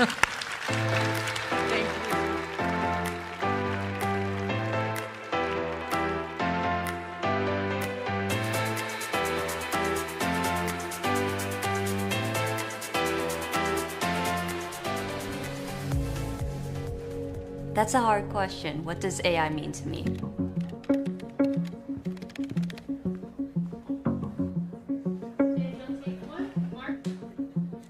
Hi, my name is Daniel. I'm a junior at George Westinghouse College Prep. And how old are you? Oh, I'm 16. Hi, I'm Destiny Stovall, and I'm 22. I'm Luke Dyer. I'm 25. I'm 17. I'm 21 years old. I am Tanai Bellamy, a 22-year-old grad student. What does AI mean to you? Okay, when I think of AI, my first thought is iRobot, the movie with Will Smith. It kind of fulfills my dream of having a robot best friend. Computers and robots, I don't really know. Yeah, I have lots of feelings about AI. There's a technical definition to AI, but there's also that visceral, emotional reaction. The first thing I thought of was RoboCop. And so I was like, I don't know how I feel about this. I'm generally very positive about it, outside of like the singularity. Do you use AI at all? Occasionally, like when we have to write papers. I think about AI and I use it like pretty regularly. Probably like ChatGPT, maybe a little bit. Image generators like Dolly. Google is an AI. OpenAI. TikTok, Instagram, Snapchat. Just using Face ID is AI. Like filters and stuff, yeah, I try to see that, but like not the stuff that you had to like pay a lot of money for, cause Do you have any feelings about AI? I think there's the extreme sci-fi end of the world scenario, but I don't think it's the apocalypse yet. To me, it just brings up the concern of I don't know who I'm talking to, and I don't know if it is just a computer or if it's somebody behind a computer typing these responses. So how can I trust the information they're giving me? Really what scares me is the ability to fake things will be extraordinary. Oh, we can make it look like Beyonce is walking in right now and just singing a song, but it's not really Beyonce, and it's like, whoa. The rules are being made as the industry is coming up. It's really just allowed anybody to speed up menial tasks, essentially. You can't just ask students for the same things for assignments anymore. You have to be more creative because they're going to use AI, so using it as like a tool rather than stopping them from using it. Like, we are kids that grew up in this digital age, so technology doesn't scare us because we recognize like how to use it and what it's here for. If you could communicate with today's tech leaders, what would you tell them? Include young people. I would recommend that they keep in mind that this is to support humans and to support all the thought processes that we have as opposed to replacing it. I think that AI is really useful in teaching us how to be better people. Figure out how we can use these incredible tools to make the world a better place. I sort of hope that the court of public opinion and people that are at the forefront of this are trying to do it as ethically as possible. And encourage them to think not so much about like what it means economically and what this means for the future of like humanity and our technology as a whole. I would just say be careful. I think that if it's put in the wrong hands, that it could be negative. And so if we have limitations on what AI is used for, then that's good. Whose hands should it be in? Not mine.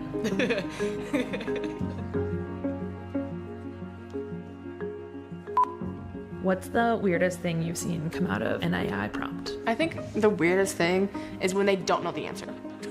I have information, but it's from like 20 years ago, so it may not be helpful. You're AI, you're smart, you should know all this.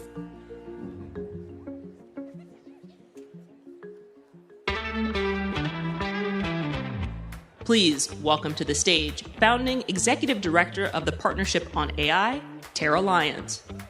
Harold F. Linder, professor at the Institute for Advanced Study, Alondra Nelson. Vice President of Global Affairs at OpenAI, Anna Makanju. Professor at the University of California, Berkeley, Hani Farid.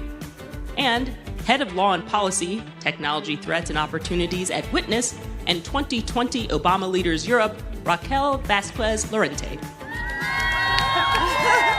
I brought my crowd. You have a fan section. All right, everyone. Good afternoon. We have an amazing panel for you today, and it's going to be a challenge. This conversation should really actually be called Weighing AI and Human Progress in 27 Minutes. So buckle up, because that's what we're going to try to do. I think I'll just start by saying that the video that just played was in some ways the perfect introduction to this conversation, because it really demonstrates just how many diverse perspectives there are held on AI, and not just by everyday users of the technology whose lives this technology is directly impacting, but also increasingly by institutions. And those include governments, civil society organizations, the companies developing AI in industry, and by scholars who have been studying this space for years from a lot of different ways, and those who are newly turning their gaze on AI as it proliferates. So I also just want to set the stage by saying there's been a long history of technology and policy development in this ecosystem, but I feel like interest in this space has really reached a fever pitch, and that interest is also being demonstrated by the global public policymaking community. Just this week, the Biden administration released a sweeping executive order focused on AI. The G7 released their guiding principles on AI via the Hiroshima process, and leaders gathered in the UK at Bletchley Park for the UK AI Safety Summit. And that was really all just in the last 72 hours. So this is a timely conversation. And I want to start with our panelists by basically just asking you all to introduce yourselves, because I've been in this field for a long time and I've always been struck by the depth of relevance of AI to so many different equities, issues, and aspects of all of our lives, and at a scale that's truly global. And I think a good way to introduce this issue and our conversation today is really actually just hearing from all of you how you came to this work and why you think this technology is important. So please briefly introduce yourselves and answer why AI for you and for your organizations, and why now? Maybe start with you, Audrey. Okay, Thanks. Great. Well, good afternoon, everyone. I am a sociologist of science and technology.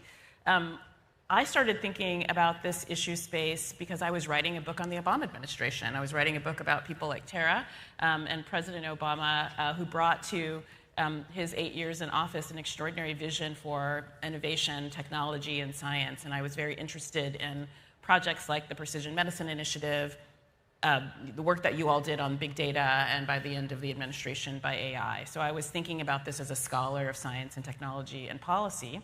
And then I spent much of the last 2 years, 2+ years, working in the Biden-Harris administration and working variously in the Office of Science and Technology Policy, and really sort of taking up the baton from some of the work that you all had done in the Obama administration. I think it's in 2016 that you all do a paper on sort of economic opportunities in AI, a white paper. And so some of the work that we would come to do in the Biden-Harris OSTP would really be about thinking as sort of the transformations that AI is starting to bring got closer to us. How do we do that in a way that's equitable, that has equitable innovation, includes many people and voices, and it expands economic opportunity for folks? And so how we tried to think about that was sort of what is a values-based way to doing innovation. And we developed in the Biden-Harris administration a project, a white paper called the Blueprint for an AI Bill of Rights that's just been codified in part in this executive order that President Biden issued this week. Yeah. Amazing. Thank you. Anna? For me, but is it? Because it looks like you, and it's your face, but it's someone else's body. And you are naked. And you then consider withdrawing your candidacy for public office. This is the perspective that we come from at Witness. So Witness is an organization that works with human rights defenders and civic journalists worldwide, and we help them use video and technology to expose the truth, defend democracy, and protect their rights. Since 2018, we've been leading an initiative consulting these communities about the harms, the potential harms and risks that manipulated media and deepfakes can bring to society. And over the past year, we've been working with a wide range of stakeholders, artists, creators, fact-checkers, technologies, across many different countries and regions to understand how generative AI and large language models may affect their work, but most importantly, what are the solutions they want to see prioritizing? So that's the perspective that we bring to the table from Witness. That's great. I'm going to pick up on some of the points you just made, Raquel, in service of our next question. So I think it's important to recognize that the moment that we're in right now builds on decades of progress, successes and failures both, in both practice and policy design related to rights, social justice, privacy, social media, and platform regulation, and much, much more. I'm curious to ask this panel what you think is different about AI and the environment we currently find ourselves situated in. And what lessons can we draw on that predated this moment that we think are going to be important to kind of scratch at here? And I also, before we answer that question, I think the other piece of context that I think needs to undergird this discussion is a recognition of the fact that we are in the early innings of what's going to be a very long game. And what AI looks like and how we understand the sort of cutting edge of technology today is going to be transformed rapidly. We right now, there's sort of a widespread obsession, for good reason, with large language models. They show up largely through chat interfaces, but we're going to wake up potentially in 24 months to a totally different technology ecosystem. There's going to be different machine learning paradigms that emerge that influence that. There's going to be policy decisions made that influence that. So with that as the backdrop, what is different about this moment, and what are we looking back on that is going to inform our solution generation going forward? Maybe you want to start us off. Yeah, sure. Thanks. I mean, certainly what's different about this moment is that we have a very powerful tool that was introduced as a consumer product, almost a year ago. And I think it brought, many of us on the stage have been having this conversation for a very long time. And we know we have AI is in our iPhones, AI amplifies social media and our lives. I mean, so there's artificial intelligence sort of tools and systems all around us. But I think the introduction of consumer-facing tools sort of brought to the larger world the sense of the power of these tools and their ubiquity in a way that we didn't quite, I think, appreciate in total before. And so it both was, I think, that initial moment of about a year ago, thrilling and interesting. I mean, at their best, these chatbots are like fun and they're kind of, quirky and fun, and you can do fun things with them. But they also, I think, brought a lot of trepidation for a couple of different reasons. Trepidation because, to your question, Tara, about what are we learning from? We've just gone through sort of 15 years of a social media era in which we've seen quite a lot of damage to democracy, to the social fabric, and more. And so the trepidation is sort of, here we go again, and are we going to get it right this time? And what are the things that we need to put in place to get it right? And the trepidation also because, sometimes the tools are wrong. The tools hallucinate. There's already, evidence that the tools sometimes, discriminate and sort of amplify and exacerbate bias in life, things that big problems that we're already trying to grapple with in society. And so to make those worse, I think, is quite trepidatious for us. So there's a lot of work to do, but I think I think this is an opportunity, the fact that it's not just people who work in this space as educators or policymakers talking about this, that there's a wider kind of global conversation happening is really important, and I hope that we will seize that opportunity. That's great. Go ahead. I can build on what Alondra is saying, because what we have identified from talking to communities across different countries is that there is something new, there is something old, and there is something borrowed when it comes about, at least from our perspective, audiovisual content in the context of generative AI. And if we're talking about something new, is that inconvenient truths are easier to dismiss. And what we are seeing is that the burden of proof, the burden of truth is now being shifted to those who are trying to hold the powerful to account. And as Alondra was saying, there is also something old here in the sense that is what we call cumulative disadvantage, that those communities that were already most at risk of discrimination or targeted because they belong to a particular group or gender or sexual orientation or race or ethnicity, here we are seeing that discrimination, marginalization, and vulnerability gets amplified with some of these tools, generative AI tools. And also to what Alondra was mentioning about social media, we see that there is something borrowed here, which is we are borrowing from the failures that we had with social media when we totally fail at including the voices of the global majority. And we designed technology without their voices, yet they were the ones bearing the biggest harms on them, right?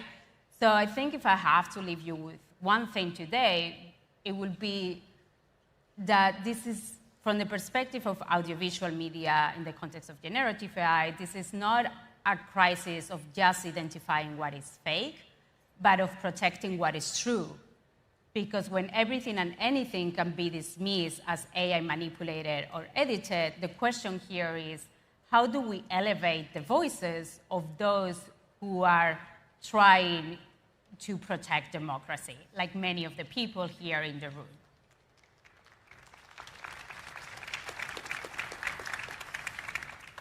I was actually going to agree with what you said, Tara, which is that we are very much at the beginning still of this technology. And of course, we know that the tools are going to become more advanced, but less, I think one thing that we don't talk about as much is that right now, as much as ChatGPT, for example, is constantly in the news, the statistics we've seen, for example, in the US is that about, I think, 8% of Americans have actually tried it.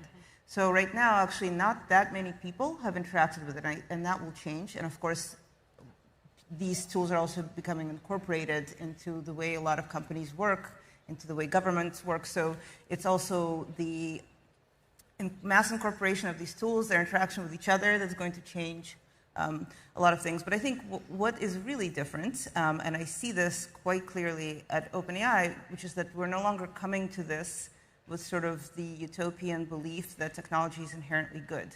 We understand all of the problems that my co-panelists were just raising, and we're working very hard to build on that from the beginning. And of course, we're being held accountable quite broadly by governments, by civil society, by academia. So the conversation looks very different than the conversation around technology 20 years ago. I'm really glad to hear that, by the way. So from my perspective, there's a couple of things that are different here. So first of all, just to frame the technology revolution, the PC revolution, from mainframe computers to personal computers, took about 50 years. We thought that was fast, by the way. The internet revolution took about 25 years, the mobile revolution took 5 years, and it took about a year for ChatGPT to get 1 billion users. 50, 25, 5, 1, it's accelerating at a pace that we don't fully understand. So when things move that fast, it's very hard for us to keep up with that. That's number one. And number two is when you look at the core technologies of AI, there's really two pillars. We've been talking about generative AI, which is the fake images, the fake videos, and the ChatGPTs. And then there's the predictive AI, which is the sort of more quiet behind the scenes. Predictive AI, how does that work? Well, in the courts today, in this country, people are ingesting data about somebody who's been arrested and then making decisions as to whether they should be given bail. People are using predictive AI to make hiring decisions. They're using predictive AI to make loan decisions. And that predictive AI is based on historical data. So if your historical data is biased, which it is, against people of color, against women, against LGBTQ community, well, guess what? Your AI is going to be biased. And so when we push these systems without fully understanding them, all we are doing is repeating history. Now, on the generative AI side, understand that the reason why generative AI works is not because we've invented a new widget. It's because we've taken billions of pieces of data, of text, of images, of video, of audio, of human creation, and we've shoved that into a machine and have taught it how to create content in our likeness. And so earlier on, you heard President Obama talking about the economy and what it means to the disruption. And so these AI systems don't exist without us. And that is a very new type of technology because it is very much a data issue, less so than it is a computing issue. That's an interesting point. The inherency of humanity in them is sort of ironic, right? I like that. And the inhumanity. Right. Yeah, that's right. Something to ponder. All right, so I want to take us somewhere mentioned by President Obama in his speech just a few minutes ago. We have a really multi-sector group up here, very much on purpose. I think there's increasing recognition that we need a plural and deliberative approach when it comes to driving the best outcomes from AI, spanning law, policy, regulatory development, practice within industry, building an evidence base in the research realm, and advocating for a representative array of solutions via civil society. So how do we build a more robust working relationship between these diverse perspectives? How do institutions of democracy further need to evolve in order to adapt to technological change? If you're interested in taking your answer there, I'd be curious what your take on that is. And importantly, I think, what role does multi-sector influence have to play in that project? Does anyone want to start us off? Okay. Everyone's pointing at Raquel. I actually wanted to build 1 second on what you were mentioning, because you brought up two such key issues, which is, one is that AI is forcing us to think about the balance of individual rights and collective rights. Because these harms are not only individual, they are also collective, and AI relies on data aggregation. So I think this is going to be a challenge moving forward. And the other thing that you mentioned that really resonated with the work that we are doing at Witness and my work is how we think about our own likeness. Because not all AI audiovisual manipulation is harmful, right? There are uses like political satire, like creativity, activism, even identity protection. And those uses need to be protected and celebrated. But how do we think about our likeness, something that is so intrinsic to us as human beings, and moving forward, like how do we protect our likeness from those targeted attacks for non-consensual sexual imagery that is synthetic, for instance? And how do we protect as well audiovisual manipulation that has satirical use? So I thought it was so important that you brought that up. And then on your actual question of, I think for future-proofing democracy, again, going back to that framework that I like using, is like there is something new old and there is something borrowed. And there is something new in the sense that, yes, we need new legislation and new policies at the companies, but we are not going in the blind. And we have the Universal Declaration of Human Rights. And I will not go out away from this big stage without mentioning that I think one of the most important socio-technical skills moving forward is going to be those people who can translate our international human rights framework into AI policies and legislation. And then to wrap it up from my side, I think in terms of something old that I was mentioning as well before, is that I don't think it's technological progress if we are leaving people behind. That is not progress. That is an illusion of progress that is perpetuating systems of oppression and inequality. So with technology, it's not how far you go, but how many people are you bringing with you? And if we are talking about the borrowed part, I think Alondra mentioned it beautifully before. I think here is where we want to bring, when generative AI is so much hype, we need to bring those recent voices that have lived experience, that have harms, that they are not necessarily AI experts themselves, but I think we need to create these processes, and at Witness we've been consulting communities since 2018, and it's not only centering their harms, but also centering the solutions they want to see prioritizing. I was just going to say that, so one really interesting thing about this technology is steerability. So as Hani mentioned, there is an enormous amount of data that goes into sort of creating the technology's ability to think. But the difference is that now we have an entire different process, which is the post-training process of these models that allows us to steer its behavior in certain directions. And this, so we spent a lot of time thinking, like, when we are steering it, what are we steering towards? So we have, and many partnerships of sort of bringing in organizations from the outside with certain expertise to think about where this technology can go and how we make sure that it doesn't sort of, reflect biases or do the types of harmful things that we, could imagine it doing. We also have, human trainers that we try to make as diverse as possible and bring in so that they are, part of the building. And we gave $1 million in grants to do a bunch of experiments and democratic input, because if we are trying to build a technology that's going to benefit everyone, then we really have to figure out what are the mechanisms that we can use that are novel for this novel tool that allow us to have as broad an option for style input as possible. And of course, Partnership on AI, other multi-stakeholder organizations that work on this are going to be really critical to this conversation. And I couldn't agree more that the more people we bring to the table here, the better. That's great. So we have just a few minutes left. I'll do a quick one and give you the last word. I'm an educator.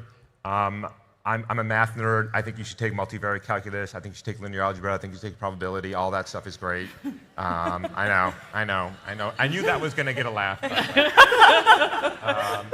But here's the thing. If you're going to be an engineer and if you're going to be a computer scientist, you got to take a course in philosophy. You got to take a course in history. You got to take a course in world religion. Like, you got to learn about the world. I think for a long time we thought technology was like Las Vegas. What happens on the internet stays on the internet. It is no longer true. You got to understand that your technology is impacting real people and real lives, and you got to understand those lives. All right, bring us home, Alondra. Oh my gosh, how No do I pressure. follow all this? Well, I want to go back to to Hani's point, because I think part of what needs to happen for more people to be at the table is for us to really demystify these tools and systems, right? So Professor Fareed said we had the mainframes, and then we had the personal computers, and then we had the mobile revolution in our iPhones. We don't think of any of those things as being sort of magical and out of our reach, right? In fact, they're just more work-a-day. Like, your phone is almost an appendage of you, and you think you control it, and you have a sense of agency around that. And we should feel that way around AI. I mean, fundamentally, particularly with generative AI, as they're being developed, these are kind of general purpose tools that can be used in lots of different ways. So that means as these tools are being built out and developed by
Welcome to the Obama Foundation Democracy Forum. Our program will begin in 5 minutes. Please take this time to find your seats and silence all mobile devices.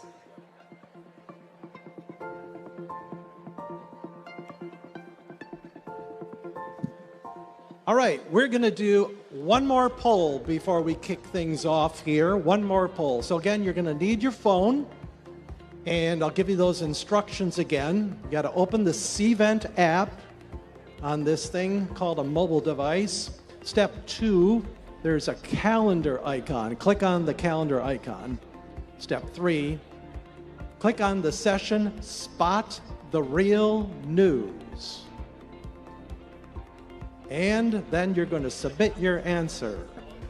All right, let's see what the question is. Which part of the Obama Foundation's mission resonates with you the most? A, inspire.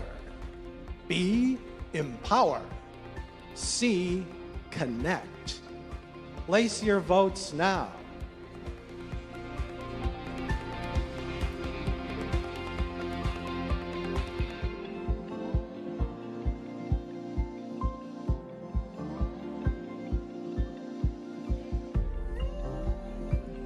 Here are the results.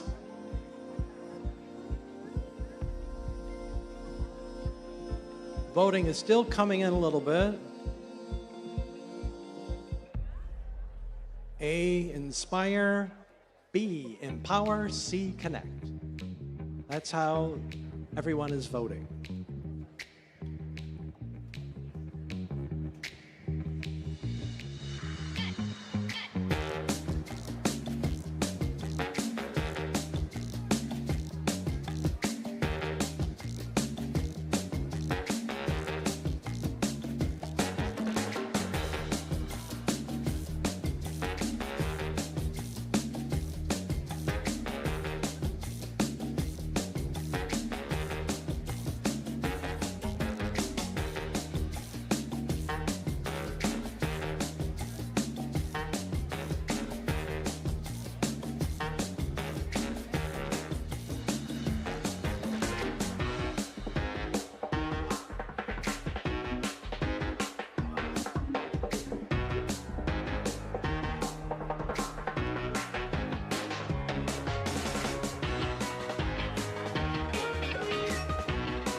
Our program will begin soon. Please take this time to find your seats.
Please welcome to the stage your host, Emmy-nominated storyteller and producer, the co-creator of How to Citizen, Baratunde Thurston.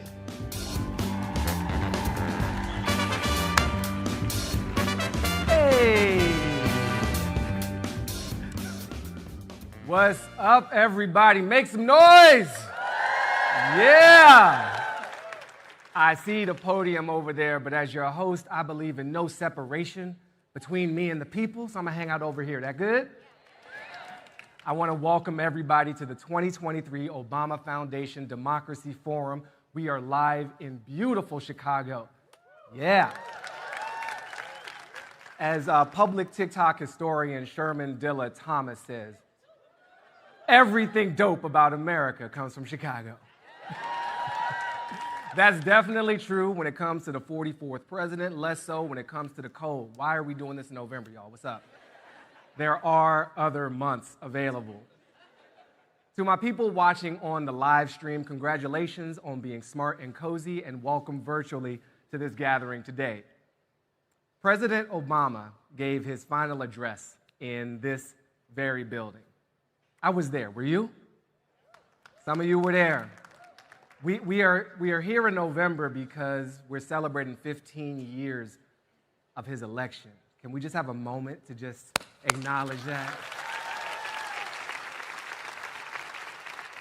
That campaign was so inspiring. I'm still inspired, and it was hard to see it go. But when he left, he spoke from the McCormick Center. He said some things that were really inspiring. He said the strength of our democracy depends on our participation.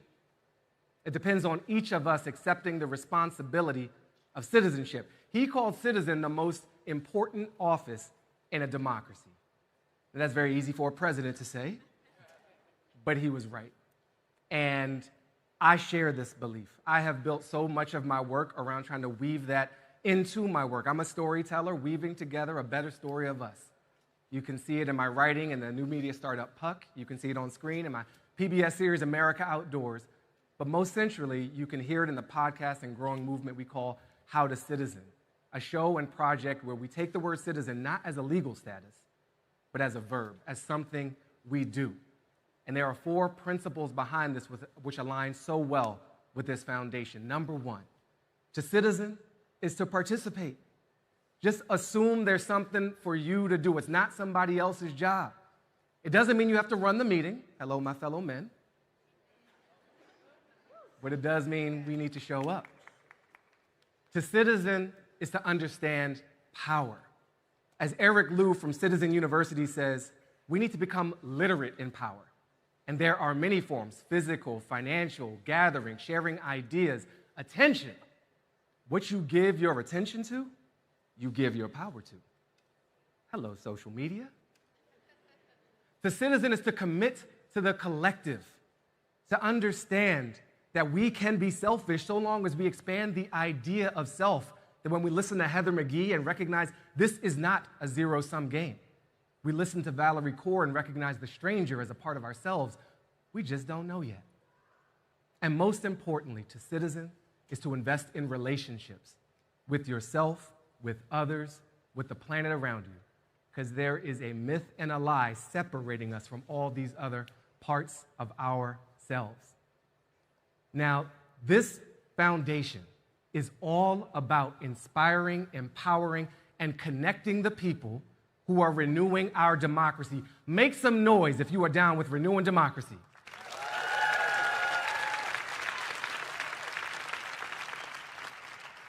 I know that when we look at our screens and doom scroll, we can hear a story of our failure, our dysfunction, our division. Some of that is true, but it is not the whole truth. There is another truth, that this renewed democracy is already here. It's the story we tell on How to Citizen. It's the story you're a part of. And so just humbly, I am honored to be a part of this day with you. We are all here because we know how far we've come and we know how far we have to go. Everybody in history believes that their time is the special time. We're all basically nowists. We're like, now is special, now is different. But it is different right now. The pace and range of change is beyond things we've experienced before. The climate is changing the literal ground beneath our feet. The economy is changing how we find resources and how we find purpose. Technology is changing our relationships, our reality, and our truth. All of this is happening at the same time. And stuck in this convergent sea of change, we got our democracy, struggling to remain relevant, to provide us with the tools we need to live together well with the planet, with these machines, and with each other. Can we do it? Yes, we can. Will we do it? Yes, we will. It is up to us. So this forum is especially focused on technological change and the moment that we're in. I am so excited to learn with you today from leading activists, from thought leaders, and yes, from change makers who have thoughts and answers to the challenges and opportunities posed by these very, very special times. So when I say fired up, I want you to say ready to go. Fired up? Fired up? Fired up?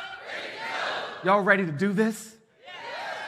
I'm ready to do this. I want you to welcome to the stage the longest serving senior advisor to any U.S. president in history, the member of too many boards to name, the CEO of the Obama Foundation, and the person who has the actually right spelling of her name, Valerie Jarrett. Let's go, y'all. Let's go, let's go, let's go.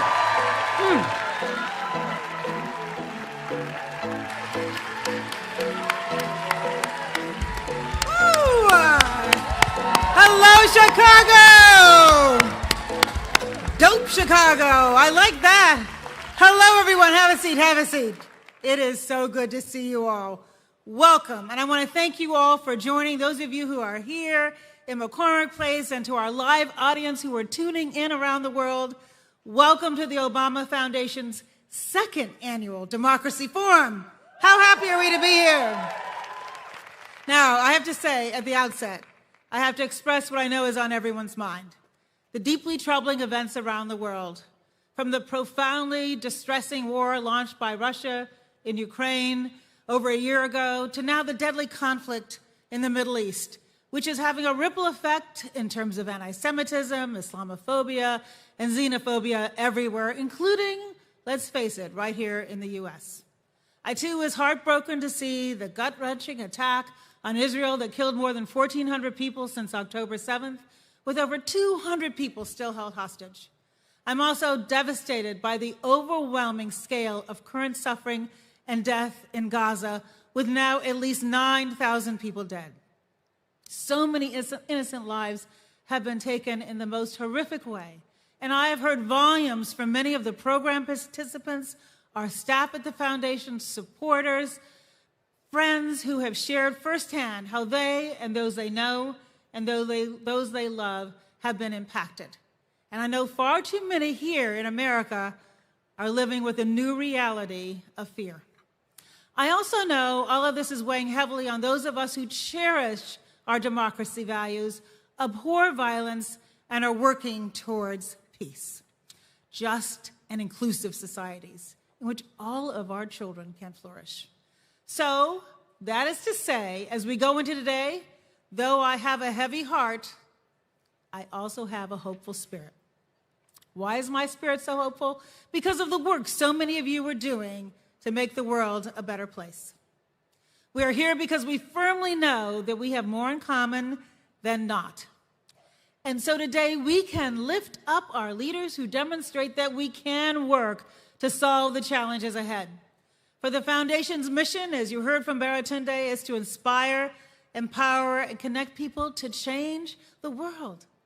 And our work focusing on preparing that next generation, some of who are here with us today, many of who are here with us today, to better tackle the urgent challenges we collectively face. After all, it's all of you who are tuned to the changes that are taking place around the world. You will be the ones who renew our democratic culture and ensure democracies can deliver for all of our communities.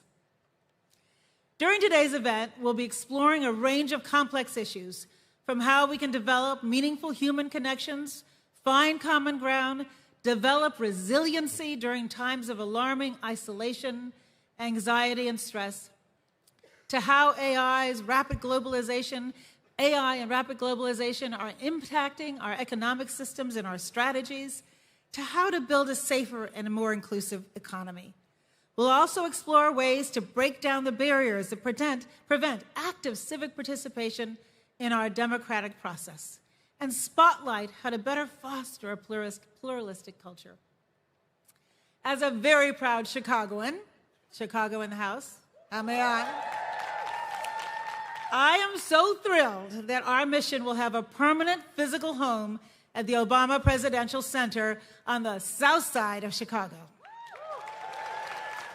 That center is going to be the place for discussions just like the ones we're going to have today, a laboratory for positive change, an economic engine for the city, and a beacon of hope for the world.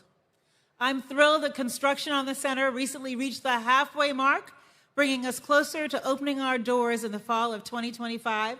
Be there. I'm also very proud, not just for what we are building, but how we are building it. We've actively engaged the surrounding community in the planning since day one, and we have awarded both our contracts and jobs to reflect the richly diverse talent in our city. And we want to share both the what and the how so we can all learn from our accomplishments, what's worked and what's been challenging. None of this work would be possible without our community, our neighbors in the area surrounding the center, our local construction partners, and the support of the city of Chicago, both its citizens and its government. I joined local government in Chicago in 1987, looking around this room, perhaps before some of you were born. I know. Believe me, I know. I joined under former Mayor Harold Washington, and I spent 8 years full-time and 8 years part-time working for the city. I've now worked closely with 6 mayors, and I understand the immense challenges and incredible opportunities that come with the privilege of leading this great city. I believe the success of our mayors is determined by whether they wake up every single day driven by what is best for all of our citizens, not just for some of our citizens. I believe Mayor Brandon Johnson understands this and has surrounded himself with people, many of whom I worked with back in the day quite closely, who share his values and his vision. It was a pleasure to meet him soon after he was elected in his office in City Hall, and it was really a delight to welcome he and his team out to our job site last month to see the progress of our construction, which would not be possible without a lot of support from the city. And we look forward to partnering with him and his team in the months and years to come. And so now I'm delighted to welcome to the stage an example of a leader who is willing to step forward and take on the challenges of this moment. Please join me in welcoming Mayor Brandon Johnson.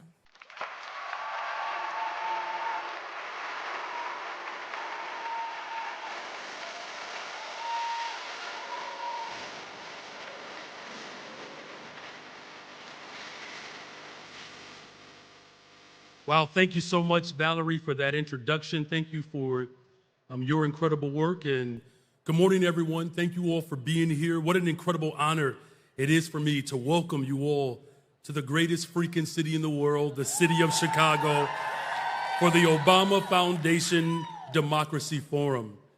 You know, I say this on behalf of all of Chicago. I am so grateful that you are here because your presence certainly enriches our city. So I fully expect you all to do that and spend as much money as possible so I can make the critical investments to transform our democracy. Chicago is vibrant, diverse, it's an exciting city, and I want to encourage you to explore it. We do have a rich history and a story that is unique to the rest of the world. Every single neighborhood has a story, including, of course, Jackson Park on the south side of Chicago. Yes, a West Sider can shout out the south side of Chicago because we look forward to the opening of the Obama Presidential Center. What better place is there to gather and to discuss the future of our democracy than President Obama's